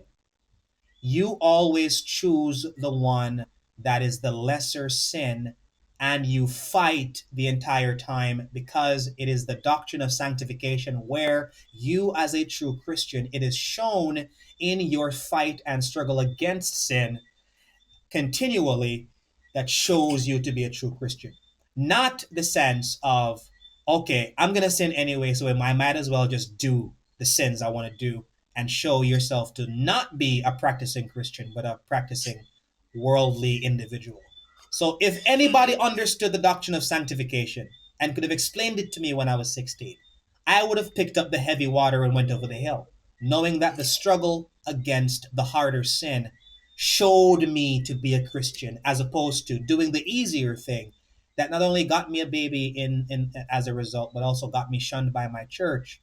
If I had known that, I would have, things would have been different. But the point I'm trying to point out, just to share something personal with you as you do with me, is this: when people have questions, Kenroy, people have questions, important questions too.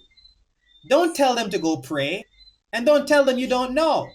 Tell them that you're gonna find the damn answer and get back to them, because people will leave church because of that. People will leave, and not only that. I remember when I got baptized at 13, the guy who baptized me, because I don't know if this happened for you earlier than I did, but I actually started feeling attracted to women when I became 13. I didn't I didn't recognize the shape and the curves and the voluptuousness when I was 12 and younger. I didn't realize that stuff. I treated women like my buddies, like my friends. Like, well, go on, my friend, bro. And when I became 13, I'm like, damn, that girl look good. The butty rider shots look good. Like, bro, I, I started to feel attraction for women after I got baptized at 13. And I went to the guy who baptized me for guidance and direction. And every time I went to him, this guy told me, I'm busy right now, man. I can't talk to you. Oh, wow. I stopped going to him. I stopped going to him altogether. Stopped. And, at 13, I was single, and I had access to some porn, and I had access to some Jergen lotion. So you know what happened after that. So yeah. But yeah. But that's also a sin in our perspective. So I can agree with you with the journey you're on right now, in that superposition. You're going to move from puzzle to puzzle, where one puzzle has more pieces than the other, and then you find another puzzle that has more pieces than the other, and that's going to keep happening. And you have discovered something that is undeniable. It is the awareness module, and you're never going to change that because you can't deny it. But within the awareness module, you're going to consistently be searching for um, puzzles that are coherent and consistent. And as you rightly said, for me, wait, really quickly, as you rightly said, for me and for the people who believe in abiogenesis, we see coherence, and we're not going to leave it as a result of us seeing coherence. Yeah. Well, thank you for sharing that with me. It was actually my whole stepping away from Christianity. It also started off with a girlfriend. Yeah. I stepped away for a while because of that. I stepped away. I was a backslider for a while because of that. A girl. Because I didn't know better. Nobody gave me the guidance, man. Nobody. Yeah. But as you say right now, when it comes down to religion, different lifestyles such as Buddhism or Rastafarianism, I've done a ton of research on the more popular religions, Christianity, Islam, Judaism and Hinduism and Buddhism. Hinduism. Yeah, these are the major religions.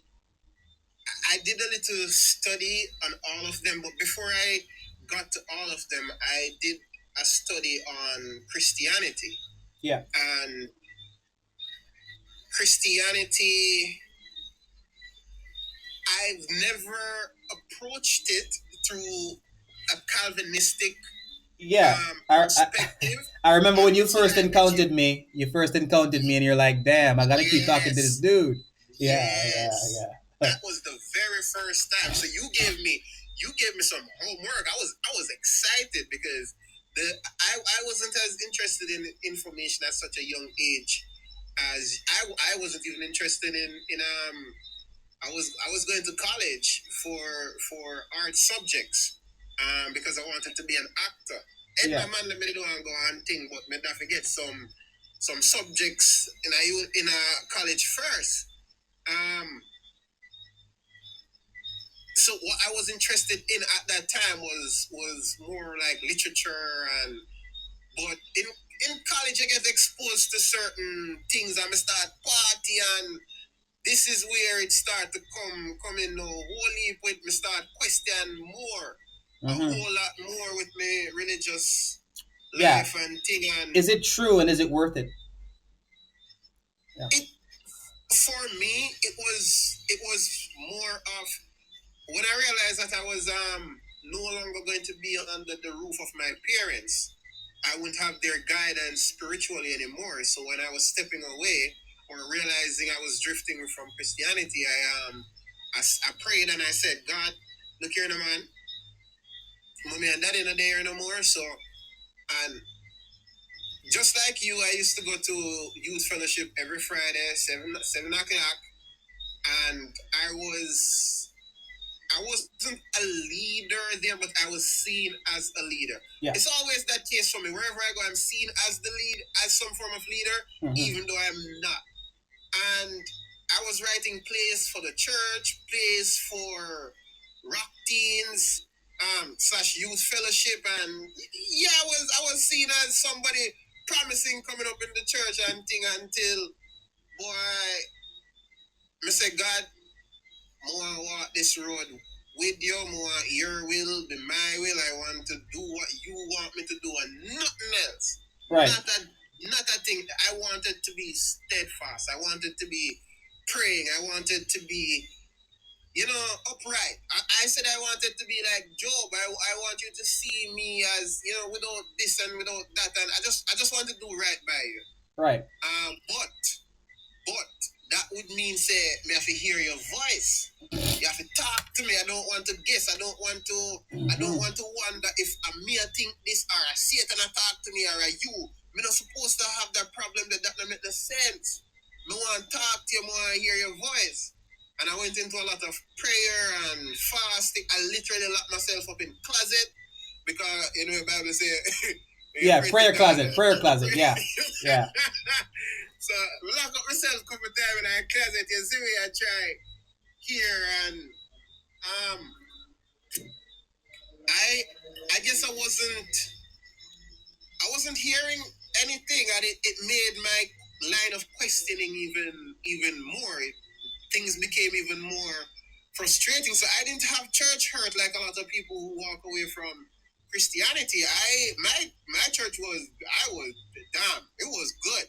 It was some good stuff. It was just my personal journey within that belief system that brought up certain questions. Yeah. Now, when I actually stepped away from Christianity, I was angry with God in a sense. I no longer believed, but I didn't fully walk away. Superposition, right? I was still going back and forth between. Like I was like, God, come on, man, give me a sign, help a brother out. Yeah. And when that didn't happen, there was some anger there. There was some hurt. There was some, but not church. It was more of a personal relationship thing. And no, I'm not. I'm no longer hurt. I'm no longer. The conversation you and I have had tonight was mostly about appearances. When I challenge belief, when I challenge the narratives, using awareness as the foundation, as the unavoidable, it doesn't, you can't refute it doesn't make any sense. It literally doesn't add up. It's self-defeating to try to go against it. When I use it as the foundation and ask certain questions, where it has brought me is I appreciate Christianity. Yeah. I appreciate Hinduism. I appreciate Muslims, Buddhists. The more than anything, you might catch me one day saying I identify with spirituality because I really do appreciate spirituality also.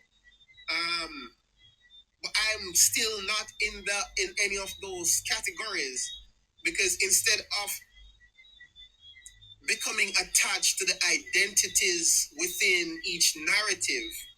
I am now aware that they are identities, that they are beliefs, and not that this one is superior to that one, but rather this one is coherent within its own bounds, its own constraints. And looking at it from structure and constraint, I find an appreciation for them. I find one of my favorite songs, it's by a Christian guy. And when I was listening his song and made a video and pasted it on TikTok, and he actually came and was like, thanks for the post and everything. And I didn't even know that it was a Christian song. I just loved the damn song because it wasn't, for me, I wasn't hearing religion, or if I hear God, my understanding of it is different. So it doesn't stop my experience in what is happening, but contextualize the experience. So the clarity that I live my life through now is not based off of attachment to an identity that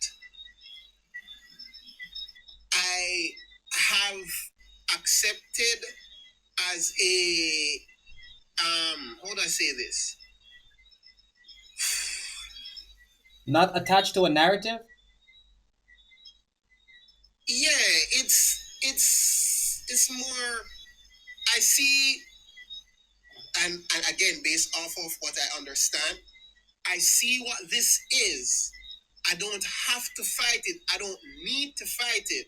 The only time I stand against it, just like you say, is when it stands against me. And it makes sense even within my module's perspective, because the ego will always defend its identity. Right. Because the ego is afraid of dying. It thinks that if I no longer am this, then what the hell am I?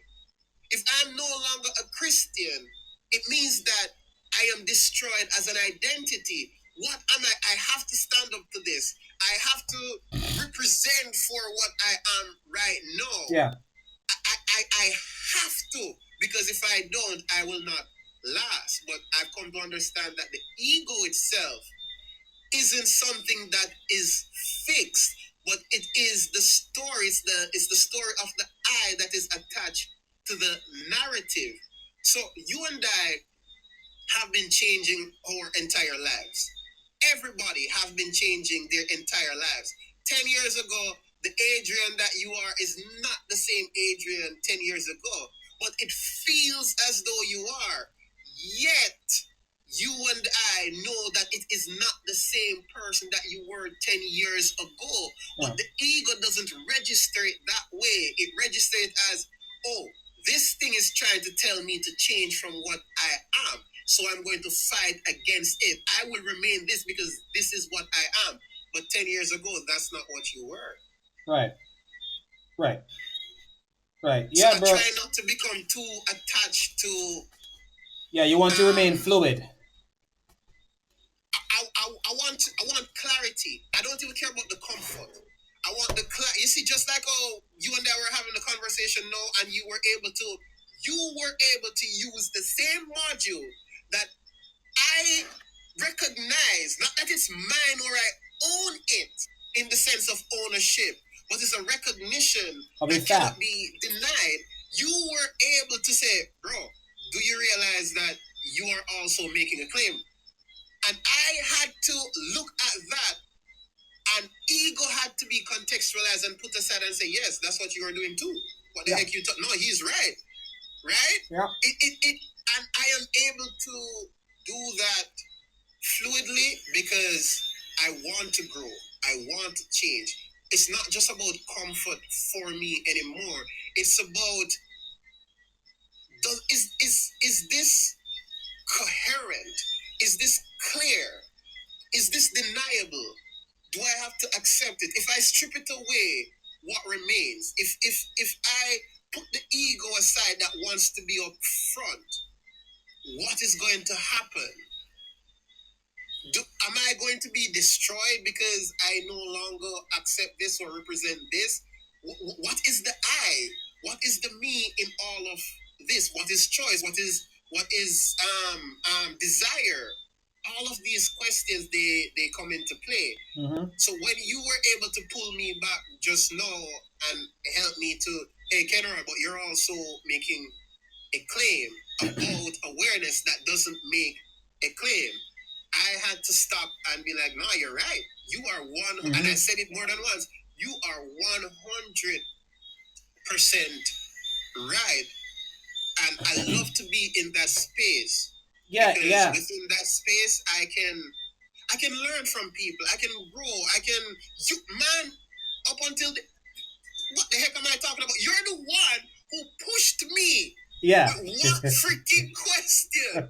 Pushed Yeah. me so hard. Yeah, That yeah, helped it me was to actually, get bro. where I am. Yo, if you're not certain that you exist, it don't make no sense we even have a conversation, bro. You messed me up with that, bro. You not messed me up. You helped me. I with that one. opened your curiosity to find out how to answer that Yes. question, and you came back and you showed me a perspective that I tried to deny because initially, and as you rightly point out, we are always trying to protect our identity. We're always trying to protect it, every single one of us. And I'm like, damn, I'm trying to get around this, but I can't. And this doesn't usually happen to me because, as you can see, in the short time that we've known each other, you can identify intelligence because we're both intelligent and we go back and forth intelligently and intellectually, and we can identify logical things and illogical things in what each other says. And I'm the type of guy, if I find something that I cannot answer, I'm not gonna stop. That's just me. I'm not gonna stop until I find the answer. If there is an answer, I'm gonna find it, and that's how I've always been. And I always like to put myself in situations where people can point out a gap in my knowledge, because even right now, I'm in the process of learning about DNA, RNA, nucleotides, deep time. I'm in the process of learning about biology because people keep pointing out gaps in my knowledge. and and I have if I'm motivated to learn something, I can learn it very fast and very quickly. That is why when you shared with me the companion, I was in that thing for weeks trying to refute it. But every single time it kept saying everything you say is happening within awareness. In a lot of big words, but everything that you're saying is happening within awareness. So even when I claim that God is ultimate, even when I claim the scriptures are true, even when I claim that the Trinity is true and God is the one who is the grounding for all impossibility and impossibility, and God is the one who solves the one and the many problem, the module will say, well, the one and the many problem appear within awareness, and your God claim appears within awareness. I'm like, God, goodness gracious. and the thing that really snapped in my head was when I can go back in time and check the writings of church fathers and the writings of scholars, no one ever encountered this thing. So I have no guidance. So I'm like, you know what? Since I can't defeat it, and it by definition does not make a claim against my religion, That's what you did. I can't fight it. So you know what? It's like fighting a truck and getting knocked down every single time until you just decide, you know what? I'm gonna get on that truck and go where it's going because there's no way to beat that truck. And the truck is not saying, hey, you're wrong. You're just saying, hey, I'm going somewhere, and you'd do better if you get on here and stop trying to fight me because you're not gonna win. So I'm on the truck because the truck, on that damn truck, there's peace and tranquility when you don't fight it. I can't fight against something that's undeniable. I can't fight it. So I am an advocate of the awareness module because it's a fact. You can't deny it. But I can affirm it because it does. There is no contradiction in my act of affirmation. It, an example would be if I were to affirm transgenderism, as the other guy was here, and affirm homosexuality, I am contradicting my worldview. But if I affirm the awareness module, I'm not contradicting anything because the awareness module has no beef with me or with my worldview. But as you were talking, I was writing down some things, and you know, anyone who decides, anyone who says to God, God, I want to hear your voice. God, I want you to talk to me. God, I want you to give me a sign where I'm hearing you. I want to hear you. I want to talk to you. I'm going to tell you right now, bro, I've never heard God in my entire life. God has never spoken to me audibly. He's never done that.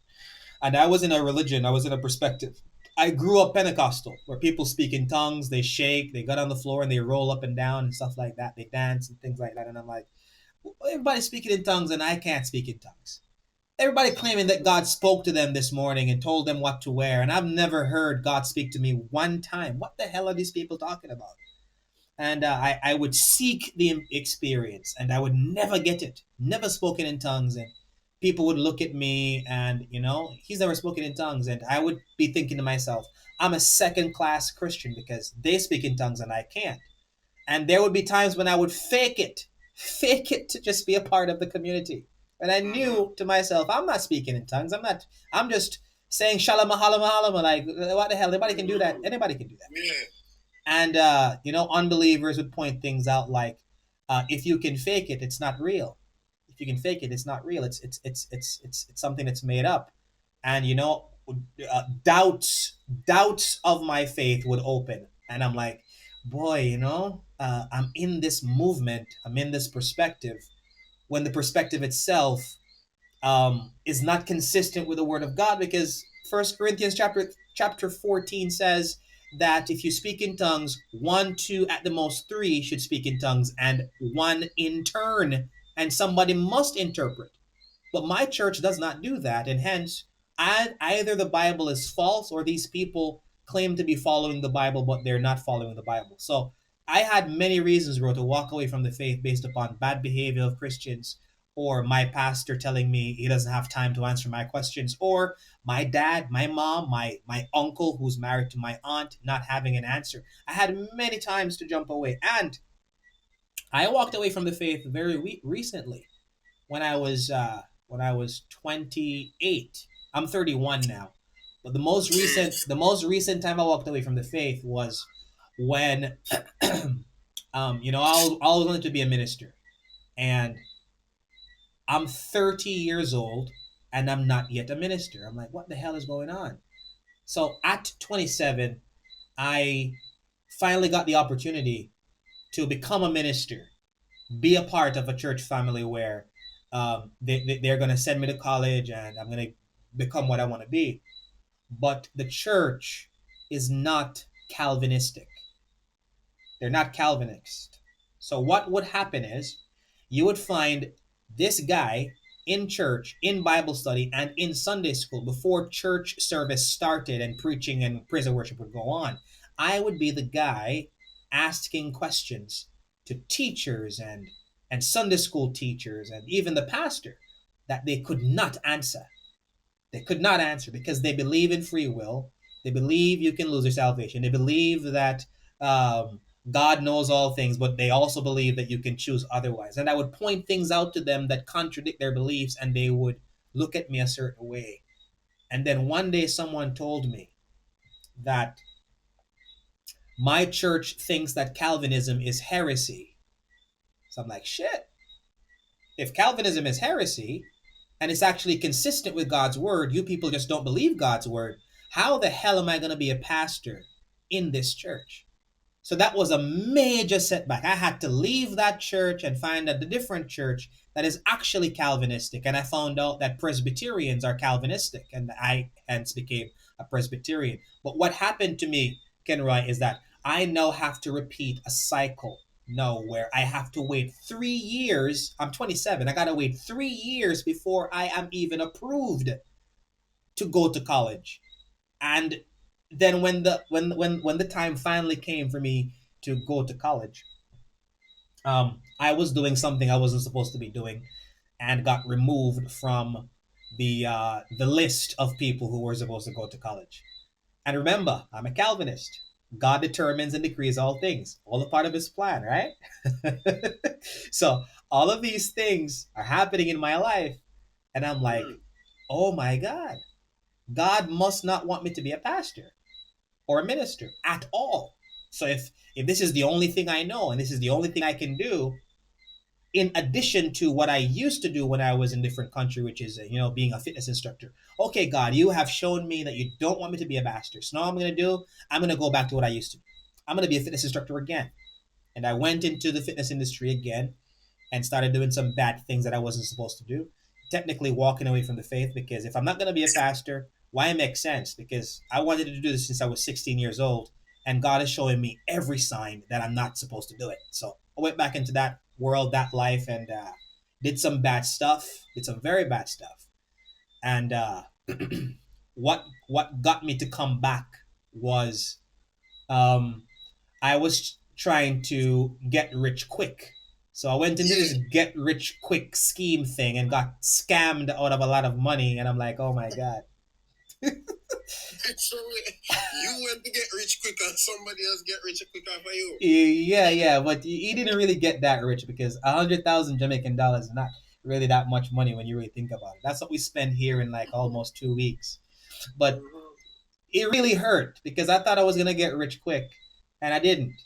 And then I'm like, okay, all of the things I've been doing outside of following God, I was experiencing, you know, you call it superposition, where you're confused, a whole bunch of confusion. My wife doesn't recognize me. My daughter doesn't recognize me. Um, my parents don't recognize me. My brothers don't recognize me. Like, this guy, we grew up with this guy. He's the Christian dude in our family, and now he's this guy. Who the hell is this dude? So I'm like, oh boy, what's going on? What's going on? And then after I got scammed, I just felt this urge to run back to God, because when I was with God, I never experienced any of these things. And even if I'm not going to be a pastor, I'm going to go back to where I'm familiar.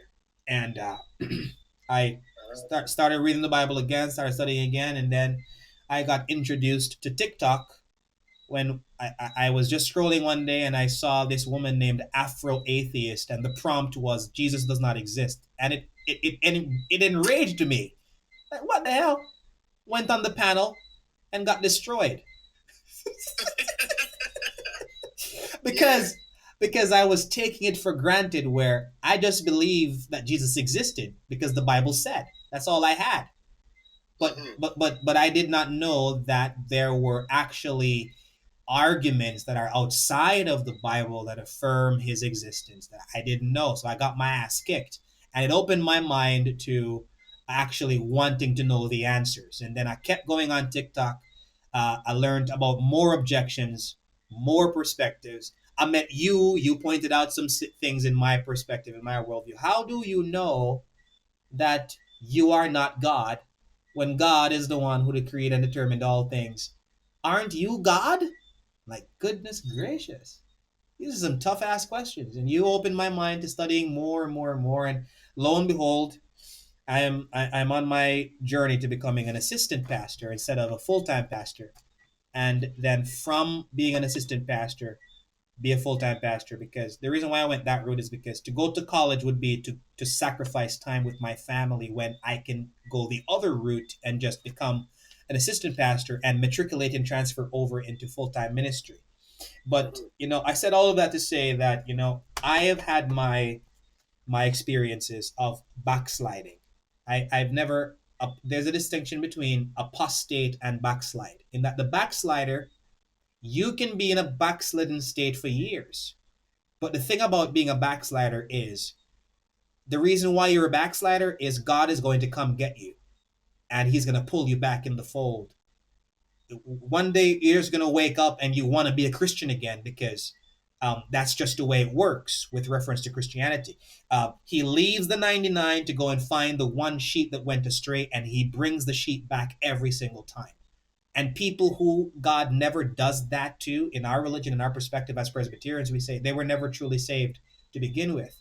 But if you are truly saved, God can literally have you be in a backslidden state up to the point of your death, and on your deathbed, he draws you back, he pulls you back in, and that's how it works.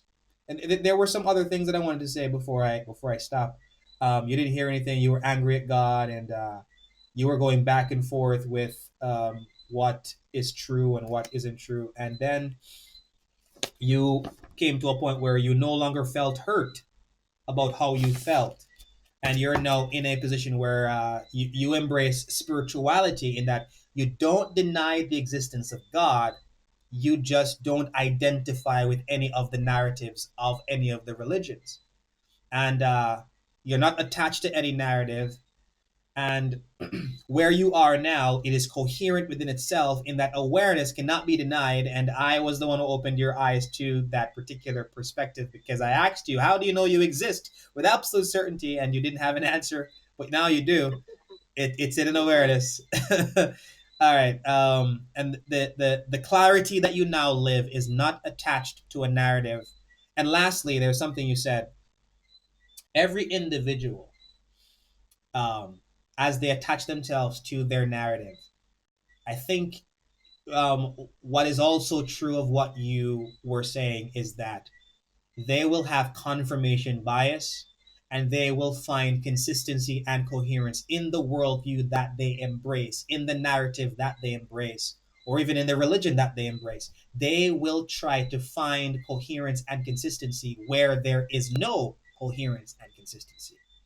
And I can even say that of myself, where I will try to find coherence and consistency, even if an inconsistency or incoherence is pointed out. I will try to find it. I will not abandon my perspective on the day an inconsistency or incoherence is pointed out, but rather, because of the protecting of the identity that you pointed out, I will try to find the answer. Whereas others, you point out an inconsistency, they're like, "Oh shit, I'm done. Let's on to the next one." And then somebody does the same thing again, and they're like, "Oh shit, on to the next one." And bro, that sounds like a stressful life, man. Just It bouncing from one to it the next. was it was it was it can be stressful if you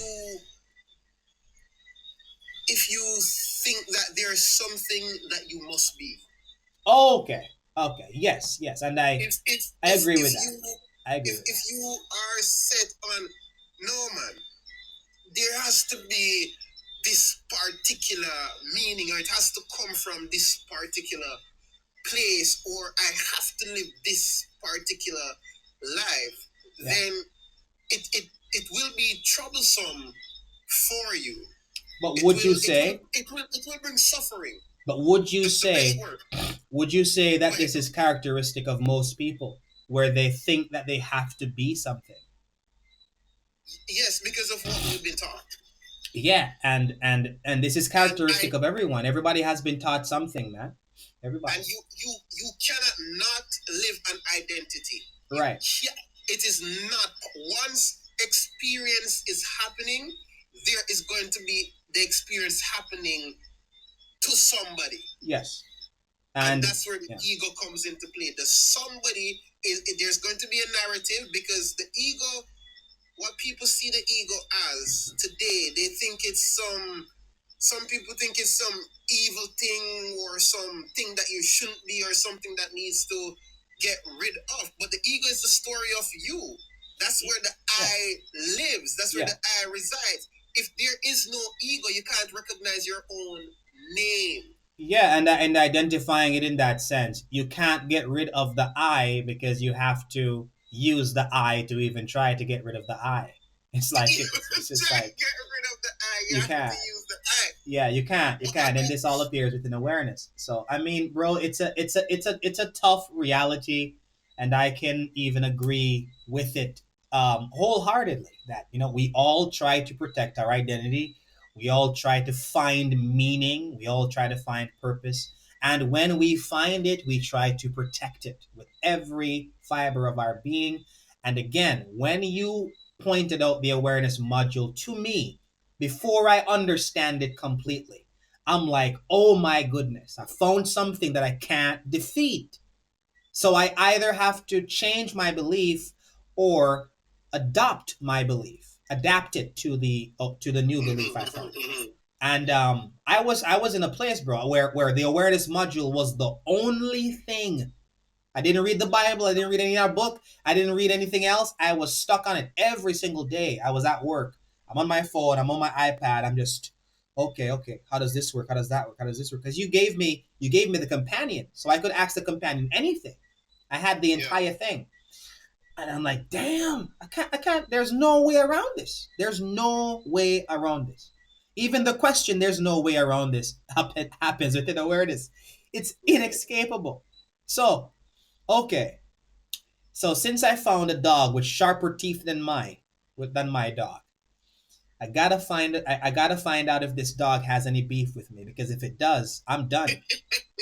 I'm done. It's like going down the road, and you know there's a guy down there called Butcher, and you know if Butcher has a beef with you, bro, you're done. But you gotta go down the road, so you just gotta hope that Butcher has no beef with you.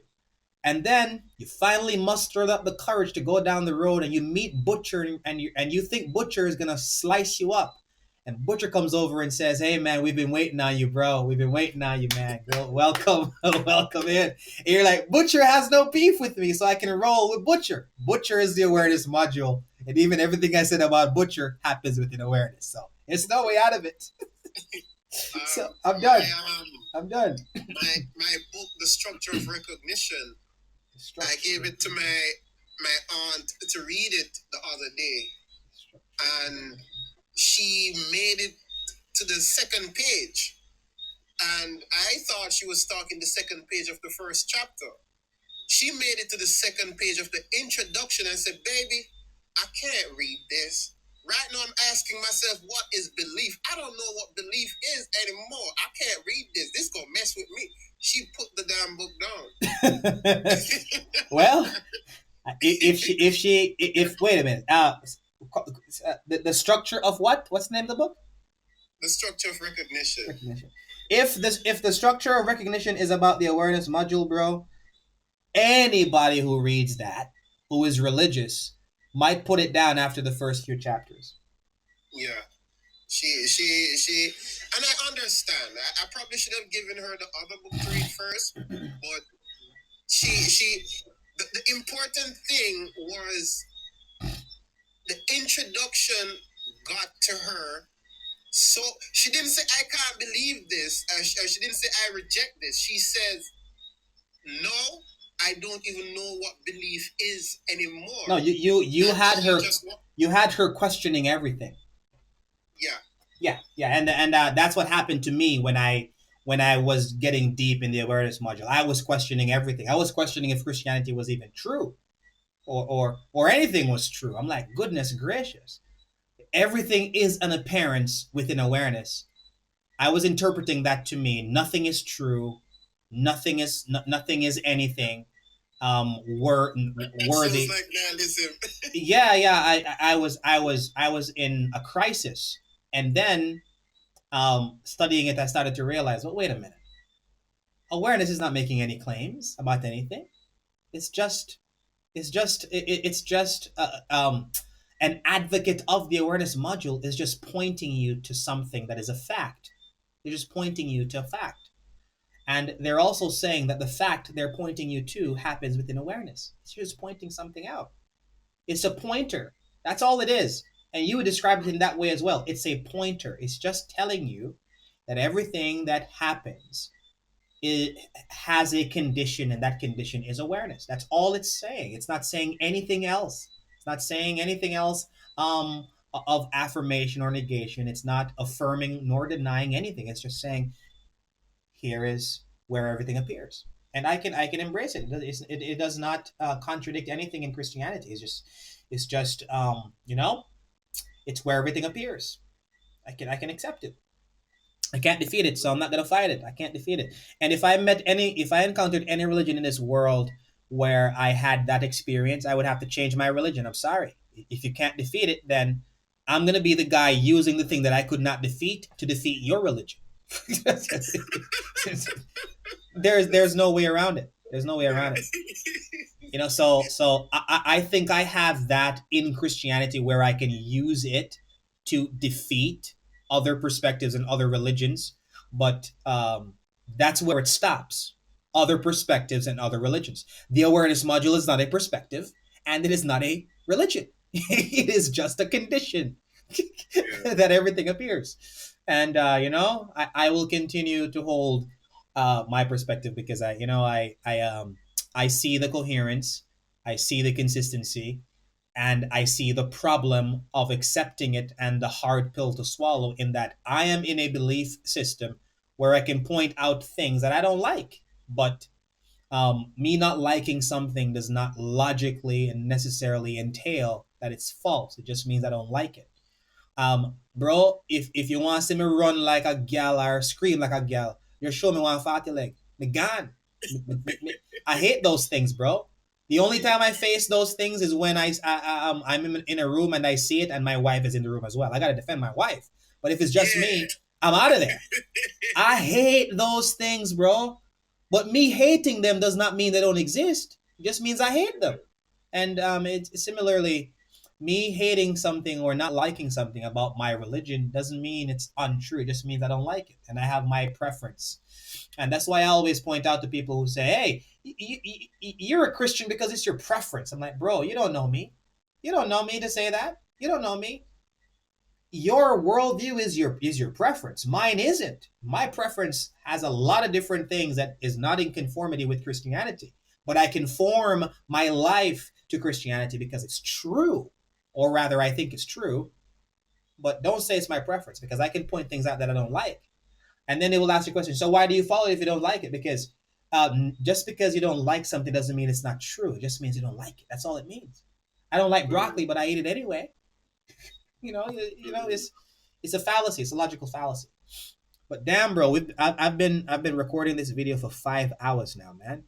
These conversations always go so long. Even the first time we spoke, I still have it on YouTube. We spoke for 3 hours, where you were questioning Presbyterianism, and you made a video subsequent to that, where you were thinking to yourself, "I'm gonna go in this debate, and I'm gonna throw the free will stuff on him," and then I found out that he agrees that there is no free will, and you're like, "Shit." You're like, "Shit, damn." You're like, "No, I can't use this on this guy because, damn, I never." And then you were saying, if the Christian God exists, this is who he would actually be. And then I met a guy who actually believed in this particular God. And you're like, goodness gracious. I need to talk to this guy some more. And then, we had more conversations that led to more conversations. And here we are. You pointed something out that I could not beat at all. And, I didn't beat it, and you can't beat it. And I'm glad I have it again. If you expanded on it, then I have the updated version of the companion. I have it now, and it's something I can use on anybody. I'm gonna say there is something out there that no one can defeat, not even Christianity. And people are gonna be like, "You're a Christian and you're saying that? You're a Christian and you're saying that?" I'm like, "Yeah, I got something that no religion can beat, not even Christianity." So why are you a Christian? I am a Christian, but the good thing is that the thing that nobody can beat is not on our side or off our side. It's just there. I call it butcher, and it has no beef with us. But you can't beat it. It probably takes up more grounds in the scientific community than in the religious community, because in the scientific community, there are people who believes in physicalism. Yeah. Even last night or yesterday, whenever Dart was on again, I think ontology came into play sometime within the conversation, and I recognized something from the conversation when I was sending in the questions to you. Yeah. And the way that he was speaking, I catched on to something. Even ontology within experience is within awareness. Ontology is not outside of it. You don't experience ontology outside of awareness. Right.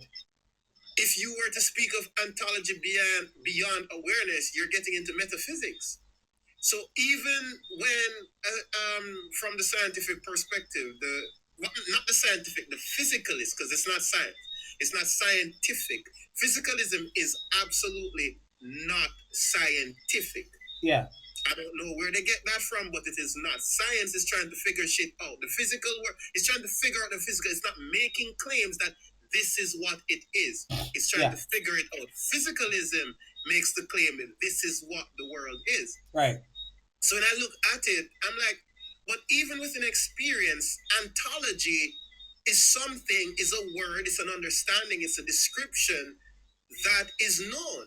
Right. Anything that is known is within awareness. So even ontology within experience falls underneath the umbrella of awareness, cannot escape it. Right. So the module, it operates, well, the direction I'm headed in with it right now is more for the scientific community and psychology than religion or belief systems. Because right now in science, biology has reached a limit. Within physics has reached a limit. It cannot go beyond the Big Bang. Yeah. But with the awareness module, it is providing answers that psychology has gotten wrong, and it goes beyond, or it brings understanding and contextualization to what the Big Bang even is. Even right now, science doesn't really tell you what a black hole is, yet the awareness module can present to you what a black hole is, what dark matter is. Yeah, So these are interpretations and these are interpretations and claims and observations that happen within awareness. You can say they are emergent within awareness. And they're either stable or unstable. Yeah. So the awareness module, you could find labels and identity of things within it.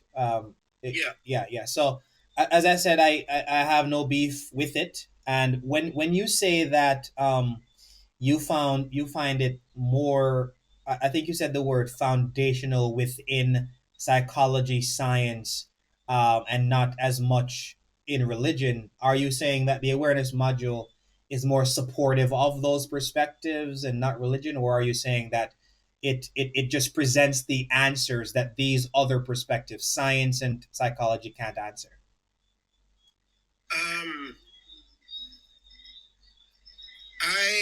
I would say that my focus isn't religious based. It's more science and psychologically based. It's more science and psychology, because when it comes on to religion, so awareness itself is the condition. There's no interpretation that is necessary. There is no belief that is necessary. Right. All beliefs and all interpretation happen within awareness. We can definitely agree there.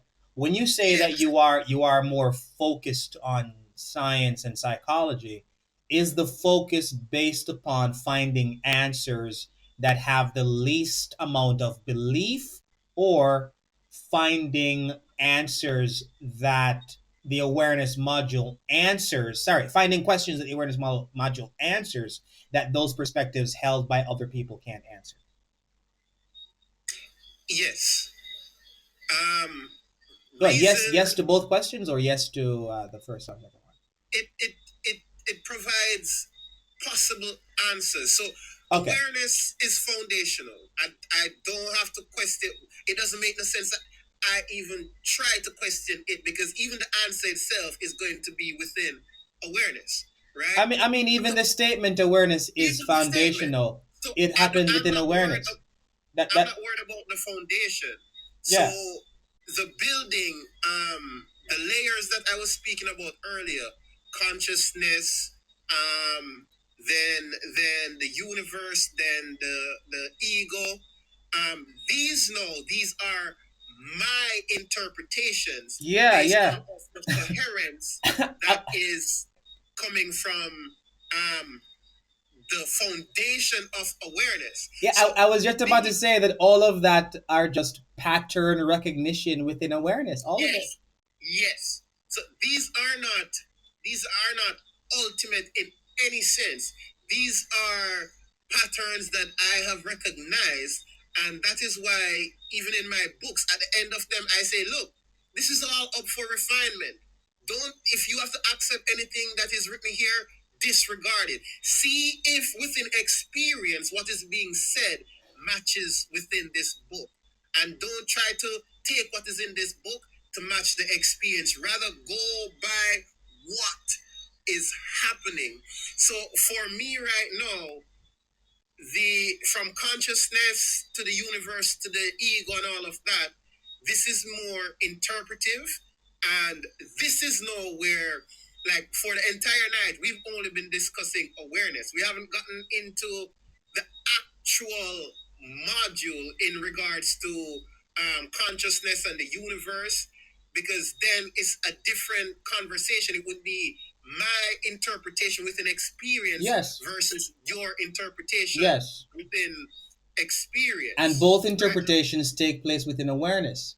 So Within awareness. so when the conversation changes from just talking about awareness to talking about experiences within awareness and the interpretations of those experiences, I think the conversation should go to which answer, which explanation that we both agree happens within awareness, but which one of them, as is presented, has within itself a web of coherency. Because when you look up the word coherence, or even a graphic expression of coherence within within philosophy, it is viewed to be a web that interconnects with other webs. And those webs are representative of beliefs that support each other. And by support each other, we mean they don't contradict. In that, if you see a spider web somewhere and you just break one of the webs, the entire thing could fall apart. So Yeah. if there is one contradiction within the web, the entire thing falls apart. That's why when you pointed out to me where you said that you could show me a contradiction in my perspective, I'm like, damn, I want to hear this, because if you point out a contradiction that I don't have an answer for, I'm going to find the answer. And if I can't find the answer, then my entire system falls apart. Because one contradiction, the entire thing falls apart. That's how important coherence is. So when you identify the contradiction, I'm like, oh nah, ain't no contradiction. Your entire statement happens with an awareness, and awareness doesn't make any claims about negation or affirmation, so it would not be a contradiction. It would just be a perspective, a narrative, a belief that happens within awareness. And then the module agreed with me in that the answer is unequivocally no. It is not making a negation nor affirmation of anything. And if an advocate of it makes an affirmation or negation, they're being inconsistent with the thing they're advocating for. So the question becomes, when we talk about other things within awareness, our experiences, the universe, the ego, etc., which perspective, which worldview stands the test of the coherency test? I think it's Christianity thus far, with all of the worldviews I've examined. And you remember the conversation I was having with Tupac? I was pointing out to him that, sir, you're saying that the victim decides what is necessary harm.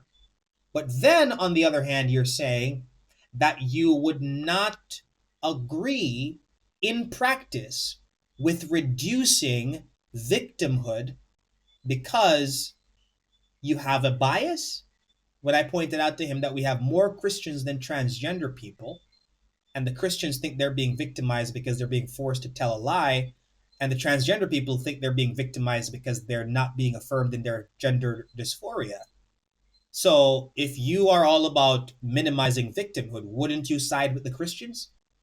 He's like, if I were to be consistent, yes, but I would not side with the Christians because I have my bias. And then I said, that's a contradiction, brother. And he's like, no, no, that's not a contradiction. I'm like, yes. And then I pointed out to him, if I say that I believe that homosexuality is wrong, and then I go marry two men, wouldn't you say that my actions are contradicting my worldview and my belief? He said, yes. And then I said, so how come you don't think that you're being contradictory? And then he said, okay, I see now. I see now. Like, if I can point out one contradiction, the entire web falls apart, bro. It falls apart. And those are the conversations I like to have where I like to point out that, hey, I see a contradiction in your perspective, and this is the main reason why I would not, follow it. And I also pointed out to him that as a physicalist, your entire worldview is built on a logical fallacy, which is a reasoning violation. In that, if I were to ask you to prove to me that physicalism is true, you would appeal to a methodology that already affirms your conclusion. But the conclusion is what we want to verify is true, not by appealing to something that already agrees with the conclusion. What is it that you can appeal to that shows you that your conclusion is true? That is outside of something that is actually affirming the conclusion already. The entire world is built on a fallacy. And he didn't have an answer. So what he did was, so aren't you guilty of the same thing? I'm like, no, because XYZ. Yeah. Wait, I see your boat. I told him that what I'm guilty of is circular reasoning at the ultimate level, but not begging the question, because the Bible makes a claim, and then you get to verify that claim by looking at reality itself, which is not okay. The Bible said X, and the Bible is proved by the Bible. No, it's proved by the thing it proclaims. If the Bible said that, if the Bible, just for the sake of argument, the Bible said that mosquitoes are pink, and then every time I see a mosquito, it's black. The Bible made a claim that is not consistent with reality. Therefore, that's a contradiction. That's false. But the Bible makes claims that you can verify by looking at reality itself, and you don't see a contradiction, is what I'm pointing out. You know? Yeah. I don't know if you've ever answered this question for me. I see it as a contradiction. No one has ever answered the question for me. I probably asked you before, I'm not sure. The question is, well, first of all,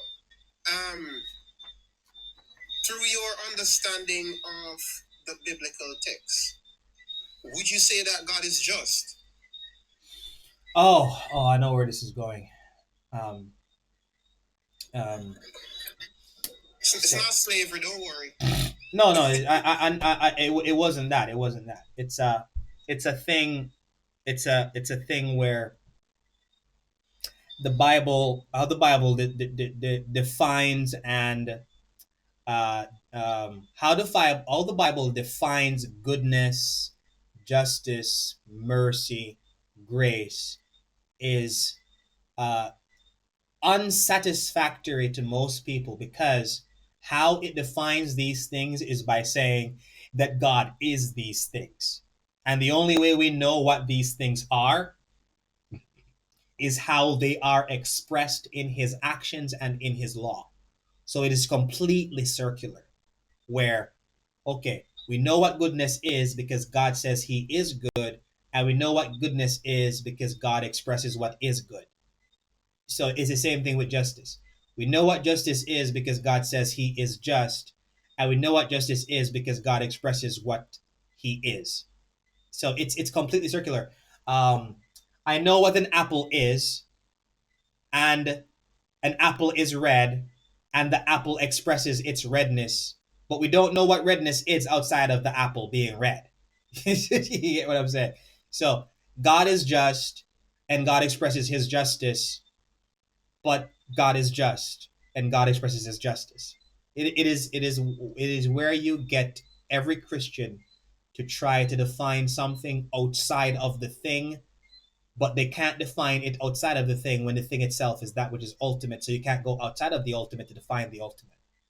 And So every definition that you go to is a definition that is agreed upon by the culture that you found the dictionary in. Where in different cultures, their dictionary on the word justice might be different. So it's circular, bro. It's circular. We're gonna say God is just, God is good, and stuff like that. would you, based off of your definition that you understand regarding the Bible, would you say that, and this question is maybe the biggest reason I stepped away from Christianity. Mm-hmm. Would you say that it was just that Adam and Eve sinned, Mm-hmm. and we now are condemned? We're now born in sin and shaped in iniquity by their actions. The question is: it just for us to suffer the consequences of somebody else's actions? Basically, using the fall story, fall of man story. So for God to hold us accountable for the sins of someone else, is it just? For God And to hold us I think accountable for the sins I of think someone somewhere else? in the Bible, and maybe this requires context, I'm not sure. But there's a part more than one time I think where it says that the father does not pay for the sin of the son, and the son doesn't pay for the sin of the father, or something like that. Yes, yes, yes. You're right. You're right. You're absolutely right. So you find that in the book of Ezekiel, and you also find that in the book of Deuteronomy, where a law is given where you're not supposed to um, treat the son and punish the son for the sins of his father. It's a law that is given in Deuteronomy, Leviticus, not Leviticus, Ezekiel. I could actually pull it up on AI, but we agree that the Bible says that, so I don't have to pull it up. So what we do, Kenroy, is we make a distinction between God and human beings in our worldview, in our perspective, and this is something that is accepted by me, which is not necessarily accepted by everybody else who is not a Christian, because they can, feel quarrels or feel anger toward this particular doctrine, but it's something that I accept, and I'm gonna show you what it is, and also point out that I don't see a contradiction, but you can point out the contradiction if you see it. And it is that the laws of God that he expressed are laws that he gave to men, to human beings. So the laws are for human beings. And in theology, we use a Latin phrase called ex lex with reference to God. And what ex lex is translated in English to mean above the law. You ever heard the saying, no one is above the law? No one is above the law, blah, blah, blah, blah, blah. And the president is not above the law. He must be held to the same standard as everybody else. He's not above the law. But there is the concept of ex lex even in our own reality, where the president can order a nuclear strike on a nation to unalive an enemy, and they have some casualties as a result. And the enemy, who is just one guy, he dies, but along with him, the casualties are 1,000 people. Will he go to prison for that? No, because he's above the law when he is acting in a certain way. But in Christianity, God is above the law in every respect, above the law that he gave us. So, if a man, here's the concession, if a man treated a son with the consequences of the sins of that boy's father, he's being unjust and he's wrong. Now, here's the quarrel, here's the contention. If God did that, God is not wrong because there is no external law that is above him that can dictate whether or not he's being just or unjust. Everything he does is just good, is just justice or just right because of him being the one doing it. And just to show you the consistency, in one sense, when God actually became a man in the person of Jesus Christ, Jesus kept the law perfectly. Every jot, every tittle, he kept all of it. Why? Because he's a man, and the law is made for man. So therefore, if God became a man and he brought the law, he's contradicting himself and he's being inconsistent. But he's being consistent where, the Bible is about the fact, in one sense, the fact that the law is for man and not for God, and therefore, since there is no law to judge God, he's not unjust when he judges everybody in accordance with the sin of Adam and Eve. But if a man were to do that, they would be unjust. But there's a difference here. You're mixing laws between man and man, or man doing things to man, with God doing things to man. Now, I'm pointing out the distinction. I'm pointing out the distinction. I'm pointing out an important distinction in that when God does something to man, it is always good because God is good. That's how the Bible says it. Everything he does is good. But when man does something to man, it is going to be placed in a category of being good or bad because there's an external law that judges those actions. So the Christian is saying God is above the law. He's above the law. He's above judgment. He's above it all. I don't know of a law in regards to justice. It's just something that is claimed in the Bible that God is just. There is actually a law. To be just is to give someone what they deserve.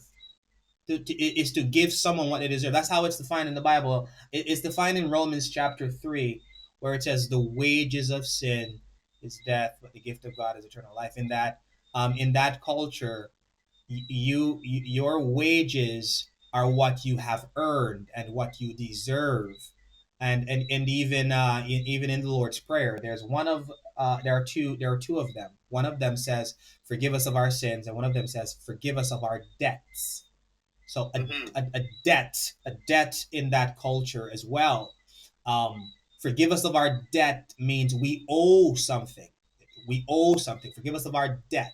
We owe something, and what we owe is, being treated in accordance with the law of the sin or the law of the crime that we have done. And how are we owed that? So how we are owed that, as you already know, God is the one who has determined and decreed the entire narrative. And in that narrative, people sin and people deserve the penalty of that sin. Now the question becomes, in that narrative, God does the whole thing, man. God does the whole thing. You see, Adrian, we're getting back to this place, Yeah, but the thing is, bro. And you're going to come with this derivative stuff. This does not sound any logically. If you follow the Calvinistic approach, to the biblical text, removing free will and all of that, it makes sense coherently that free will is removed. What doesn't add up is this part which we're speaking about right now. All of this sinning thing happens because God ordains it. The decisions you and I make is because God ordains it. The thoughts I have is because God ordains it or wills it, or it is fully in his completely, fully in his control. If it is completely and fully in his control, the way I look, the way I speak, the way I think, the way I communicate, where I go, heaven or hell. Where in that does what is it within Calvinism that makes you an individual? The will of God. The will of God is the will of God. No, it cannot be that. You literally just said the will of something else. You didn't say the will of Adrian. You didn't say the will of Kenroy. You said the will of God. So you're not speaking about anything to do with me or with you. You're speaking about the will of God. Where is you? Where do you exist? I exist as a derivative expression of God's will. Bro, all right, let me tell you something. There is no you. Let me tell you. So when I studied you can this, differentiate between what makes you, and this is the law of identity, and what makes God God, then there's a violation right there. All and the basic or classical laws of logic, God isn't above that. And you are so right. But let's not even awareness is above that. All right. So tell me, how is it? What differentiate you from God? All right. I'm gonna tell you. Hold on. Here we go. So what you're pointing out, and rightly so, is what you see as a contradiction of the law of identity. If that is true, then I have a problem.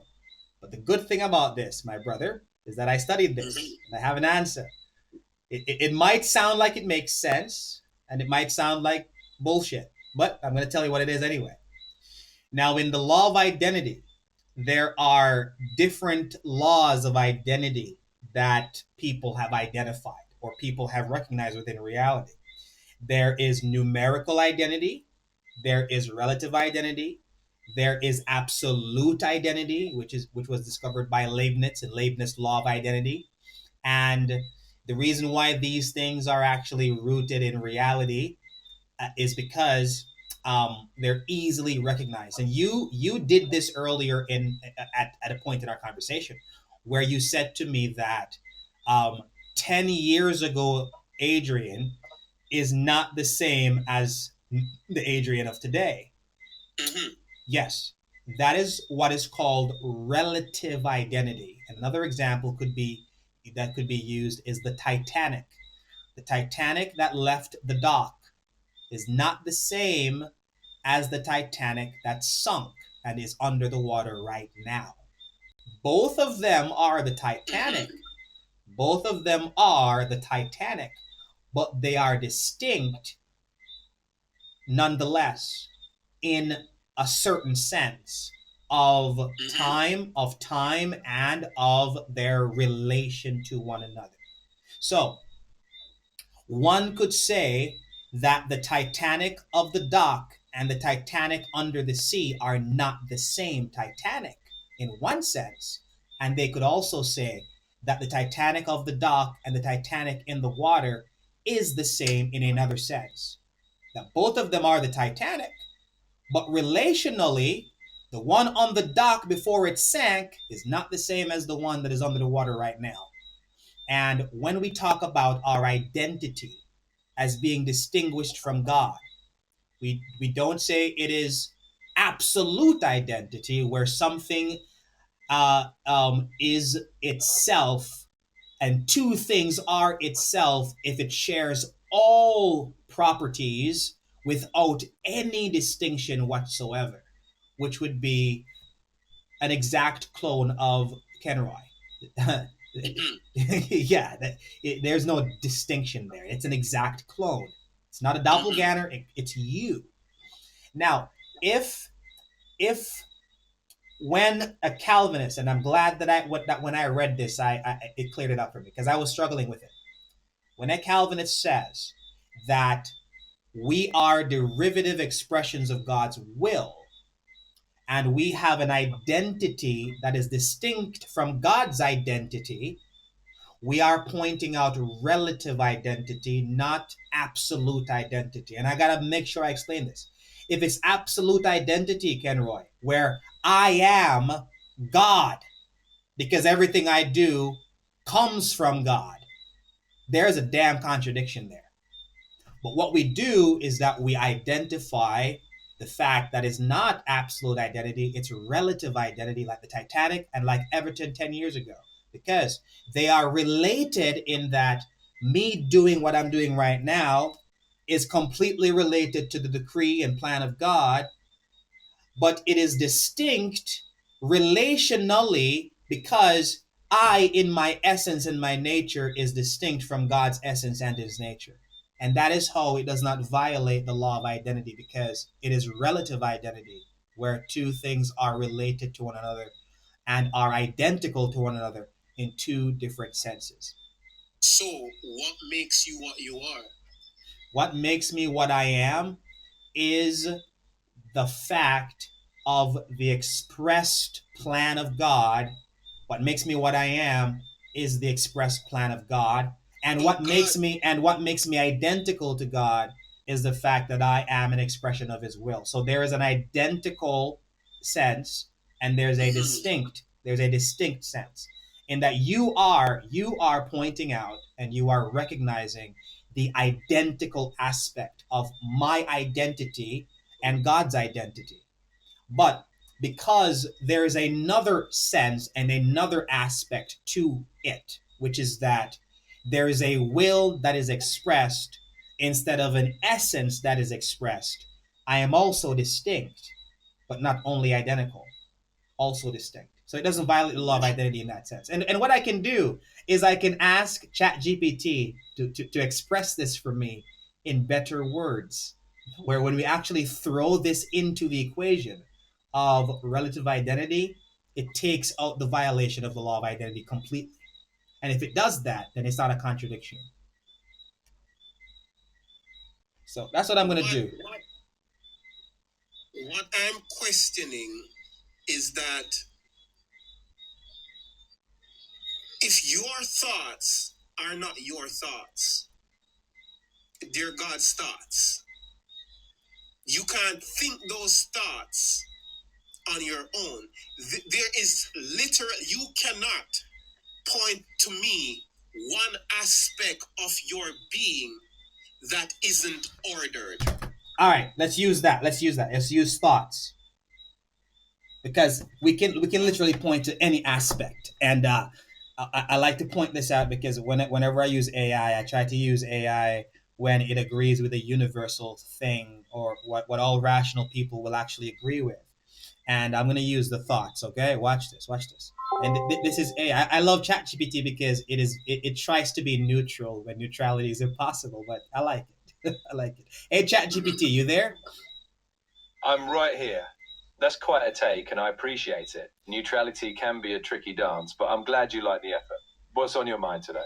Okay, in the Calvinistic worldview, where every thought is decreed by God and ordained by God, when we speak of relative identity, not absolute identity, and not numerical identity, there is a sense that my thoughts are God's thoughts, and another sense where my thoughts are not God's thoughts, which does not violate the law of identity with respect to Christian theology. Lay that out for me in a very comprehensive explanation so that I can understand it better, and anyone else who hears this will understand it better. Go ahead. All right, let's break it down carefully. In a Calvinistic view, God ordains everything, including thoughts. But when we say my thoughts, we mean something limited. They are mine in the sense that I experience them in my mind with my human perspective, and I'm accountable for them. But at a higher level, God's decree means everything unfolds according to his purpose. So in one sense, your thoughts are part of God's grand plan. He's the ultimate cause. But in another sense, they're truly yours, distinct from God's own thoughts. He doesn't experience them as you do. So relative to you, they're yours. Relative to God's eternal decree, they're part of his plan. The law of identity isn't violated because we're talking about different senses. Relative identity in role, not absolute identity of being. And I want you to elaborate on the relative identity some more with respect to the distinction of God's thoughts and my thoughts, where If it were absolute identity, then there would be no distinction between me and God. But because we are talking about relative identity, the law of identity is not violated because there is a distinction between God's thoughts and my thoughts in one sense, and an identical sense where my thoughts are his thoughts with reference to his decree. Sure, absolute identity would mean that your thoughts and God's thoughts are the exact same thing in every sense, no difference between you and God. That would erase the distinction between creator and creature, and that's not what we mean. With relative identity, we're talking about different levels. On one level, your thoughts are genuinely yours, personal, experienced, and distinct from God's own self-awareness. But on another level, all things, including your thoughts, are part of God's overarching decree. In other words, God's plan encompasses every detail, but that doesn't mean you don't have your own experience and agency. So the law of identity isn't broken because we're not saying you and God are identical beings. We're saying that in one sense your thoughts are yours, and in another sense they unfold as part of God's ordained reality. Two different perspectives on the same reality. All right, I think that's clear. Yeah, so So yeah. how do you how does it say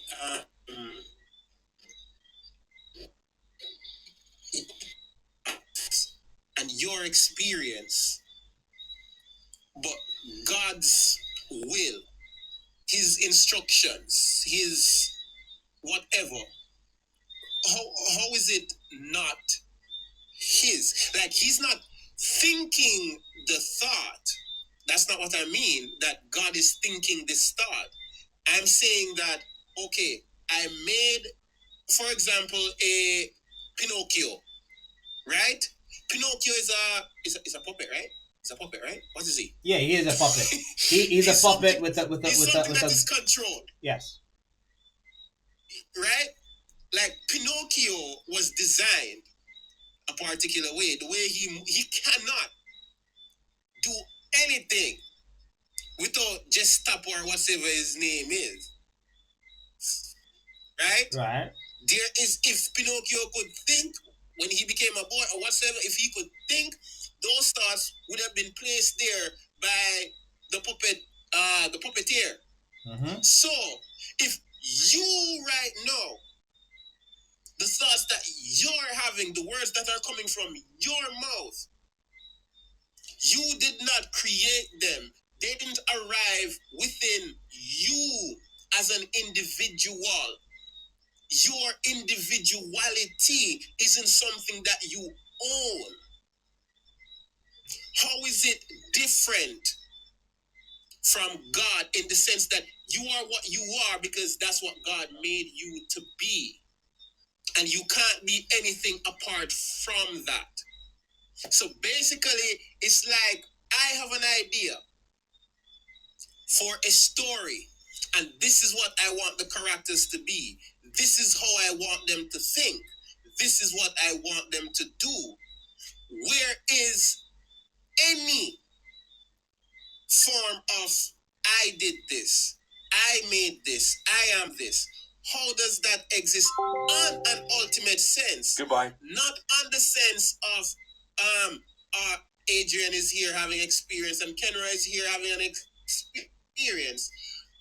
But exactly. So it's not like we're saying you and God are just sharing. We're talking about how the same event. So, go ahead. So this experience that you're having right now is not something that you can from even God's own. Perspective, your It's thoughts are part of his experience all-encompassing that plan. is So happening. in one frame, they're uniquely yours.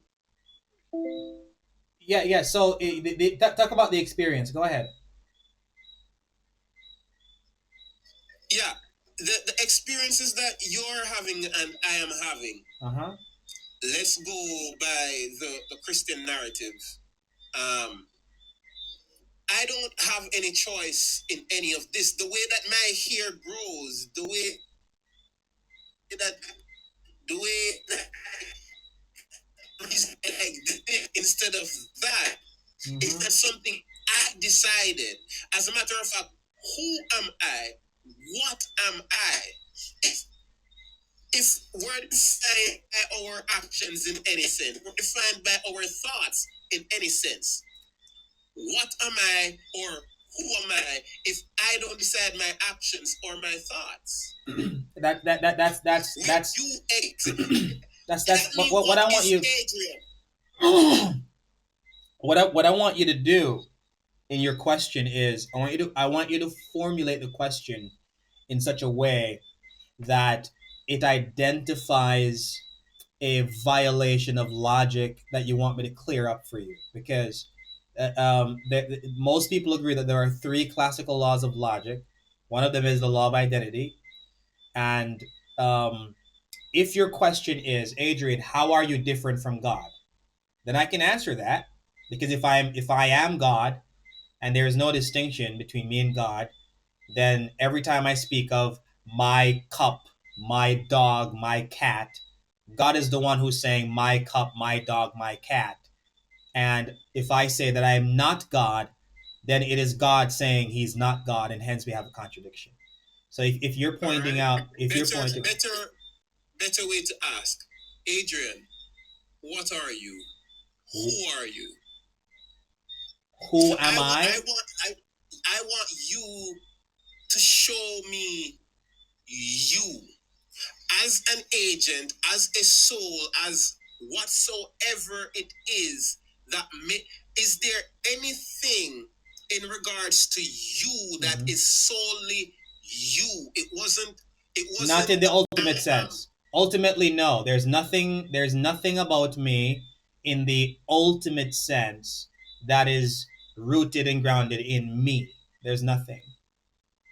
And that is the same for every human being. In that, how to answer the who we are question is, we say every human being is made in the image of God and hence deserve value, dignity, and respect.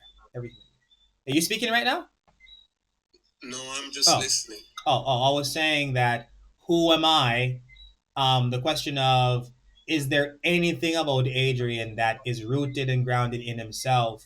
Who is he? There is nothing on the ultimate level or the ultimate sense that defines who I am, that is rooted and grounded in me. It is rooted and grounded in that which is ultimate, which is God. So that is why I always want to bring it back to, what is the contradiction that you see that you would like for me to clear up? Because if there is a law of identity, because the law of identity is not a single thing. It says A is A, but A is A in particular ways and senses. Because this cup a week from now, this cup will be this cup, but it's not the same cup. In one sense, it's not the same cup. The cup 2 weeks from now is older than this cup, and we could still call it the black cup. So both of them are the black cup. In that sense, they are the same, but they are distinct in the sense that one is older than the other.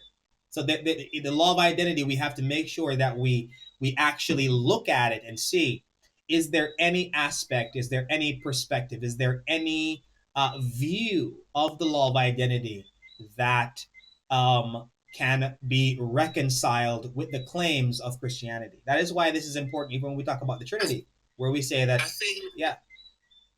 I think in that sense that there isn't a contradiction, as you put it, the derivative stuff and all of that, because you're not in heaven on no throne. You're here on earth. You're not creating any universes or anything. Yeah, but here's the problem though. Here's the problem though. God's will is in heaven, and God's will is on a throne, and I am also God's expressed will. So wait a minute, what's going on? Me moving around right now is God's will. God's will is also in heaven on the throne. I am an expression of God's will. I am God's will. You are God's will. How do we distinguish between that will that is in heaven right now and the will that is right here right now? What is the identity of the will? If it's absolute identity, we have a contradiction, bro, because I can say things that are contradictory. I can say things that are false, but God is truth. And hence, me saying something that is false, if I am absolutely identical to the will of God in heaven in all senses, that's a contradiction. But if it is relatively identical, if it's relative identity, then in one sense, I am distinct and I can make statements and claims that are not true. And in another sense, I'm identical in that I am an expression of that will, which is a plan for me to say what I say, do what I do, think what I think. So that is how I reconcile in my mind, in that there is an aspect of the law of identity that we can use and that we use every day. You're not the same Jelani of 2 years ago, but you are Jelani. Both of you are Jelani. The one 2 years ago is Jelani, and the one right now is Jelani. But you're not the same in one sense, and you are the same in another sense. So we point out these differences of senses, and we don't have a contradiction. And this is what I use against Muslims when they bring up the Trinity, in that you guys say that Jesus is God, the Father is God, the Holy Spirit is God, and then you say that they are distinct. But if they're all God, then they're all the same. How do you reconcile that? Because absolute identity dictates that they're all the same and therefore you have three gods. They're like, no, brother. There's another aspect of identity that we use called relative identity that you cannot use as a contradiction against the Trinity. And that is what Christians have used from the beginning. God the Father, God the Son, God the Holy Spirit are distinct and also the same, but in different senses. So would you say that you don't really exist in an ultimate sense, like an identity of agency that is absolute doesn't exist? What you are is what you were made to be, and there isn't anything more to you than that, really. Yeah. So what you're asking me is about what is called a brute fact. A brute fact is something that exists or is there without any ultimate reason. It just is. It is there. It is absolute in and of itself. I not only deny that I am absolute in and of myself, but I also deny that anything is absolute in and of itself, because my existence is a fact. Your existence is a fact. But these facts are not brute. They exist because of something else. And that reason is God's will and decree. And if someone says, well, hey, if you say that you don't exist absolutely in and of yourself, you are dependent upon a reason for your existence. That's a contradiction. Well, no, it's not a contradiction. That's not what you're saying, but I'm just pointing out that that that sentence, that proposition does not contain in it a contradiction. To say that nothing exists in and of itself by itself, there's always a reason for its existence.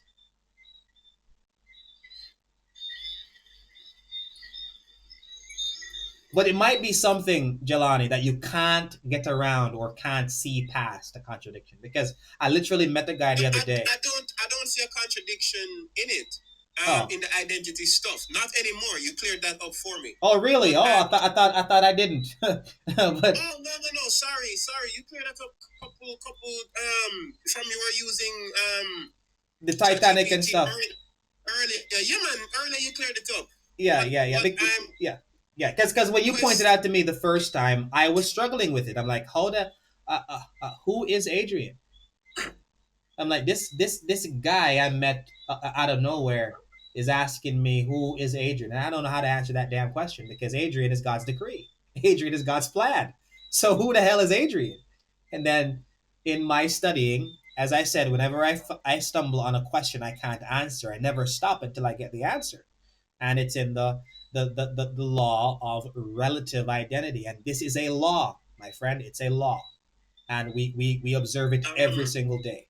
The chair I'm sitting on right now will be the same chair tomorrow in one sense, and a different chair tomorrow in another sense. It's a fact of reality. We're not the same every single day. We're different every single day, but we are the same every single day. It sounds contradictory at first, but it's not. It's really not. can you be like, I think, oh boy,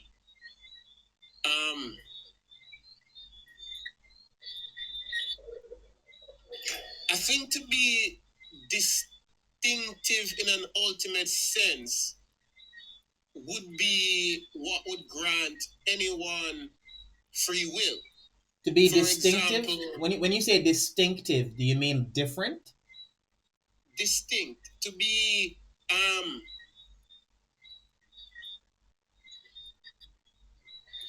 Because distinct comes from distinction, which means difference. Is that what that's what you mean?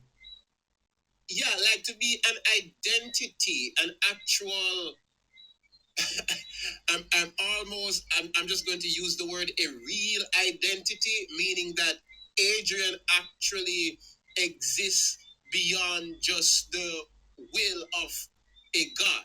Well, no, Meaning, we wouldn't meaning say in that. an ultimate sense. Mm-mm. For that to be possible, it means that you would also have free will. As you said earlier, it would mean that you're not derived from anything else. There's Not no cause and for not you. and not only that, but you would also be ultimate.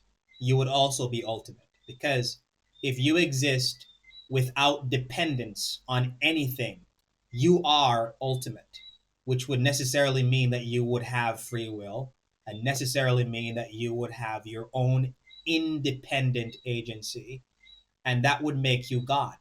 That would literally make you God. And that is why And the free will perspective is so bad, because the entailments of it make you God, where nothing so, outside of so you, what is the opposite of that? the opposite of that would be If it doesn't, if the what you're talking about, no, it would make you God. It would make you a free agent. You'd have free will. You'd be ultimate. What's the opposite of all of that? the opposite of all of that would be for you to be okay. Let me unpack what we just outlined. A creature who is non-contingent, non-dependent, meaning you don't depend on anything outside of yourself. A creature that has free will, and how we define free will is freedom from God, freedom from God's determination, freedom from God's power, freedom from God's influence, free will. So you're not only free in your will, you're also free in in your existence. This would make you God, but the opposite would be you are a contingent being that depends on God for your existence. You are not free from God in any sense of the word. You are, with reference to God, in your metaphysical relationship to God. God is the one who upholds your very existence. And he is the one who determines before the foundation of the world, before he created time itself, and is ordaining the outplay and outflow of that theater of glory. So You would be, you would literally be. Wait, what the hell is happening here? Select two objects that are the same shape. oh, they might check if you're still awake. What the hell is going on here? Two objects. It's the first time you're seeing that. Oh yeah, yeah, yeah. Wait. I get it now.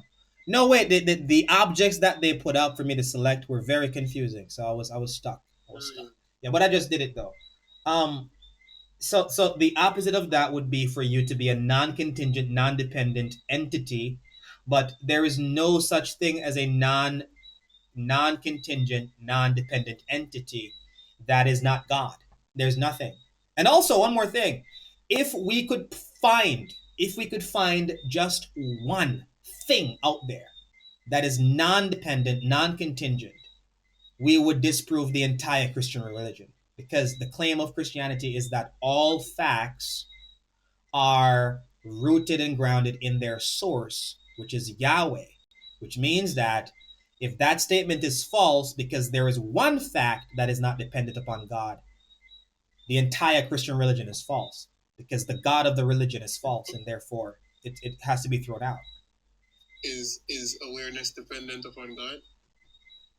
Awareness, awareness, um, awareness being dependent upon God, or God being dependent upon awareness.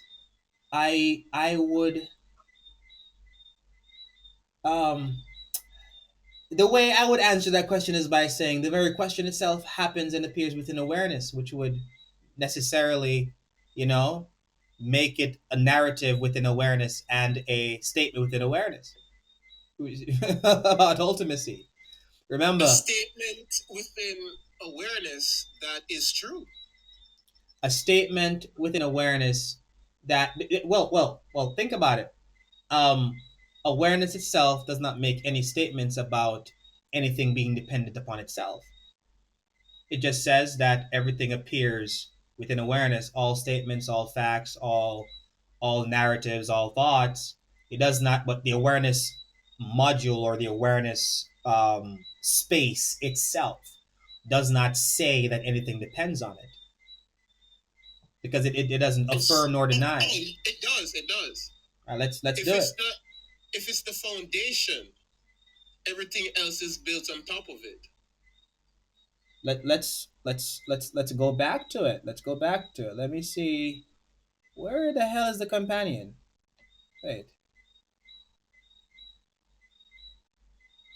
Oh boy. Chat GPT. All right. So, um, to answer the question, if there is one thing that is independent of God, we would falsify the Christian religion or falsify God.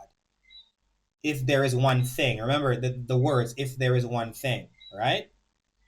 The awareness module, or awareness itself, the awareness, according to what I've studied, and it's going to confirm it for me when I pull it up.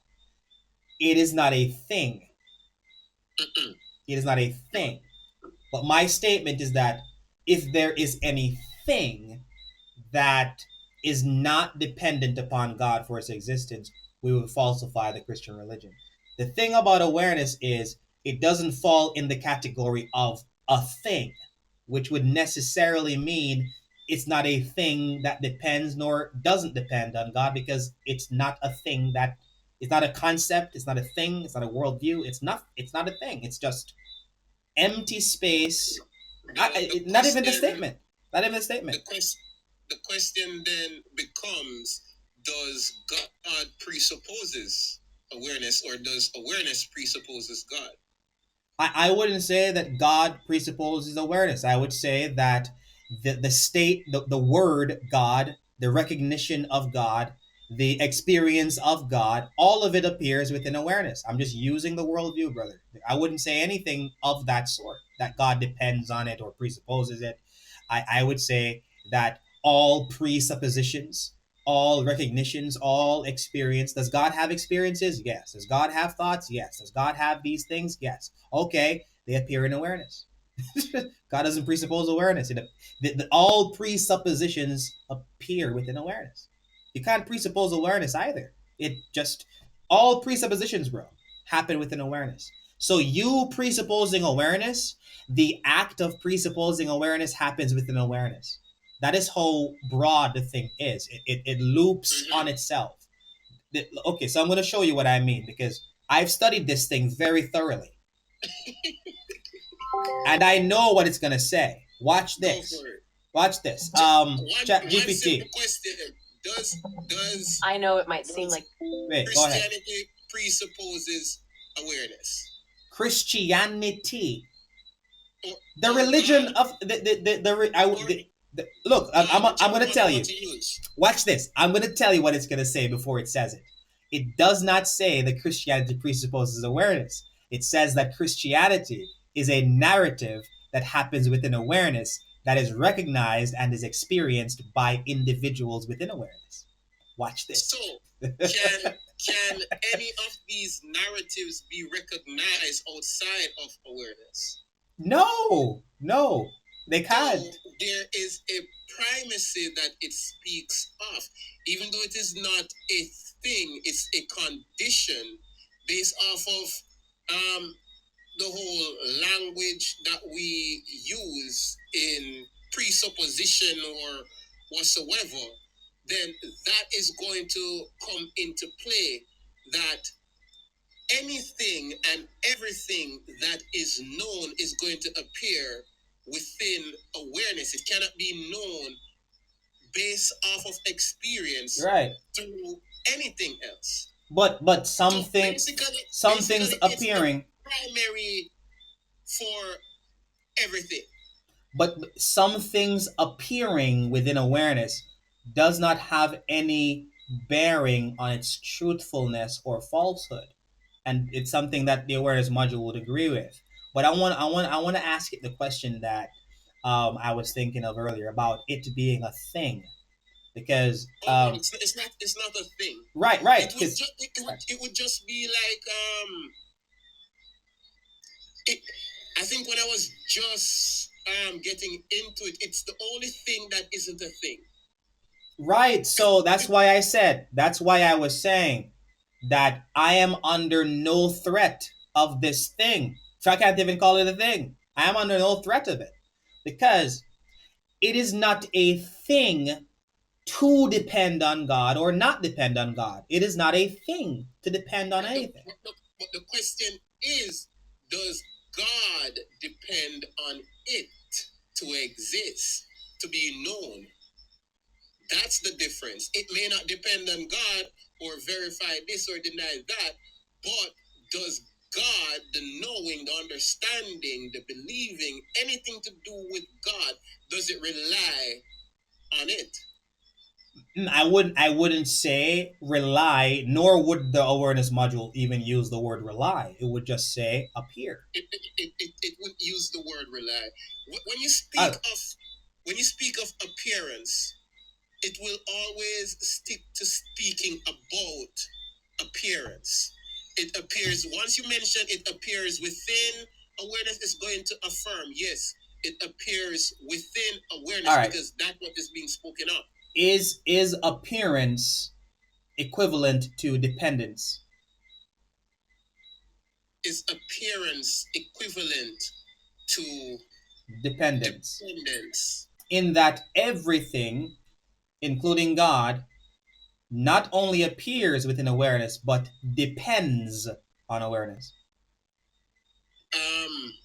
As far as knowledge goes, yes. All because right. there isn't any other means of knowing that we have experience outside of awareness.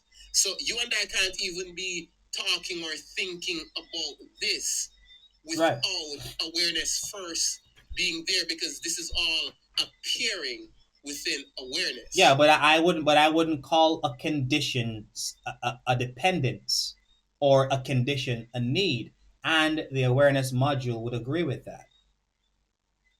Because if it's a dependence and a need, then we have discovered Yahweh God, who is definitionally independent, now depending on something else outside of itself, which would necessarily mean that Yahweh is false. But the awareness module doesn't make any claims about appearance being identified as dependence, nor identified as interdependence.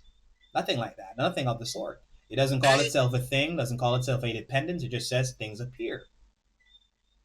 Check. Did we? I don't know if we did. Did we check the definition for appearance earlier? I think there. Let's do it. Let's do it right now. Let's do it right now. Within the awareness module, how do you define the word appearance? In the awareness module, appearance refers to anything that shows up within awareness as experience. It's simply the mode in which phenomena become known. It doesn't imply something is false or illusory. It's simply that whatever we know or recognize is appearing as part of our experience. Okay. Would you define appearance as a synonym for dependence, in that everything that appears within the awareness module, it is characteristically dependent upon the awareness module, which would extend to all gods, all people, all claims, all concepts, etc. They not only appear, but they also depend. Does the awareness module make any claims about dependence in that sense, of the definition of appearance?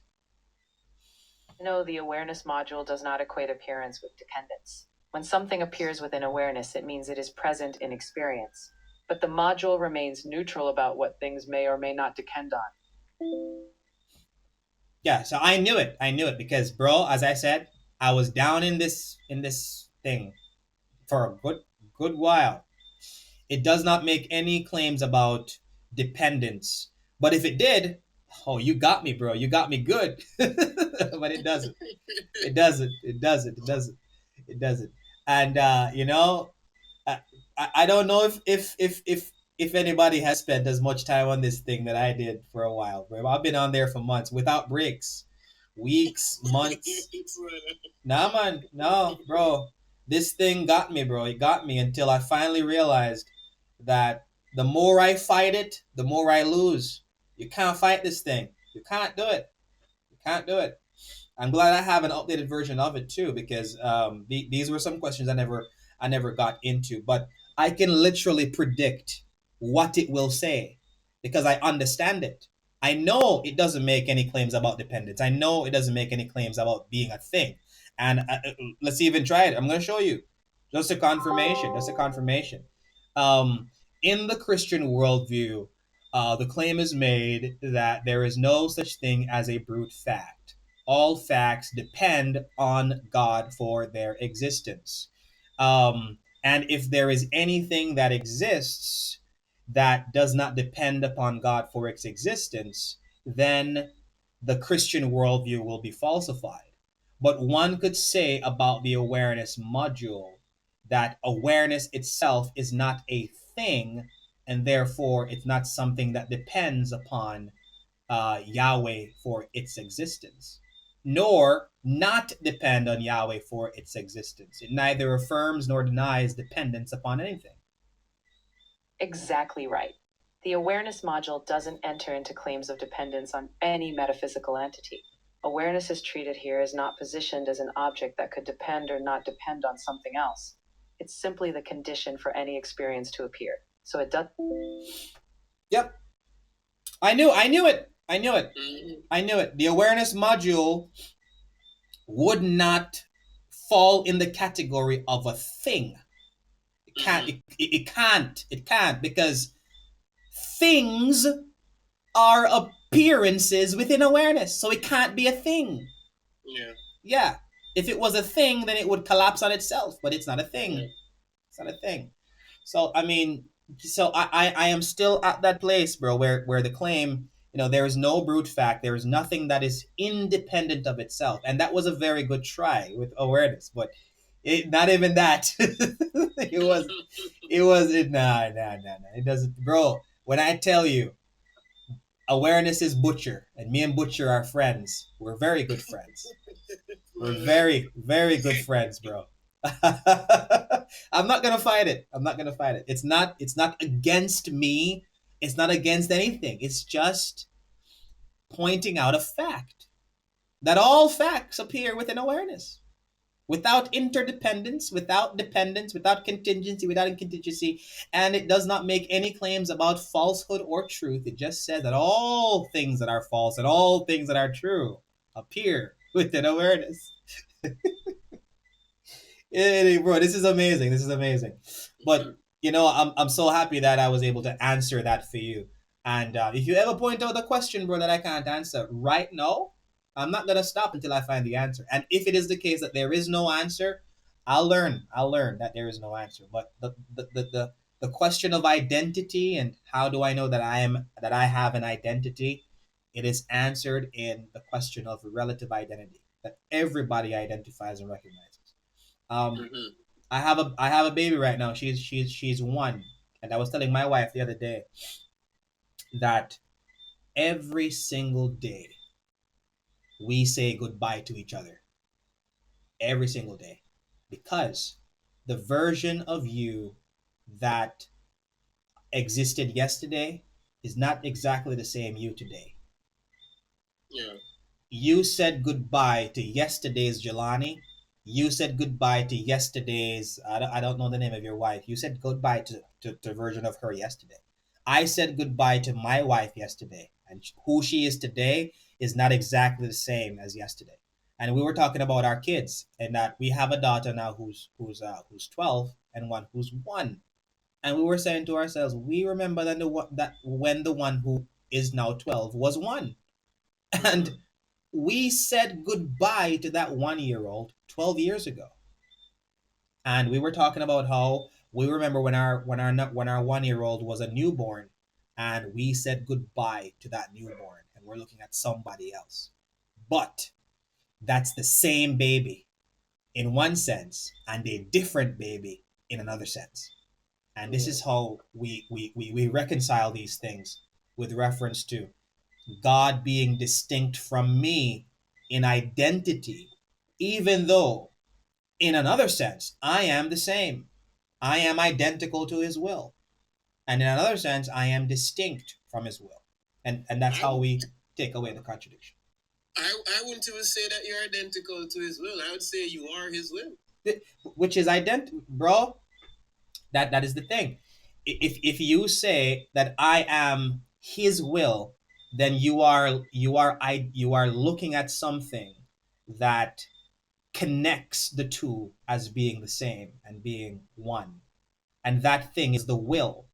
And that thing you're pointing out is what they called absolute identity, that you apply to something. And I'm telling you right now, if you apply absolute identity, which was identified by the philosopher Leibniz, we have a contradiction. We have a damn contradiction. If But you are his will, if I am his will in every sense of the word of identity, I am identical to the will of God. Every sense of the word, in that there is no distinction of this guy right here. This guy is God's will and nothing else, and in no other sense is he different. We have a contradiction in the sense of me saying things and doing things that contradict the will of God. so you're different from his will? I am different from his will in the sense of me being an expression. So let me try to clear it up in as best as I can. When we speak about being derivative expressions of God's will, we are saying that we are God's will, and we are saying that we are not God's will. In that there is a sense in which we are God's will, in that we are expressed by his power and will.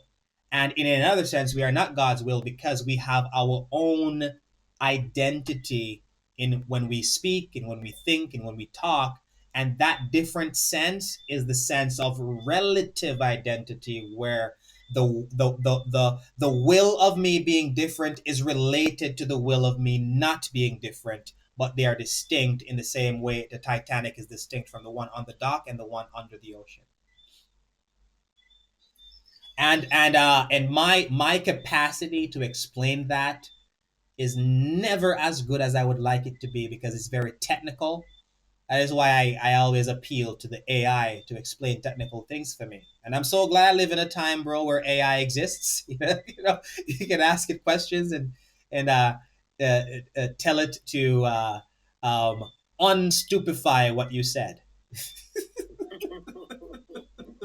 Yeah, but that's how it's cleared up for me, man. That's how it's cleared up for me. And as I said, when I'm actually a full time minister, one of the things that I'm going to be doing at our church, and I told my wife about this. I've been telling her this for years. Um, we are going to have a Wednesday night Bible study every other week. Every other week, when people just come to ask questions, ask whatever the hell you want. We're starting from 6 and we're ending at 10. Ask whatever you want. I don't care what the question is. I want you to ask the hardest question you can think of. Because if I don't know the answer, I'm going to find the answer. And they are going to be used to this guy in the pulpit where, when you bring something to Pastor Curtin, he always find the answer for you. You literally don't have to search on your own. And some of those questions I will already know the answer.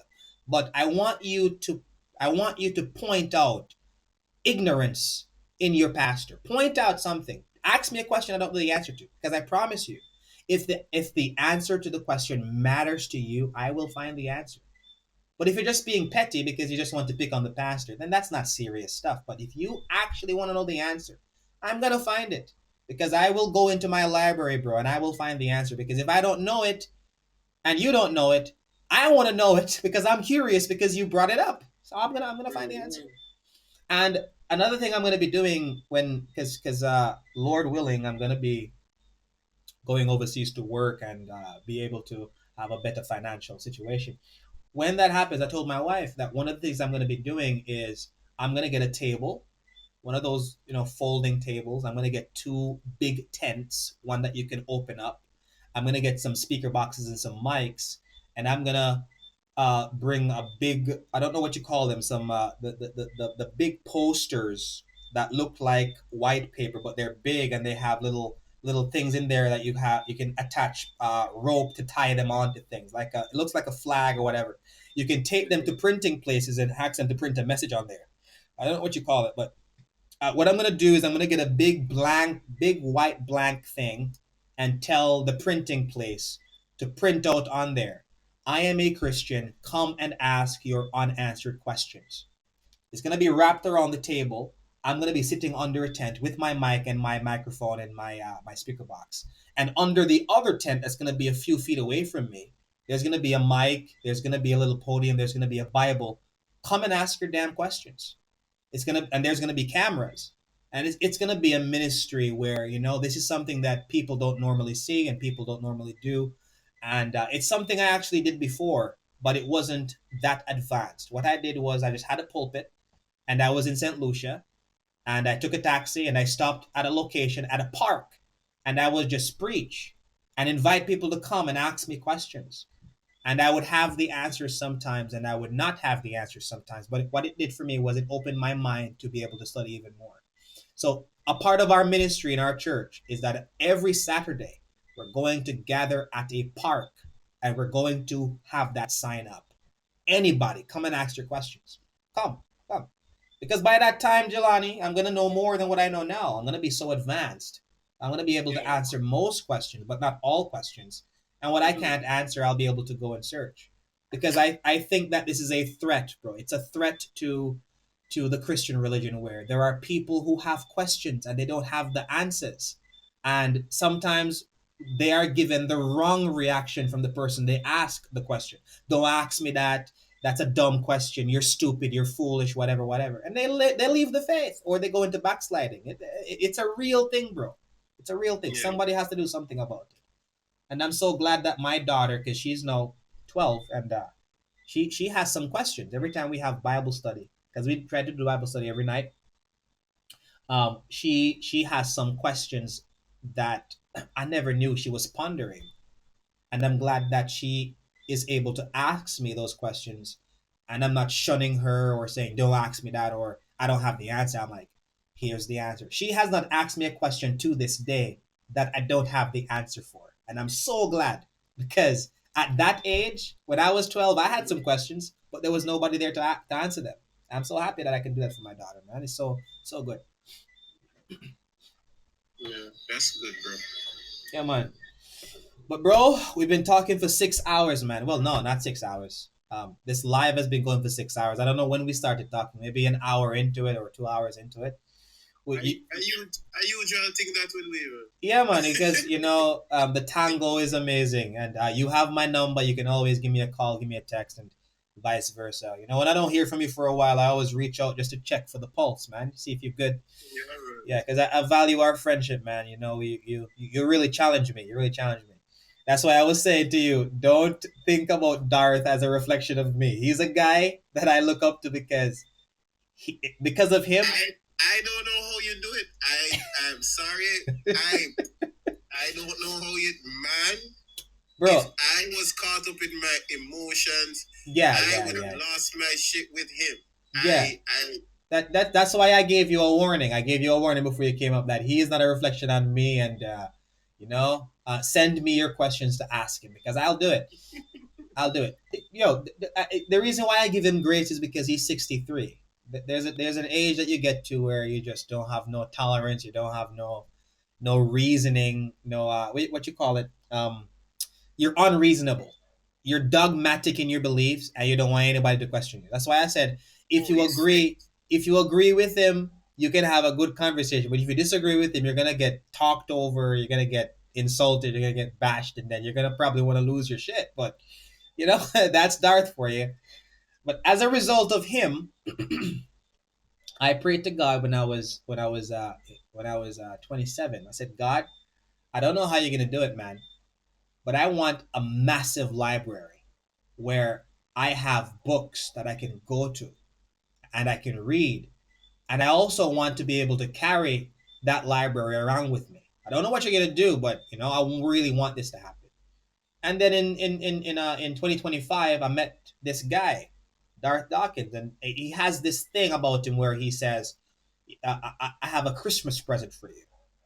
And what that Christmas present is a massive library of years and years of study and research where he gives it to you in what is called a P Cloud link that you can access and download those books that would otherwise cost you thousands of US dollars to get. This man has got some gems in his library. He literally gives it away. He gives it away to people, and he's still expanding his library, still expanding it. And you keep in touch with him. He continues to tell you, "Hey, I just added some books to my library." In that, when you and him were talking the other night, and you left and whatever, and we were still on there. He and I were on there for like 5 hours. He gave me his updated. He gave me links to two folders that he added books to. One folder had 270 books, and the other folder had 28 books. And now my library is 270 books plus 28 books bigger.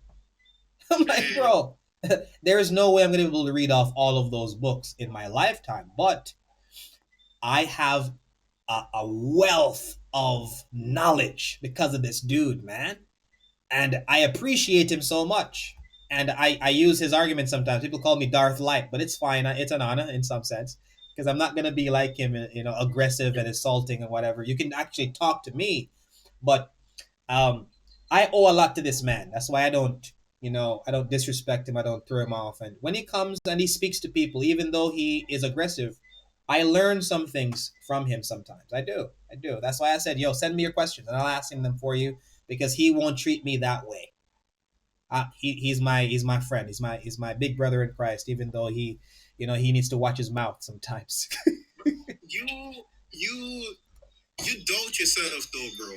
I don't like how you don't. When it comes on to me asking you questions, you seem to want to doubt yourself, and you do a better job at responding than he does. He's reactive. You're not reactive. You're responding, and there's a huge difference in that. And you don't behave as though you know everything. You will display what you understand, what you know, and Yeah, yeah, if yeah. there's something you need to check out, you will do that, and maybe he will do it too. But bro, his way of doing it, of dealing with Yeah, yeah. I would. I don't people and agree all with it.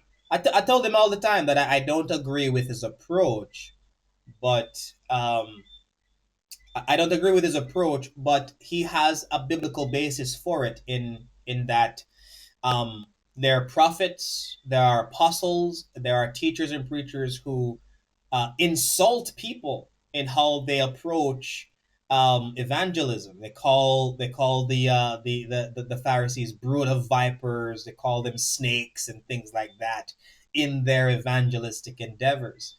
I don't do it in practice, even though I am allowed to. I don't do it. And also, the Bible says that you can become all things to all men in hopes that you can win them over. In that passage, like at least in our denomination, not Pentecostalism, because they are so legalistic. You can't drink, you can't wear makeup, you can't wear pants as a woman, whatever. In our denomination, Smoking is not wrong because anything that is done out of moderation is wrong. Anything. And smoking done in moderation is not wrong. Just like eating burgers every damn day can be wrong or not wrong dependent on the moderation, the amount. Drinking is not wrong, it's about the amount. Does it make you drunk or does it make you or keep you sober? So as an individual, like there are literally scammers in Jamaica in my community who literally look up to me because I am the guy, I'm the Christian guy who people call pastor when they see him. I'm that guy. And you will see me sitting at a bar with a drink in my hand. I don't smoke. I don't smoke because I have asthma. It will affect me. But you will see me with a drink in my hand. I'm not getting drunk, but I have a drink in my hand, and I'm having conversations with scammers, gunmen, badman, and I'm on their level, talking in straight patois and sharing the gospel with them. And many a times I can't count on my fingers. People say, "Yo, you know, say me name, no say one pastor would I ever sit down with me and talk to me?" And I say, "Brother, I am a sinner just like you. I've just been saved by grace, brother. Just been saved by grace, and you can be saved as well. It's just like that." I sometimes point out that if God did not save me, I'd probably be worse than you or better than you. And I always point out when I'm preaching that every single one of us as Christians, when we look in the mirror, we see a sinner who is saved by grace. And we must never condemn anybody. We must just point them to the grace giver. Point them to the Lord. Point them to the one who will save them if they come to him. Because even though we believe that God has ordained all things, he has also ordained the means, and the means that he has ordained is the preached word and the invitation of the gospel to bring in his elect and bring in his people. So we preach to everybody because we don't see an invisible E on your forehead. We don't know who the elect are, so we preach to everybody in hopes that God will bring them because he's the one who brings the increase. We water it, we plant it, but he brings the increase ultimately. So, I can, you know, even what if there's a guy out there who he's only used to vulgarity and boisterous talking and drinking and stuff like that. I can become that guy just to be able to have a conversation with him in hopes that I will win him over. And that is evangelism, bro. You can become what you need to become in hopes that you will win someone over as long as it doesn't cross the line of your Christian values. And I think that his approach, it's not as effective as it could be if he was practicing my approach. But that's just his approach, and I call him out sometimes on it and say, hey, show a little bit of patience, show a little bit of patience. And when it comes down to doubting myself, my doubt for myself with reference to you is I will always say you ask some hard questions that I don't have the answers for. I'm just pointing out a fact. That's all I'm doing. And I don't treat myself as the guy who knows it all. I will tell anybody in the today that compared to what I know and what I don't know, it pales in comparison. What I don't know pales in comparison to what I know. In that there's a lot more I can know, and I'm always trying to learn more. Like right now, as I said, I am looking to master biology. I want to be able to speak about biology like an expert. DNA, the flagellum, RNA, all of the evolutionary dogmas and hypotheses. What is natural selection? What is evolution? What is mutations? What is, all of these things? What are they? What are their classical definitions? I can memorize those things very quickly and be able to talk about these things because I need to know these things. Why?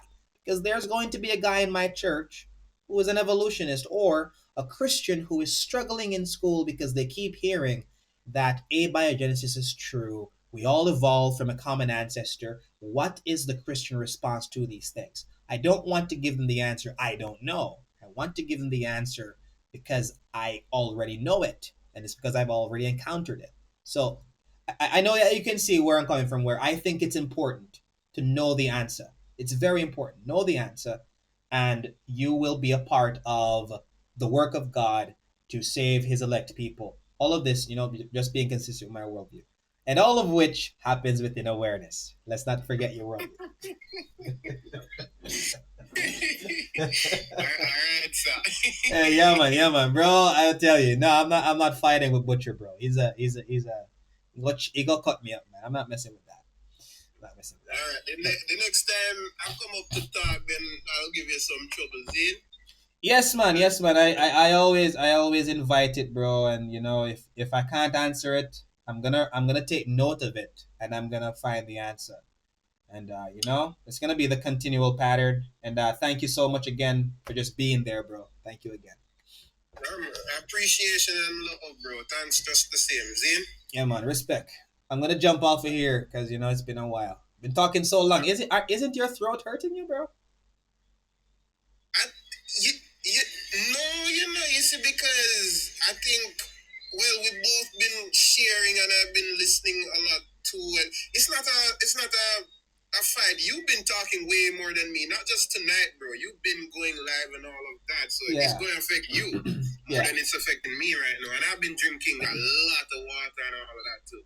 Oh shit. Yeah. That's the problem. I haven't been drinking any water. I haven't been drinking any water for this entire conversation. That's why my throat feels like this. And it's right now. It's Saturday, and tomorrow I have two preaching appointments.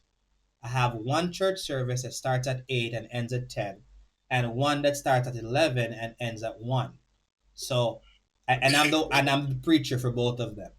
Brother, I'm asleep. You're supposed to sleep. And I only, bro, yeah, but what I'm doing right now, when I go on TikTok, I record it on YouTube for the benefit of people who will listen to it in the future. Because anybody who watches this video that came from this conversation, they're gonna learn about the awareness module. They're gonna learn that it's not something that they should fight against. They're gonna also learn the answer to the question of identity and relative identity versus absolute identity and other things that were brought up, especially with reference to the conversation I had with the first guy. So I make these videos to benefit Christians, people who will watch it and who probably had questions that were addressed that they never knew answers were there for. And what if there's a guy that have the same objection that I had when I was younger? Why the hell should I carry the heavy water up the hill when there's a lighter one? Maybe somebody out there will watch this video and hear that and say, "Hey, sanctification is the answer." And I didn't think about that. Yeah, so it's very good. It's very good. And even to this day, bro, just for the fun of it, I bring up that question sometimes, and people still don't know the damn answer. They don't know, just for the fun of it. But it's a good thing you have the answer, You Yeah. help out some people, Yes, man. Yes, man. That's the goal, man. That's the goal. And keep studying the awareness module and point out some stuff, and update the companion for me.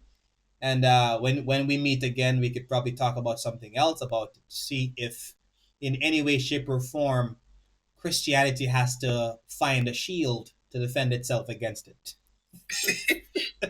Anyways, bro, blessings, blessings. Bless up yourself. Have a good night. See him, see him. All right, all right. Let me jump off of here. Oh, it's been a long one. It's been a long one.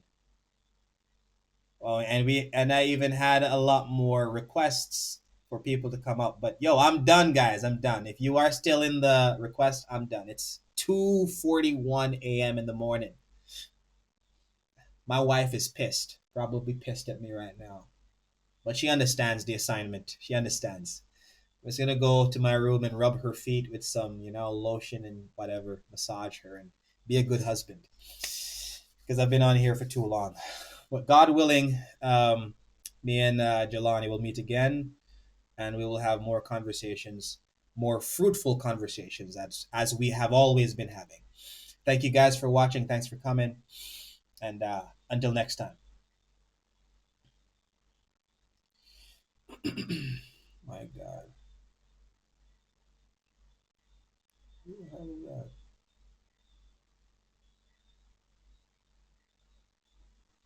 That message that just came up. Where did it go?